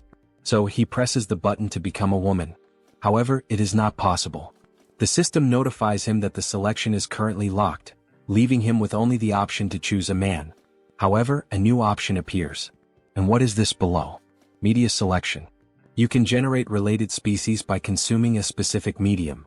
A medium related to a species? Could it be the branch from the world tree that Cecily gave him last time? He liked the item because it is an environmentally friendly air purifier, but he feels there is no way around it. To create an elf, this should be enough. World tree branch detected. Generating as elf. Then the creation begins. A tall elf, just like the protagonist, with short hair and long ears. How impressive. And with that, it's done. An elf avatar is being created. Since customization is now possible, he adjusts the face to make it more beautiful and refines the arms and legs to be long and slender. As elves are elementalists, the most important attribute distribution is their affinity with nature. His name is Harris. Harris species, ELF. Individual trait, child of the world tree. Then we see a beautiful elf with long golden hair, tall and with the posture of royalty. Special notes. Born as an elf using the branch of the world tree as a medium. The growth rate of nature affinity is significantly increased due to the child of the world tree effect. That well-toned body and that beautiful face, haha, just as expected from an elf. But then the new avatar reacts. How unpleasant, he says before making a face as if he's about to vomit. But what's happening? Hansa's dark magic makes him feel as if Harris is being completely destroyed, as though the dark magic is killing a delicate young plant. Oh shit, why didn't he think of that? He had already gotten used to Hans, so it never even crossed his mind to worry about it. Hans, cancel your summoning. Since the mental center isn't functioning, could it be due to the elf's affinity with nature? He nearly lost the new avatar without even realizing it. For now, he decides to save Harris for later. Then he walks over to the shelf and picks up a book titled Conan the Baba. Maybe it was time for him to start writing the story of the mercenary king this time. Meanwhile, back to Harley, we see him looking quite excited. He really enjoyed that ear-floating feature. The young woman laughs, saying that it's a relief and that it suits him well. Thanks for your support. Hubert had found just the right item for him. Tarak truly is the city of artisans. On the streets, we see a few people going about their day, making it feel like an ordinary town. Speaking of which, he had heard that some guys had been causing trouble at Hubert's shop. Maybe he should head over there and teach them a little lesson. Then, a group of 3 people starts making comments. What's with those tattered clothes and tattoos? No wonder the South is mocked as a den of savages, it's the Southerners' fault. Harley tries to ignore the spiteful remarks, but he just can't. Hey, what the hell are you guys even talking about? Which bastards just insulted the Southerners? Was it you? Or maybe you? You bastards better watch yourselves. I'll knock some sense into you. But when one of them swings at Harley, the wooden club shatters the moment it makes contact with his arm. That idiot, he just broke his own weapon against nothing but Harley's body in bare hands? Harley starts thinking. He would say that's pretty rare for this avatar. Ha. All these guys must be true Southern warriors. Tattoos, strong bodies, fierce gazes. That just means he needs to live among them and start building relationships. The great hero of the South and his closest companions who support him. In other words, he might actually become a true Southern warrior. Anyway, hurry up and dress properly.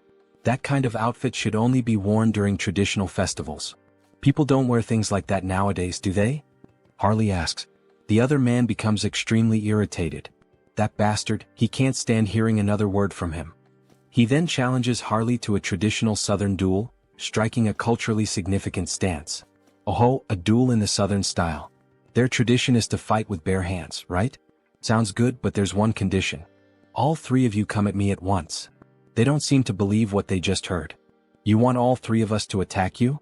Are you insulting our honor? Fine, then 2 of you can come at me. The third should help the 2 who'll end up on the ground. As he makes this threat, his eyes take on a psychotic gleam, as if he's about to beat the 2 of them half to death. Alright, come at me now, you cowards. Try to take me down. Then the sounds of impact echo through the city, leaving a trail of destruction. 2 of them are lying unconscious on the ground while the last one, still standing, mutters, "That bastard is insane, unbelievably strong. He's not a Southerner. With that level of skill, how is it possible that you don't have a single warrior's mark?" Right, those marks were a thing among Southern warriors, weren't they? How should he make this up? Brothers, I am a Southern warrior. But there's a story behind why I have no marks. What do you mean? It all started 20 years ago. A duel was held to determine the next chief of their tribe. The scene shifts to an arena, where 2 warriors battle while the rest watch from the sidelines. Harley's father, the strongest warrior in the tribe, won the championship, earning the admiration and praise of every member present. "Congratulations," said the king. "As per tribal tradition, you will be granted one wish. Speak, what is your desire?" His wish had already been decided from the very beginning of the tournament. I will not marry the chief's daughter. What? Everyone was stunned. Outrageous. How dare you make such an absurd request? Explain yourself. Well, he had a good reason for making that request. The reason was, she and he were bound by blood as siblings. What? She is left speechless.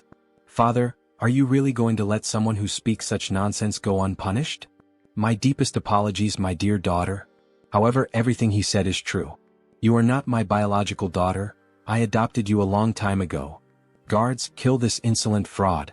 Dear, he will buy us time, so run away quickly. At that time, his mother was pregnant with him, which is why she couldn't help his father fight. His father bravely fought alone to protect his wife and unborn child. But he fell heroically, holding back the tribe's warriors. His mother managed to escape her pursuers and hide in a secluded cave, where she raised him. However, even his mother passed away recently due to illness, and that is why he has no warrior's marks. All three men begin to weep. How could such a tragic past exist? They apologize for misunderstanding him. He is a true Southern warrior. He never expected such a sorrowful backstory. Of course, it was obvious that everything Harley had just said was a complete lie, but his performance was insane. Alright then, to our new brother, cheers. Everyone raises a large mug of beer in celebration. By the way, Hyungnim, this place is pretty far from the south, isn't it? What brought you all the way here? Well, there's a story behind that too. After his mother passed away from illness, he was left all alone in this cruel world. It was just him and his own body. He was completely lost, unsure of what to do, how to survive, or what path to take. And then, the only person who didn't just walk past him but actually stopped and spoke to him said, "Excuse me, do you need help?" That person was a young merchant named Hubert, who ended up becoming very close to him. Today they are best friends. Hubert was the only one who truly made an effort, who worked hard to help him get settled. A benefactor and a true friend. But later he found out that Hubert was in serious trouble. Apparently he was being threatened by some bandits. There's no way he could ignore the struggles of someone who once saved him. That's why he came all the way here, to help. One of them slams the table. That's awful. An enemy of our brother is an enemy to all of us. We'll do everything we can to help our brother's brother as well, everyone. Thank you all so much for your help. Harley embraces them all. Alright then, as soon as I use these bastards to silence the fools threatening Hubert, it'll be time to kickstart my real creative economy project. He plans to import a ton of pimenta de terra since it's a rare and valuable spice in this world. In exchange, he'll distribute magical tools, which are common here but scarce on Earth. A win-win trade where everyone benefits. And in the process, he'll also secure a hefty profit, using that income to pave the way for even more explosive growth. Very well, Hyungnam. Let's first head to your friend's shop. We'll make sure the place is well protected. You can count on us. Alright, then I'm counting on you all, guys. Having reliable subordinates really makes life much easier. Now that Hubert's problem is being taken care of by them, it's time for him to move forward and begin his debut as an elf. Then, in front of a castle, we see someone standing. Good morning. This is the Great Temple of Rosalia, correct?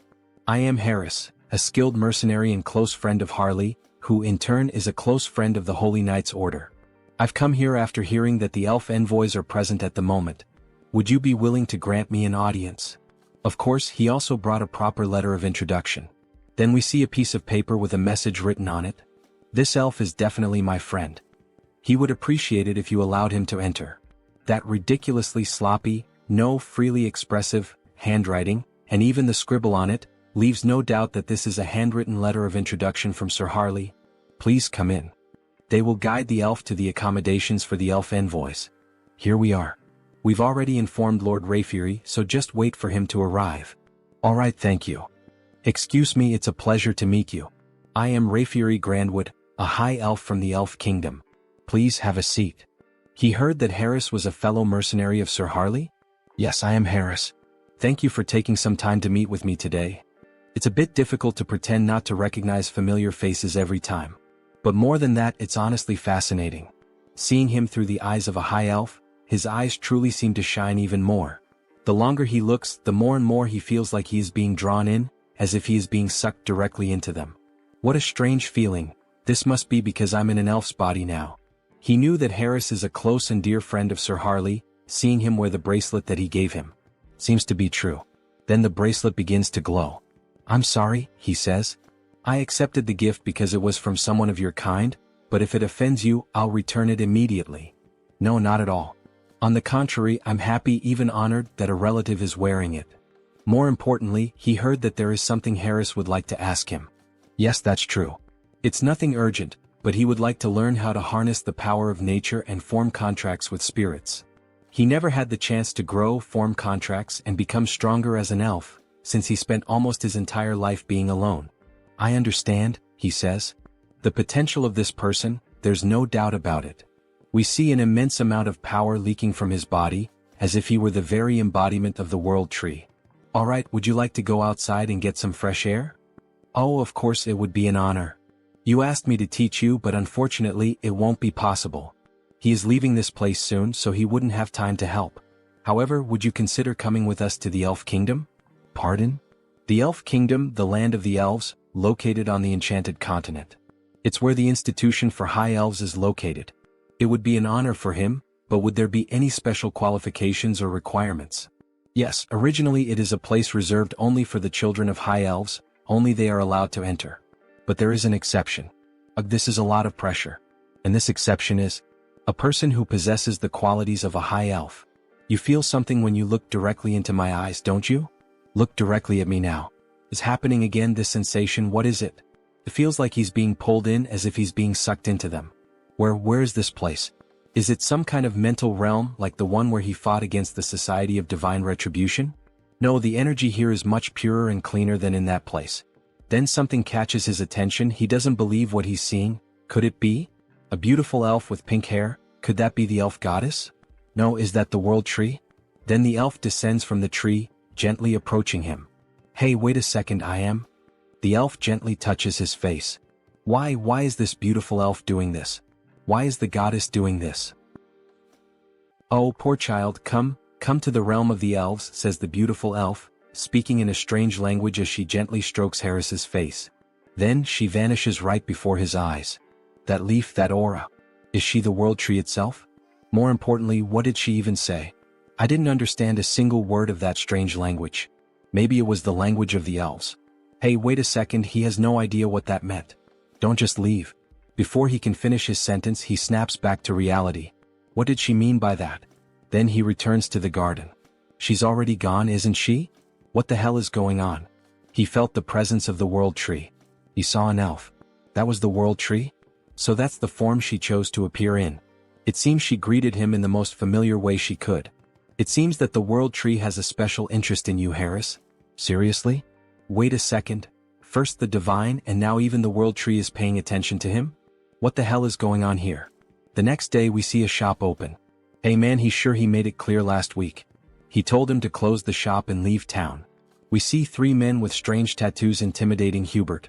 Yet he's still here. Well, excuse their rudeness. This week, a truly excellent tea has arrived. How about it? Would he like to have a cup with him? We see that Hubert is truly a gentleman, dressed in formal attire, wearing gloves and glasses. So, it seems he didn't understand a single word of what he just said. Then he taps the cup.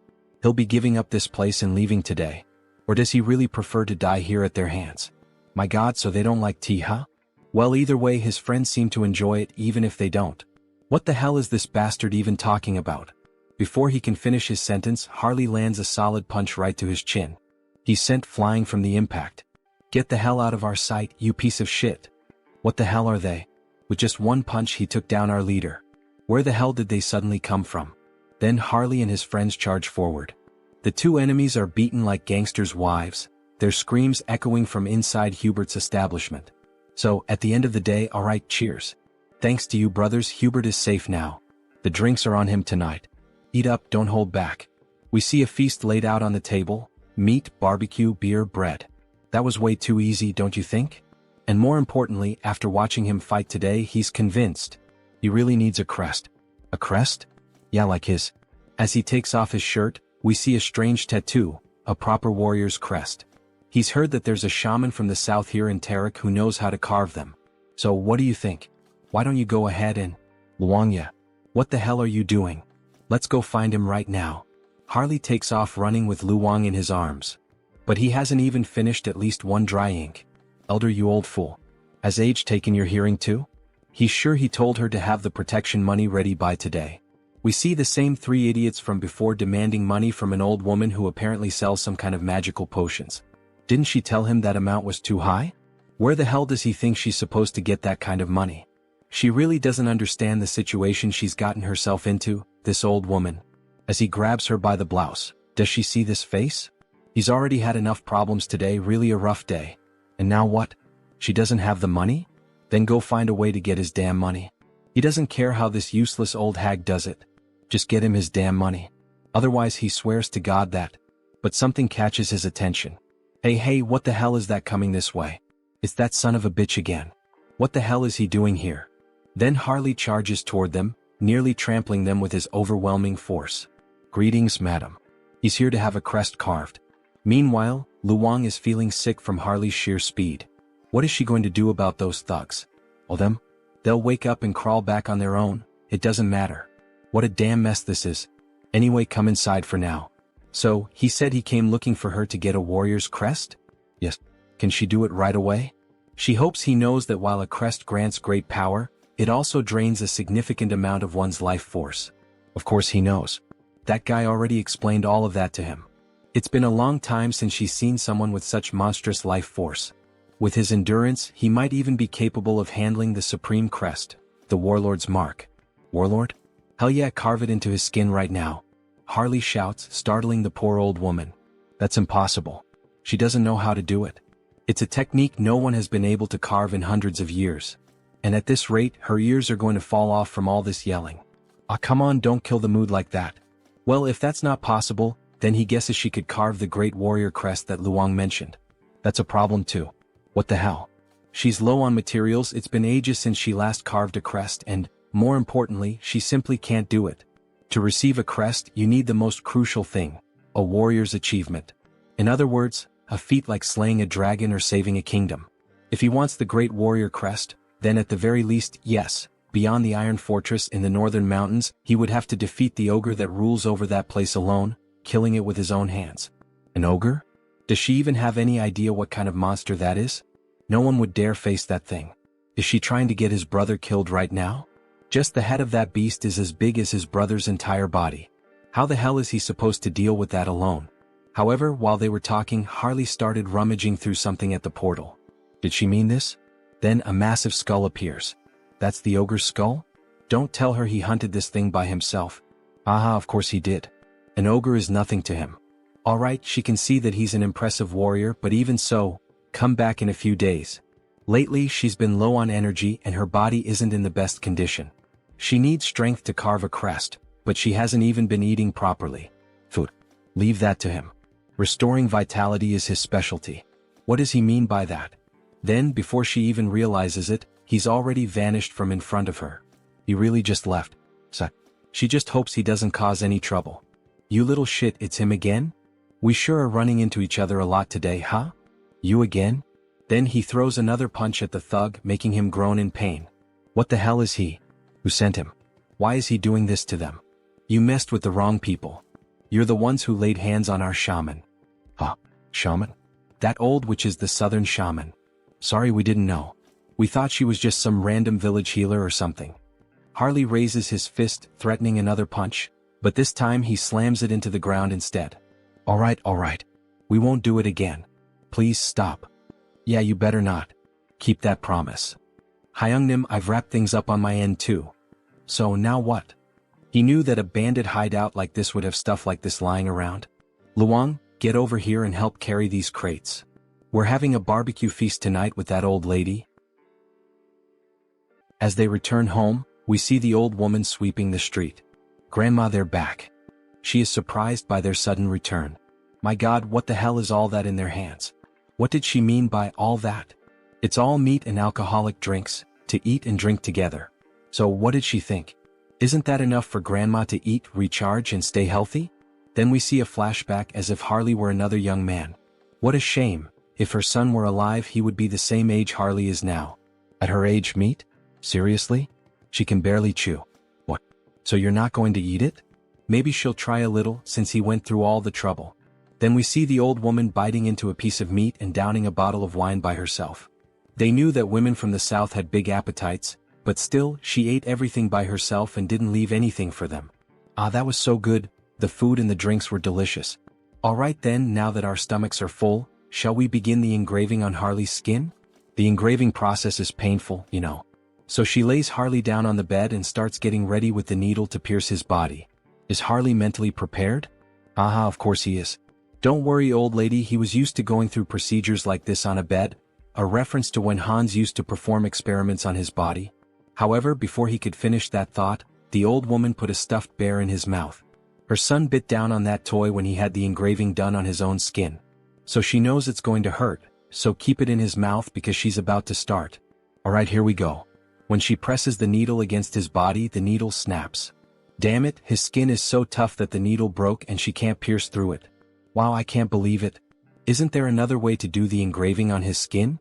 He knew that Hyungnam was exceptionally tough, but this is insane. There's no way we're going to use another technique. Don't worry about that. She shifts the angle of the needle, and the markings on her arms start to grow stronger. She's going to make sure that all that meat and alcohol she ate and drank will be paid for, in full. Activating all the markings on her body, she begins to pierce and carve the engraving into his flesh. It's time to show what a first-rate tribal shaman chief from the past is capable of. Then we see the mark that was made, a fiery sun, resembling the symbol of the Sun Pirates from One Piece. Captain Fisher Tiger. System notifications. The entity has fulfilled the conditions and attained enlightenment. He has acquired the skill, Chaco-style combat symbol. Current symbol, Great Warrior. We see a large marking on the right side of his chest. This is truly impressive. It's far more efficient than enhancement through bio-aura. At this level, even without using the body mutation ability, he could defeat an ogre in a bare-handed fistfight to the death. This is perfect. We see the old woman, completely exhausted and worn out. Harley is even concerned about her condition. What's the matter? Is she alright? Is she feeling anything? Don't worry about her. It's just that it's been a long time since she used that kind of strength and those engraving techniques. She's just out of shape. She'll be fine after resting a bit. Lock it in, brother. We've just found more work to do. And what would that be, Brother Harley? Meat. He shakes the old woman, shouting in desperation. We need to find more meat. She can't be in pain if we're going to finish the other crests. We need to keep her alive and well. That damn stubborn bastard. Let her rest a bit before continuing. In the next scene we see Heinrich lying in bed, his body completely wrapped in bandages. Meanwhile, someone is standing in front of his body, praying and speaking divine words. A paladin approaches from behind and asks if she's still praying for him. Cardinal Pion, if she continues praying and using divine power without resting, it will certainly have serious consequences on her body. So please go easy. Yes, she knows the consequences. But her heart won't let her rest. She can't forget what happened, the last vision she had of him.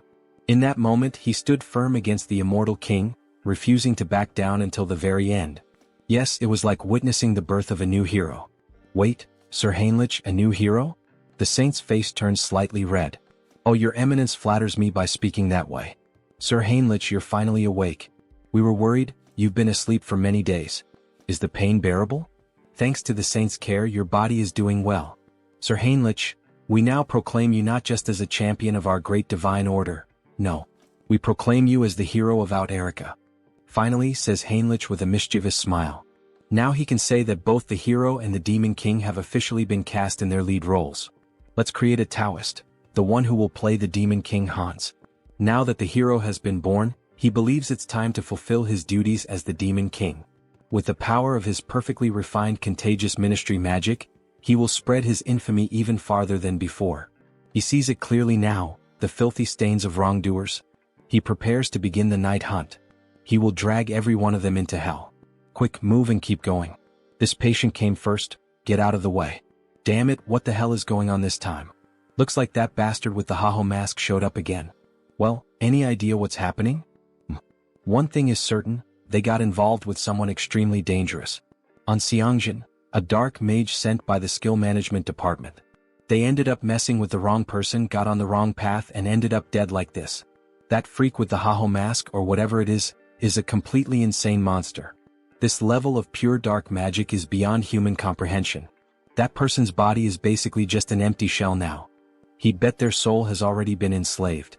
If he were caught by a monster like that, if it were him, he would choose that option without a second thought. As if that would help. says the so-called best dark mage in Korea. He's nowhere near that level. Having a dark mage of that caliber as an enemy, well, that's what it really means. No way. He said the culprit was the Haho mask, right? In that case, let me take a closer look at the curse. He then uses dark magic on the dead man's head. However, he suddenly feels a devastating force as if something is watching him. That feeling, he collapses to the ground in shock. Hey, what the hell just happened? What's wrong? Did he find something? Team leader, he feels like he's about to die right now. What the hell are you talking about? That bastard. The Haho mask. He saw him. The Haho mask noticed him. He tampered with the spell on his own, so if he gets caught, he's screwed, no doubt about it. At this point, there's only one option left. Is he going to fight against the masked Haho? If he just dies now by jumping off this building, he could peacefully cross over to the other side. Hey, stop doing something stupid, you lunatic. The masked Haho only hunts and kills villains. You'll be fine since you're innocent. So calm down and breathe. Alright. Hearing those words like that made him feel a little better. Thank you very much. After all, he is innocent. Is this bastard stupid or something? And somehow he starts to feel his body slowly relax, until he passes out and collapses to the ground. Hey Sunghyun, what the hell just happened? Nurse. Please help us, he passed out. Meanwhile, Hans watches the entire situation from afar. Interesting, that man seems to have the ability to use dark magic even if only in a light form. He doesn't sense any evil aura from him, so there shouldn't be any problem with meeting that guy again in the future. The next day we see a blog filled with various posts and information about the masked Haho. Hans's popularity has grown so wildly that it's now out of control. What could Haho's abilities be? A vigilante of justice, the dark hero. Some people are even calling him the shadow hero. But it's not like he's actually happy with all this attention surrounding Hans. This could end up becoming a real problem down the line. Oh, what a headache. How the hell is he supposed to start operating from now on? However, someone interrupts his thoughts by knocking on his door. Who could it be? Your fried chicken delivery has arrived. Wait, what? Kang Tae-san. It's been so long since he last saw him. How has he been all this time? Hey, but look at this guy, damn. It's been years since this Hyung showed up and this is how he reacts to a guest? Ah. What do you mean by the way he reacted? Well, even though he's my friend right now, he's the last person I'd want to see or talk to tonight. Skill Management Bureau. Criminal Investigation Division. Kang Tae-san. Still, Tae-san is the only friend he made during his childhood. Even after all these years, while he was reclusive in his room, Tae-san was the only one who came looking for him and tried to help. He's truly a valuable friend. But seriously now, Hyun seems different. It's like he's not exactly sure, but it seems like Hyun has found a purpose to live for again? Well, I mean, he can't stay stuck in the past forever, right? Those who live in the past are museums. And he suspects that his parents wouldn't have wanted him to live this reclusive way. Yeah, damn, he's right. He spoke well just now. Do you have any idea how long he's been worried about Hyun all this time? It's not healthy to stay reclusive for so long without talking to people. Ah, come on, it wasn't that bad. He even went out a few times in the past few days. Really? Says Tae-san with a surprised look on his face. Thank you, my friend.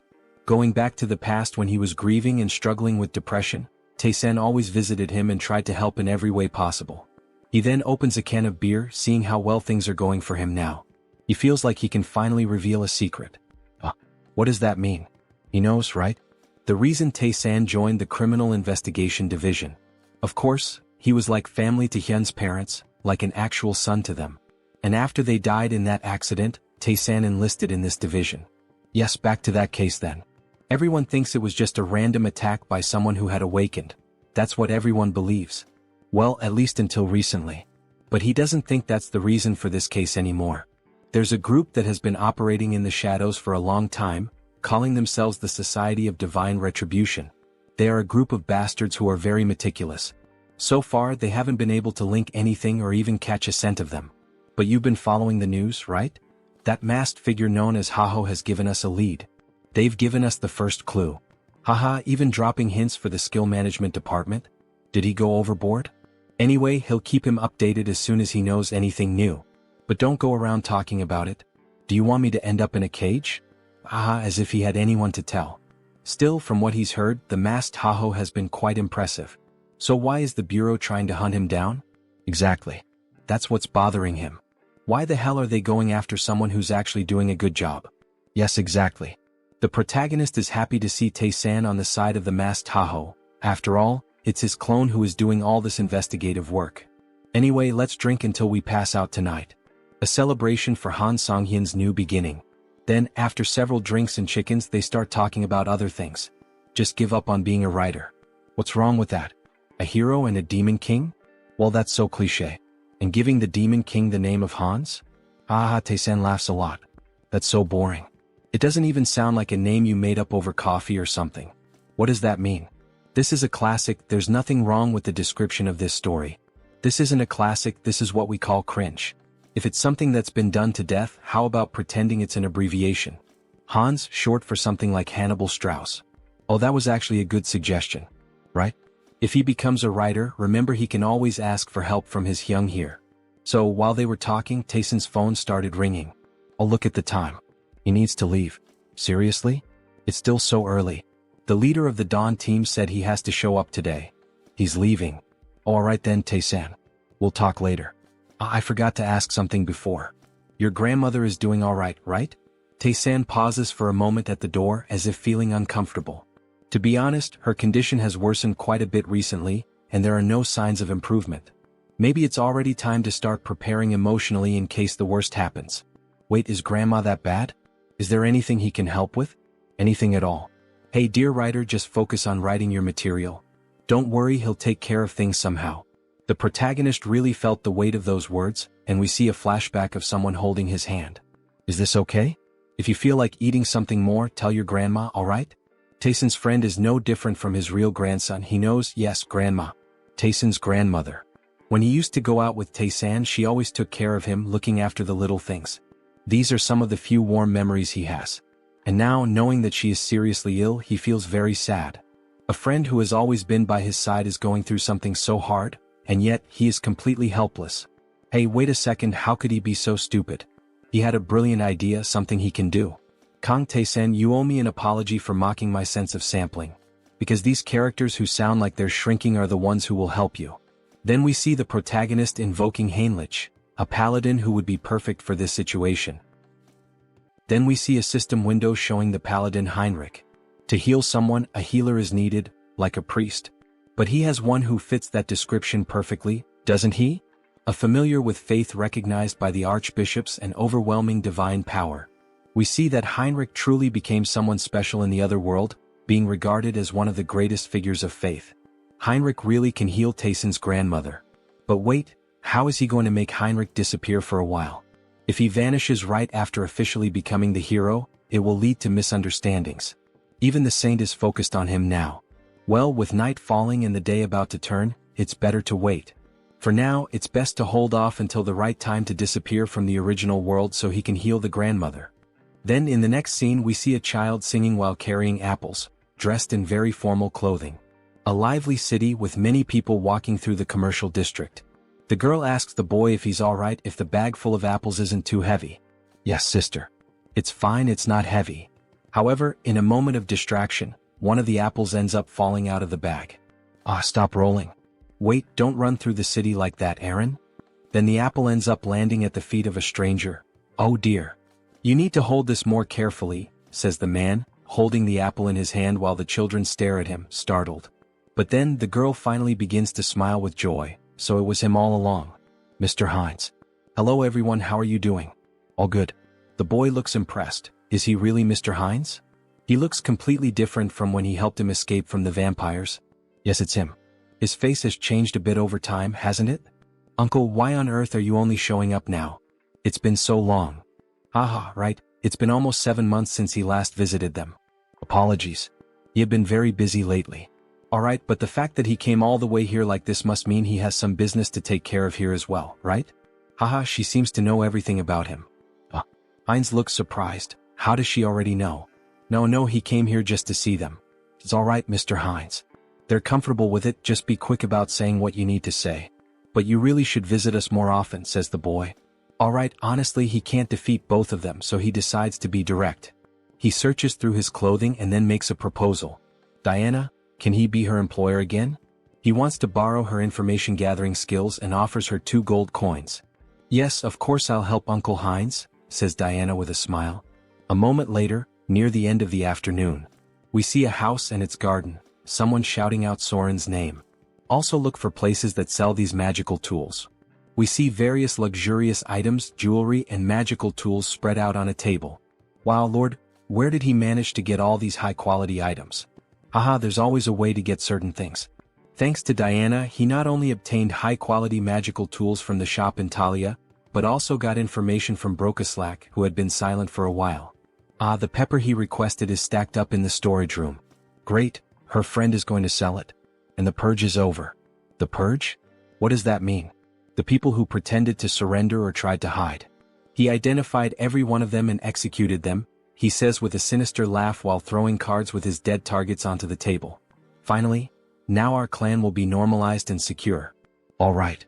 From now on, they just need to exchange magical tools and pepper periodically. So, he's counting on her to take care of the administration of Heteros from now on. Soren is confused by the information she's just received. What the hell did he just say?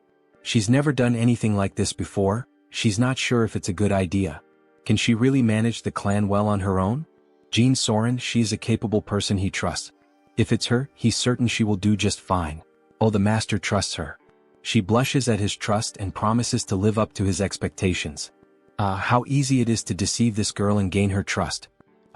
He's using dramatic lines everywhere. If he thinks about it, we're not much different from a small or medium-sized company now that trade between the two worlds has been established. Let's get to the point. Shall we start the conquest of the clan in earnest? Then, back to the original world. It's already nighttime and the city seems quite lively. There are lots of people walking around, enjoying the moonlight, listening to music and chatting with one another. Based on the information he and Diana managed to gather, he personally investigated and was able to find it. This is the source of his blood, and he's convinced that this is the base of the Brokaslak clan, where those two soldiers are standing guard. Then he throws something near the guards to draw their attention and quickly slips in through the back door like a shadow. Why did this one fall on its own? Was it the wind or something? Then we see a beautiful lady holding a glass, drinking it all in one go. This is so good, such refreshing blood. The young vampire lady seems quite satisfied with her drink. But how much longer will she have to keep living like this? Drinking alone is so lonely. Looks like it's still the same as always, a drunk Rosilica. Who's there? There are a lot of familiar faces showing up today. Conceal skill release. Forgive me, but who the hell are you again? He's Heinz, a vampire she met some time ago. She's sorry, her memory is a bit poor. Who are you again? Then she starts pouring more blood into her glass. Still, now that a guest has arrived, she must show her hospitality. However, while pouring blood into the glass, she cuts her fingers slightly to infuse the drink with her own blood. Here, freshly squeezed blood. Please have a sip. No, it's fine. Upon having her offer refused, she becomes uneasy and slightly furious. This is high-level blood magic. How dare he invade the sanctuary of Brokaslak? Then, throwing the blood-filled glass, she begins to manipulate the blood to launch an attack at Heinz. She doesn't know who the hell he is, but she won't let him get away with this. So she goes all in, attacking him with everything she has. However, Heinz only laughs at the situation. Then he counterattacks by controlling her own blood. How is her blood being turned against her? To freely manipulate another person's blood. That's at least in the realm of true blood. He then forms a rope out of blood and leaves her immobilized. This is Brokaslak territory. The intrusion of an outsider is a violation of the treaty. This girl really doesn't seem to recognize him, does she? Well, instead of clearing things up, should he take advantage of that? What violation of the treaty? He is also part of Brokaslak's indirect bloodline. Please don't lie, you coward. Imprisoning a girl like this, there's no way that could be true, is there? Now that she thinks about it, she recalls hearing something about a clan that was persecuted in the past. Could that be true? Yes, he is from that very clan that was mentioned. Now she will cooperate willingly and he will grant her power. Even if he's from a branch family, she has no reason to listen to him. Sorry, maybe I misunderstood, she says, then he grabs her mouth firmly.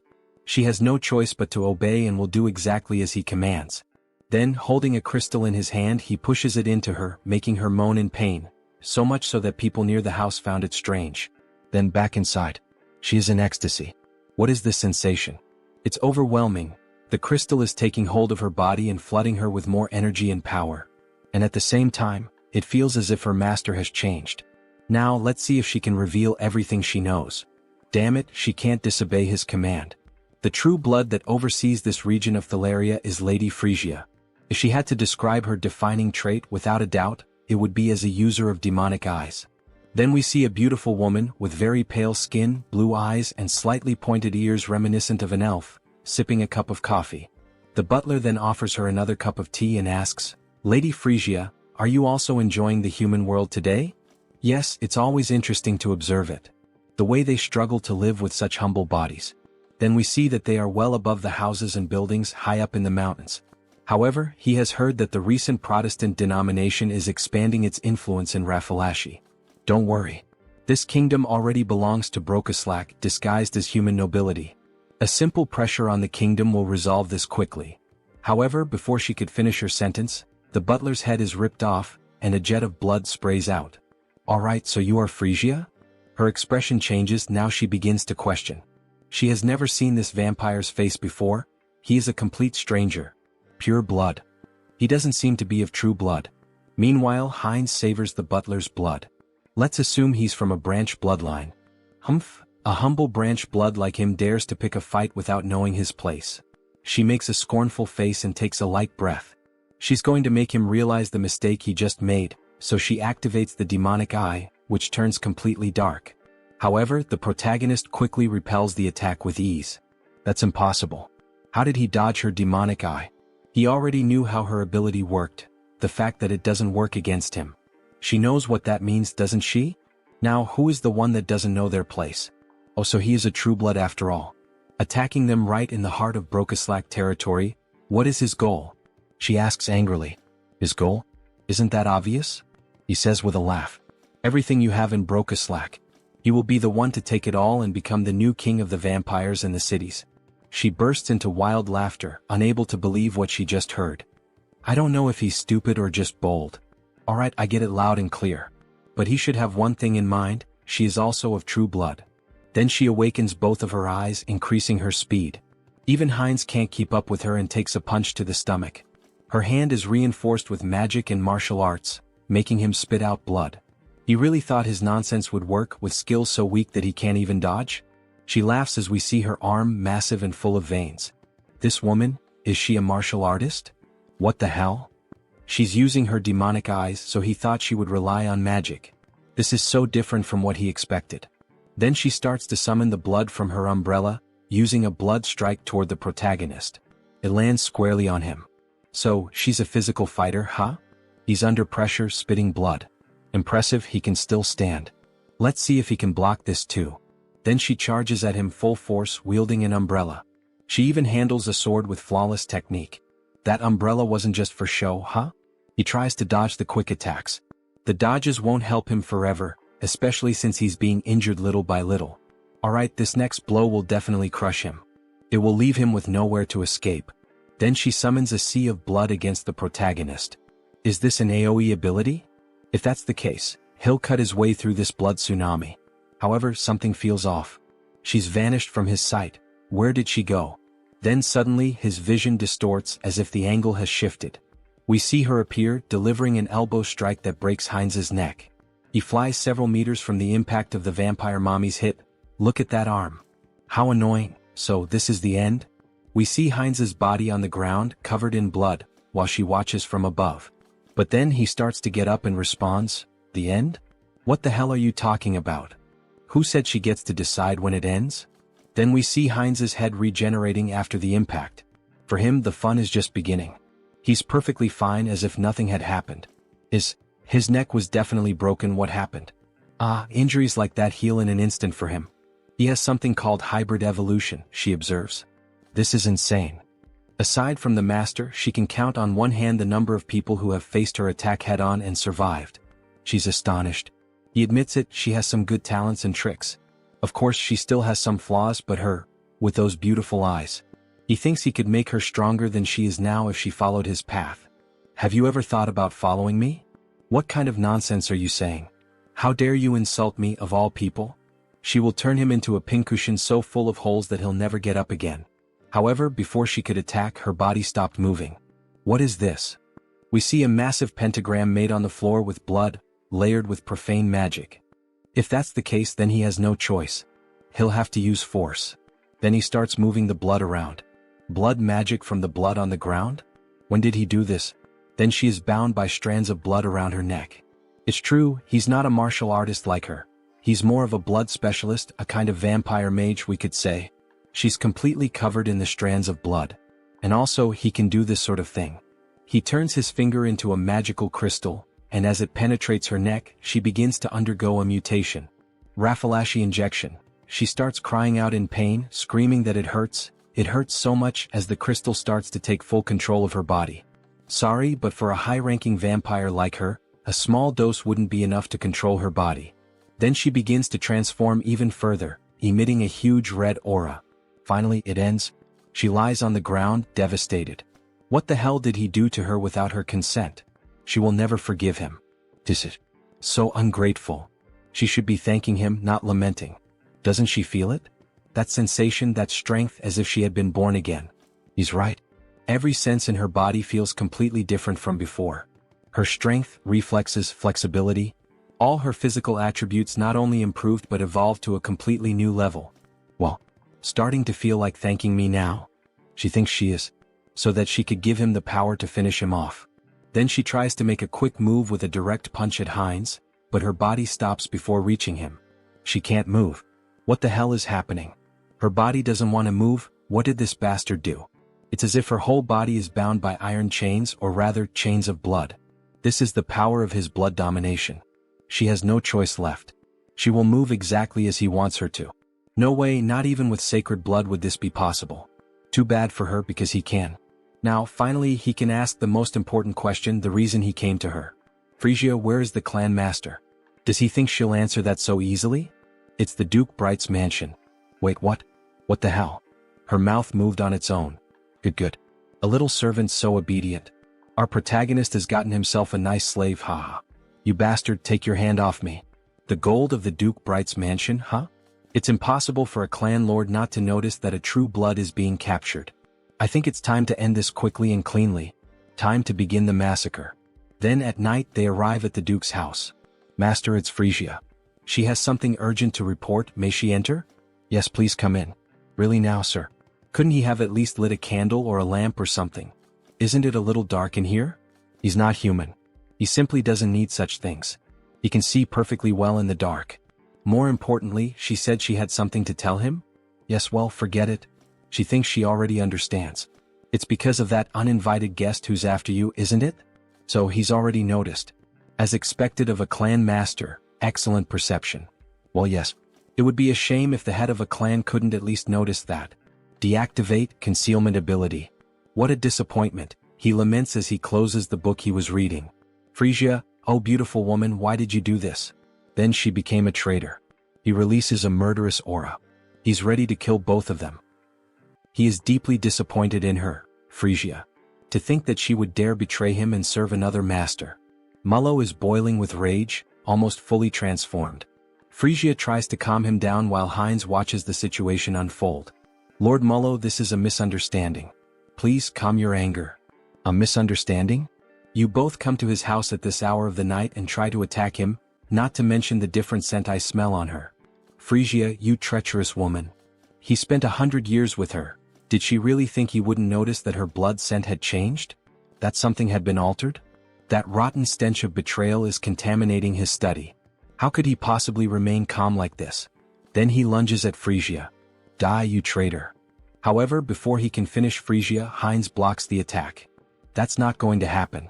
She's my subordinate now. Mullo is caught by surprise. After all, this was shameful. With just one hand, Heinz had been able to block his punch. He had been planning to resolve this situation in the most peaceful way possible, but it seems that will no longer be an option. Violence will have to speak for itself. But who the hell is this arrogant vampire? Peacefully? He really dares to move his lips so freely in front of him. As Mullo speaks, he summons a ball of blood in his left hand, as if it were absorbing everything around it. He will cut off that snake tongue of his, along with the traitor. Then, a massive circle of blood appears above them both. He is like Heinz, a magical vampire. Come to me, children of Brokaslak. Several vampires begin to emerge from the magic circle, summoned by his spell. Go and feast on the blood and flesh of these traitors. Kill them for him. Offer the blood of the traitors to Lord Mullo. How dare they? This is no place for people like them. They're nothing but a bunch of puppets who think they're vampires. Then she begins killing them one by one using the umbrella. Something's not right. There are only about a dozen people summoned here. And yet, he has hundreds of vampires spread across the entire capital. Are you telling him this is all that's left of his subordinates in the capital? Mullo is stunned by the weight of that information. Meanwhile, Frisia continues slaughtering the weak vampires.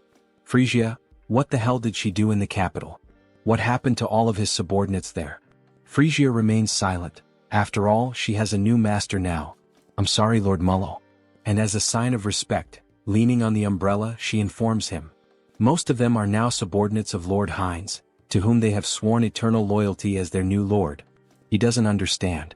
She's saying that his subordinates accepted a new bloodline so easily, without even trying to resist? That's no different from cannibalism within their own kind. With his hands hidden behind his back, he begins to cast a new spell.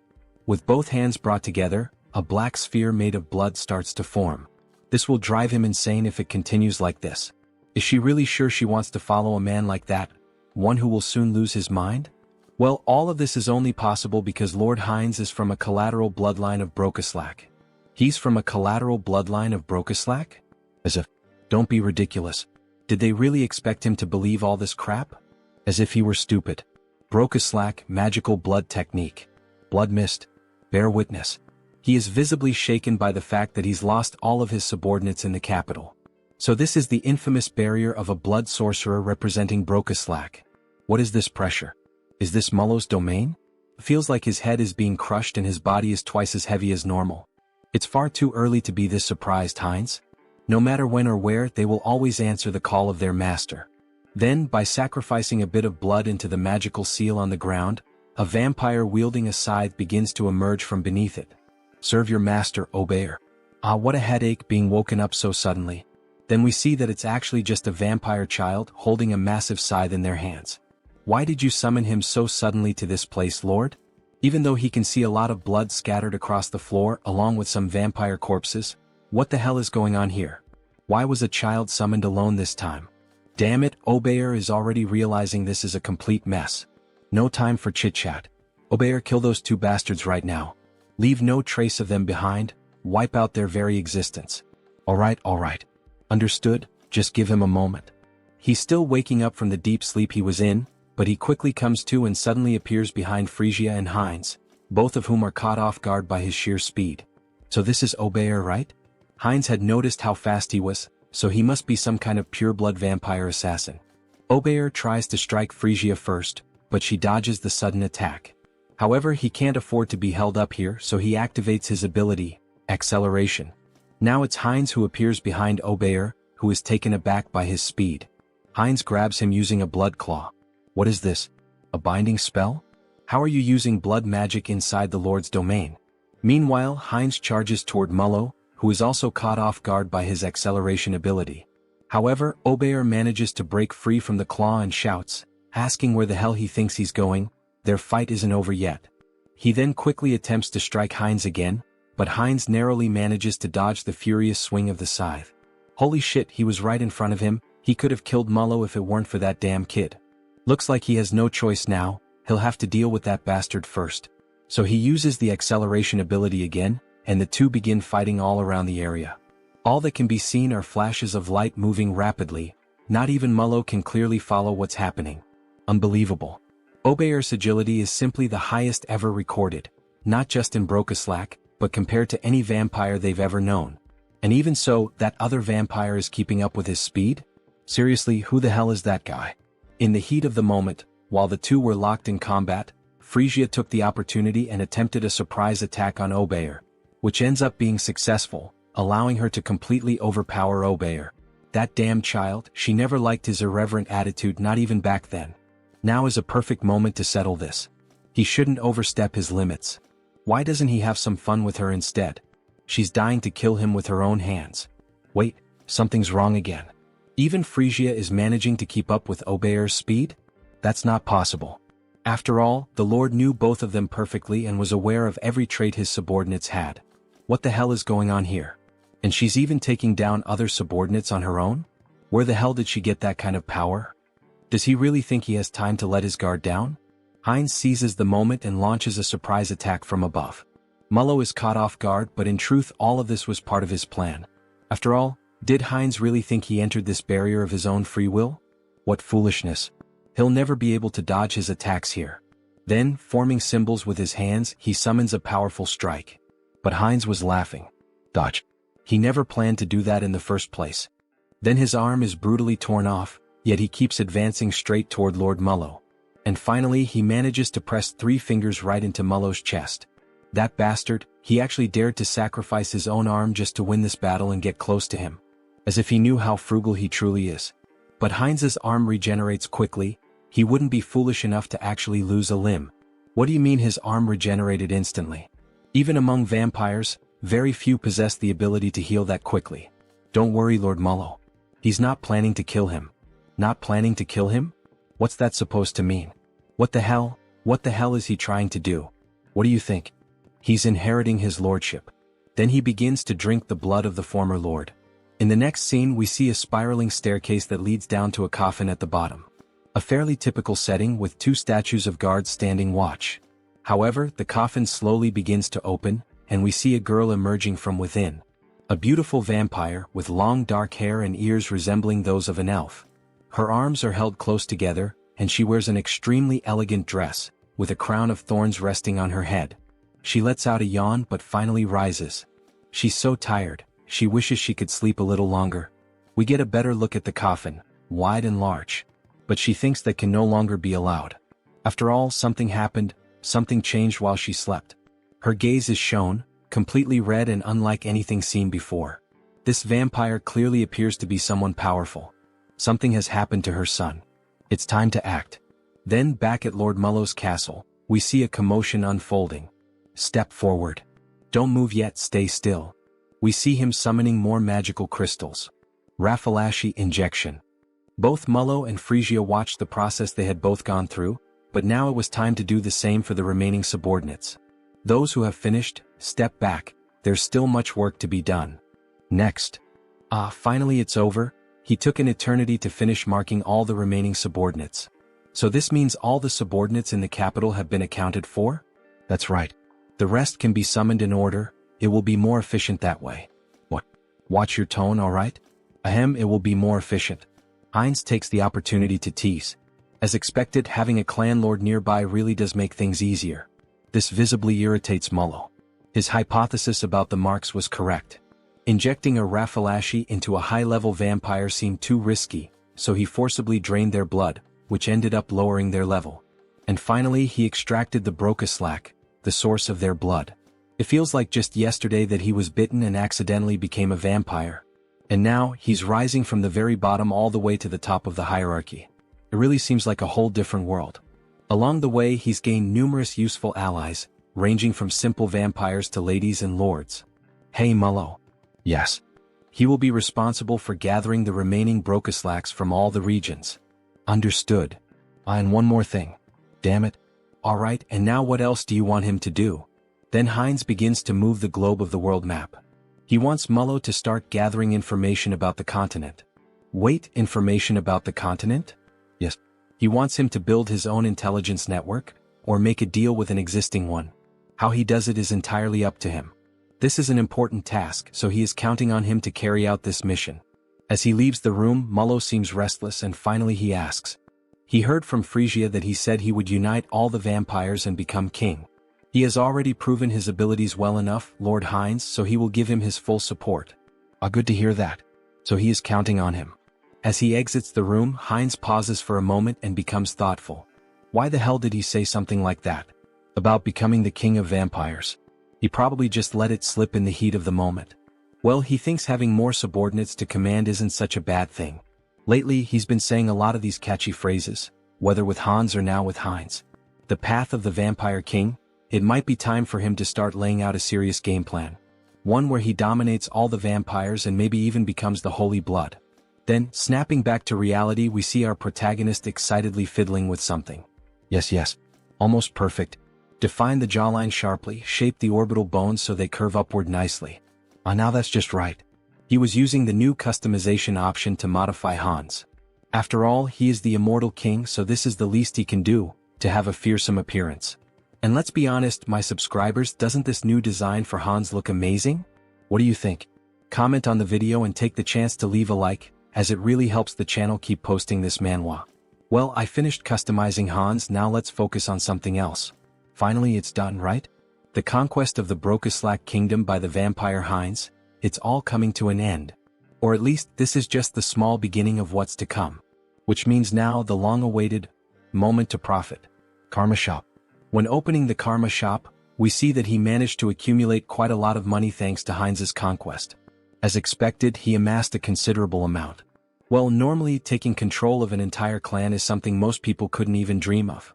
What will he do if he upgrades this time? He's wondering. Then he presses the option, Upgrade Exclusive Skills. However, something strange happens this time. 2 system windows appear simultaneously. 2 status windows appeared? Does this mean he's receiving 2 updates this time? What? The usual increase in the number of avatars isn't here? Actually, another window showed up instead.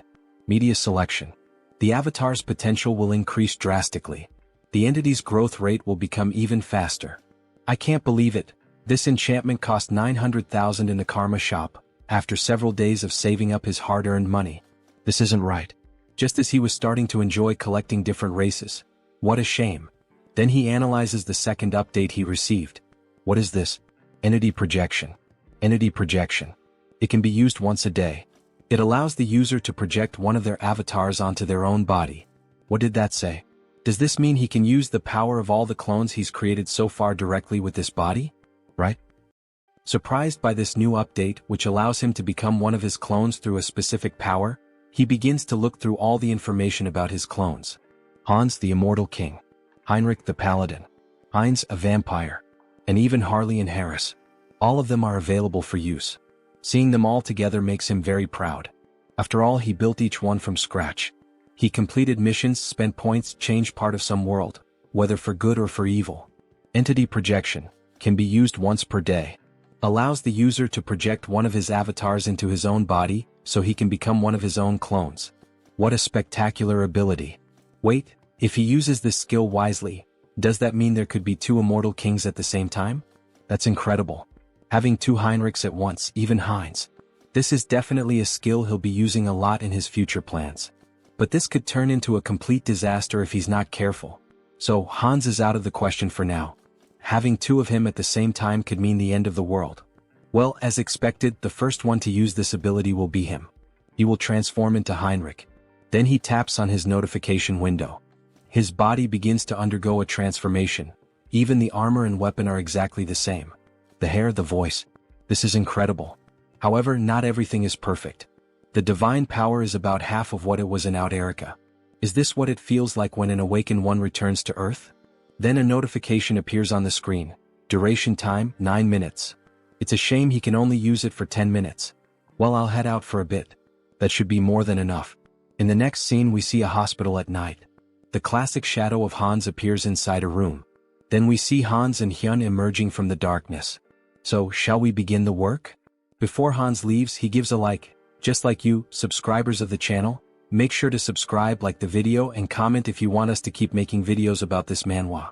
Then we see the hand of an elderly woman. Grandma, he's finally here. We see how weak she is, needing machines to help her keep breathing. He holds her hand tightly, almost in tears. She remembers him, right?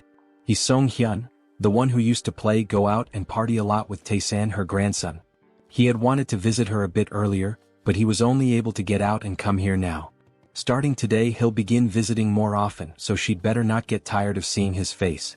Then we see him beginning to use identity projection. Target selected, Heinrich. So please just hold on a little longer, Grandma. Let's activate the Uterican divine technique. He holds her hand as he takes on the form of Heinrich and begins to pray for her. The divine power starts to flow from his hand and moves toward her heart. Pour out all the divine power to restore energy, boost resilience, and cleanse the body. May God save this poor soul. As he says these words, the room begins to shine even brighter, as if a miracle is unfolding through Heinrich's hands. After the light fades, we see that the grandmother is still unconscious, but her skin already appears more radiant. It looks like the 10-minute time limit has ended, and he begins to lose the transformation. Even with divine power, there is still a limit to how much can be done to treat age-related illnesses. He seems exhausted. After all, taking on one of his powerful clones with just his ordinary body can't be easy. But this should help improve her condition. Now, he can only rely on his grandmother's willpower. Grandma, she needs to stay strong. We see the sunrise. He stayed the whole night watching over her, and makes a promise. He will come with Tae-san next time. Then, back in the world of Out Erica, we see images of a forest. We see the elves within the forest. So, is Harris one of Harley's friends? Yes, that's right. We see Cecily quite curious about the relationship between the two. Meanwhile, the other elves continue walking. It was a brief meeting, but we got along so well that we became like family. She begins to sniff him. Is that why? She senses a familiar scent coming from Harris. Harris is caught off guard. She's saying the same thing Diana says to Hines. They're not going to figure out we're the same person, right? It's a scent similar to what she smelled on the branch of the world tree. She knows that scent well since she spent the whole day with it. Ah, I see. Phew, at least it's not because of being the same person. It's just because the body is made from the same material. After all, it was created from the world tree. In any case, we'll get along well. He's a friend of Harley, so she's going to take good care of him. Yes, thank you very much. Granwood watches all the commotion from a distance, and he lets out a soft smile, as if he were watching two children playing and interacting. Alright, let's take a break and rest here. He said he still hasn't formed a contract with a spirit, right? Shall we practice some spiritual techniques? Miss Cecily is clearly very excited to have a new friend. So they move a bit farther away to begin training. Cecily starts trying to summon a spirit with great effort, and eventually it works. She manages to summon a water spirit. Cecily is overjoyed as it's one of the first times she's been able to perform the technique on her own. Harris, look at this water spirit, look how cute it is. But he doesn't respond. He has a depressed expression. What happened? What's wrong, Harris? What? Why doesn't it work for him? We only see wind and a leaf moving around him. Even after reaching the maximum value of his affinity stat, it still didn't work. Is something wrong? Is it because he's a false elf? Spirit mages and spirits are companions who grow together. Rayfury, he's going to help us. Before summoning them, it's important to form a bond with them first. Reveal the power of nature that exists within you and show it to the spirit. He had tried to form a bond after summoning the spirit, but it seems he got the order wrong. He's glad he followed the elves after all. First, focus entirely on affinity and release the overflowing power of nature. Then he begins to channel nature's energy, which emerges in its purest form, glowing a vibrant green. He gathers all the natural energy around him. But what is this? Why is he so good at it? He had mentioned this was his first time trying. Interesting, he has a gift for quickly picking up what he's taught. Maybe he has strong potential. Wait, he feels something pulsing in his hand, an electric sensation. Then system notifications begin to appear. Through repeated training, the entity has reached enlightenment. You have acquired the skill, Spirit Magic. That's it. We see that an electricity spirit has appeared, resembling a Pokemon. At this rate, the two of you will soon be on the same level. He's growing so fast that she almost feels betrayed. Ah, thank you. He has also taken a step forward as a spirit mage. From now on, its name will be What? A reference from real life. The What symbol, W, is the unit of power in the International System of Units, SI. It measures the rate of energy transfer. Alright, let's take a break here. Then he places his hand on the tree. From this point on, he will open the path. All forests and trees are connected to the mother tree, the world tree. And among us, the high elves who are the closest to nature, are able to travel anywhere there is a forest, opening a path that links them. We see the magic surrounding Rayfury, reflected in the intensity of his eyes. Cecily can definitely do this as well. Seriously, she can do that too? Maybe not right now, but in the future, without a doubt. A path connected to all forests. In other words, it's a vast natural teleportation network, isn't it? This is far more efficient than the portals of the Great Divine Order, which require physical installations. This is the power of the world tree. Alright, we've arrived. Harris is amazed by what he sees. There's no way this place is Real World 3. We see a massive tree with a structure built around it and a bridge leading directly to it. There are several houses and other buildings nearby. It's much larger than I imagined.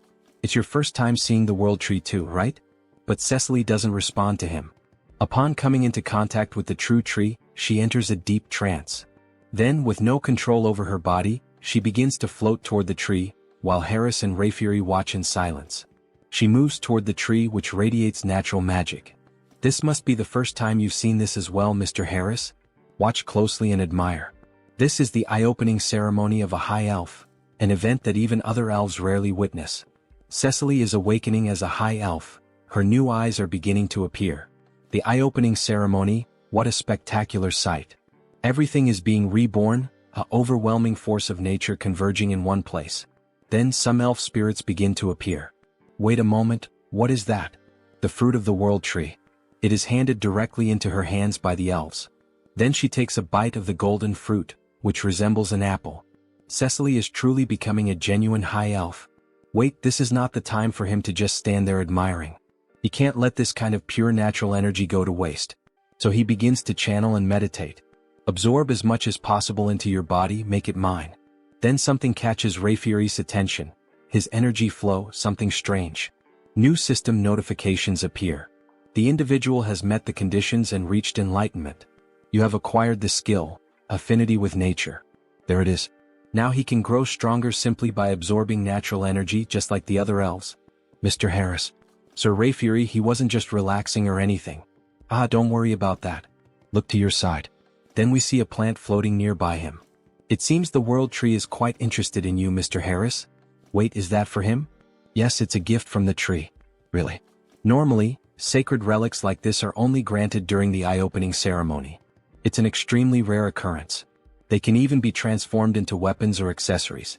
So you must have received a sacred relic during your own eye-opening ceremony as well, Mr. Rayfury. Could it be? No way, that accessory he gave, is it? He should return it now. I know that's definitely not the case. His sacred relic was transformed into a ring, which he used to propose to his wife. Since then he passed it down to his daughter. Proposing marriage with a sacred relic, huh? Mr. Rayfury is more romantic than expected. Look, the eye-opening ceremony is over. Miss Cecily will probably remain asleep for a while now. It's a period during which the rapidly increased energy stabilizes. Really, what a relief. He's at the age to start thinking about retirement, and now a new high elf has appeared. What? Of course he's not going to retire immediately since we're short-staffed. No need to worry. No, that's not what he means. Retirement age? What age does that guy have? In the next scene we see the capital of the elf kingdom, Drasha. After the eye-opening ceremony, he ended up staying at the academy thanks to Mr. Rayfury's help, and as it turned out, the environment was very different from what he expected. He thought everyone here would live like true fairies, peacefully like the trees in nature. The imagination of an elf village. But what the heck is this? What? It's an elf from the continent. Harris, you're from the continent, right? Tell us stories about the continent. He is surrounded by female elves eager to learn everything about him and the continent. After all, most elves remain isolated in this land for eternity. She heard that the continent is so wild that it's impossible to live there. Scary. Didn't the humans also kidnap Miss Cecily? The humans from the continent are completely evil, right? They keep bombarding Harris with questions. If he answers wrong, he'll be hated from day one, won't he? Well, yes, it could be dangerous. But he had good companions with him, so... Companions? He was traveling? Yes, during his time as a mercenary he met quite a few people. It's too noisy, she can't concentrate. Hey, could you guys keep it down? We see a beautiful elf with blue hair, one hand on her hip, clearly showing authority. Sorry, Lady Shapiron. We were making a lot of noise, weren't we? Sorry about that.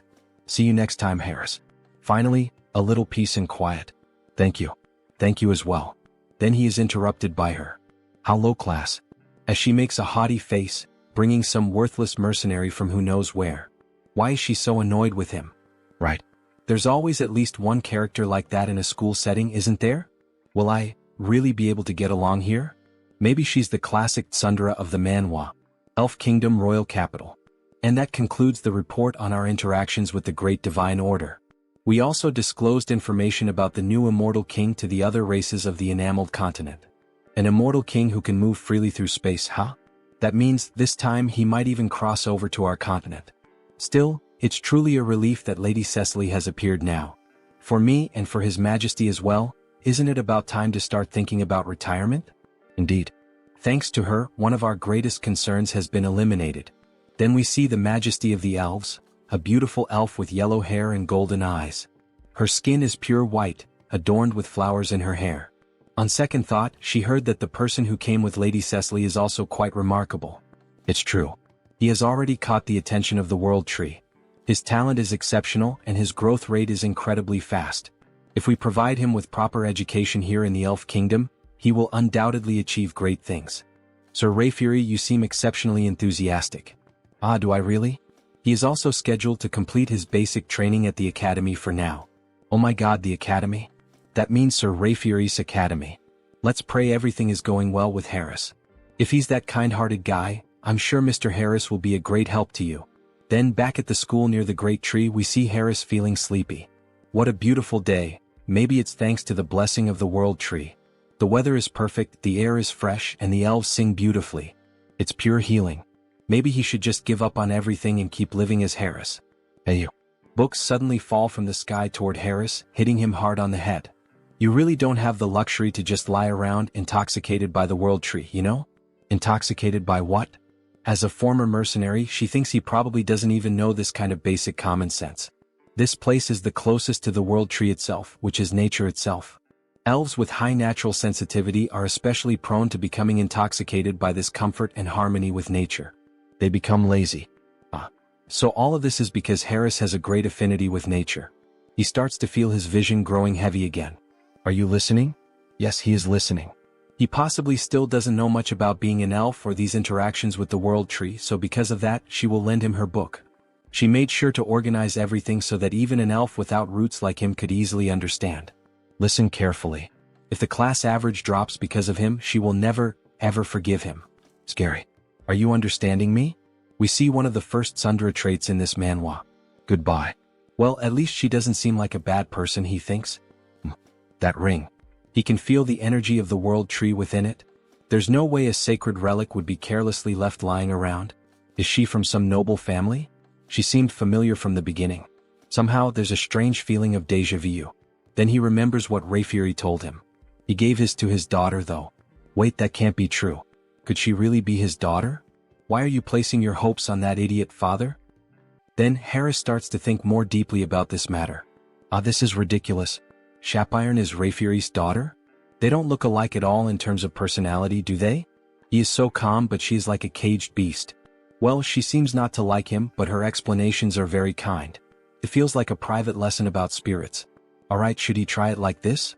Then he begins to channel the magic into his hands. Wind and fire start to emerge as the two main forces of nature. The fire spirit is called Kali, the lowest grade fire spirit.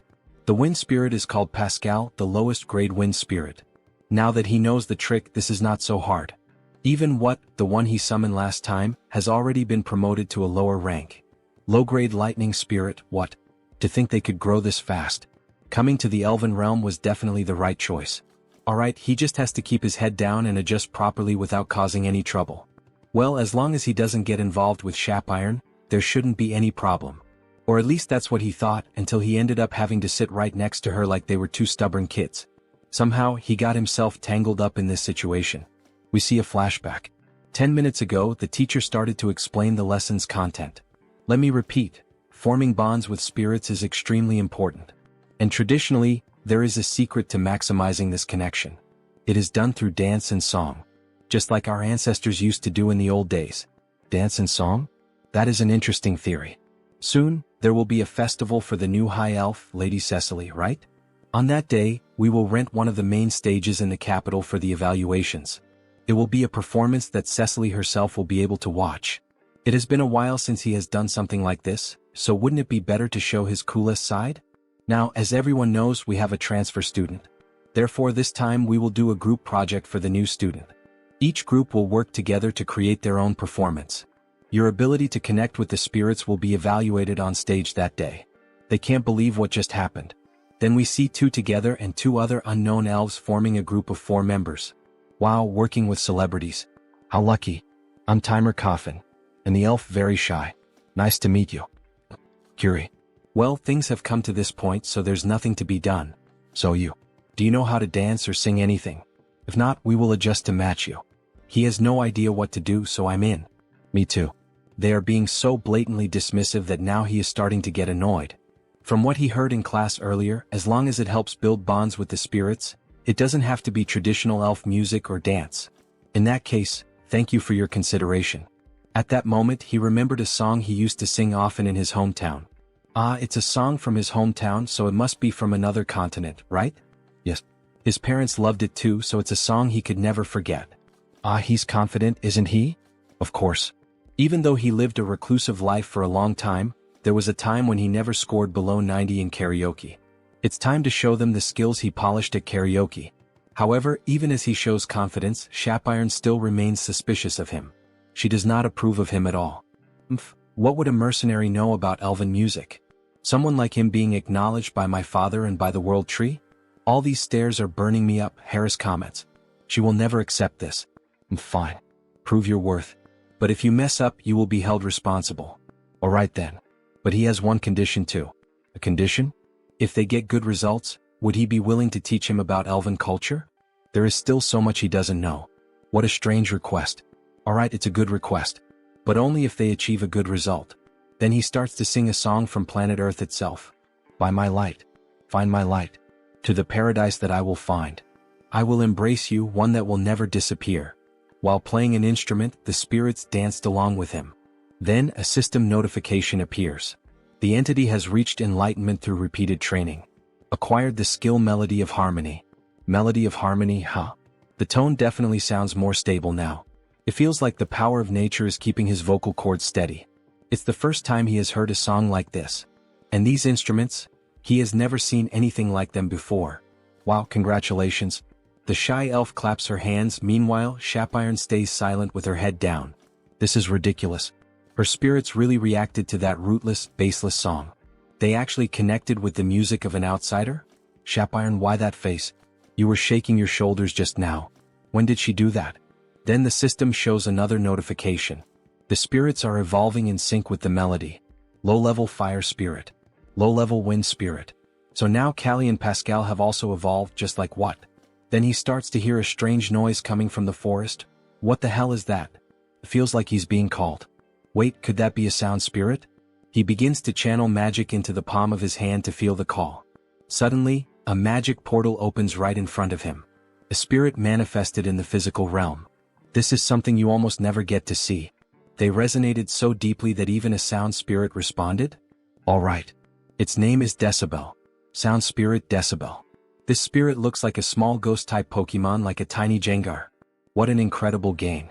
Shapiron said that spirits from the phenomenal realm can perform a wide range of tasks.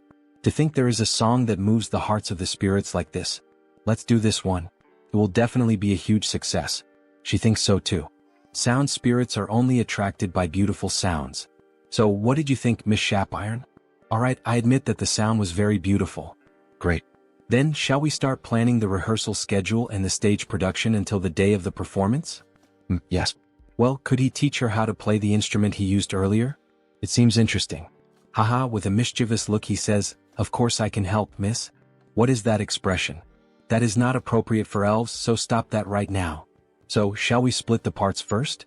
Then the day of the main event finally arrived. You said your daughter is in the same group as Mr. Harris, right, Mr. Rayfury? That's right.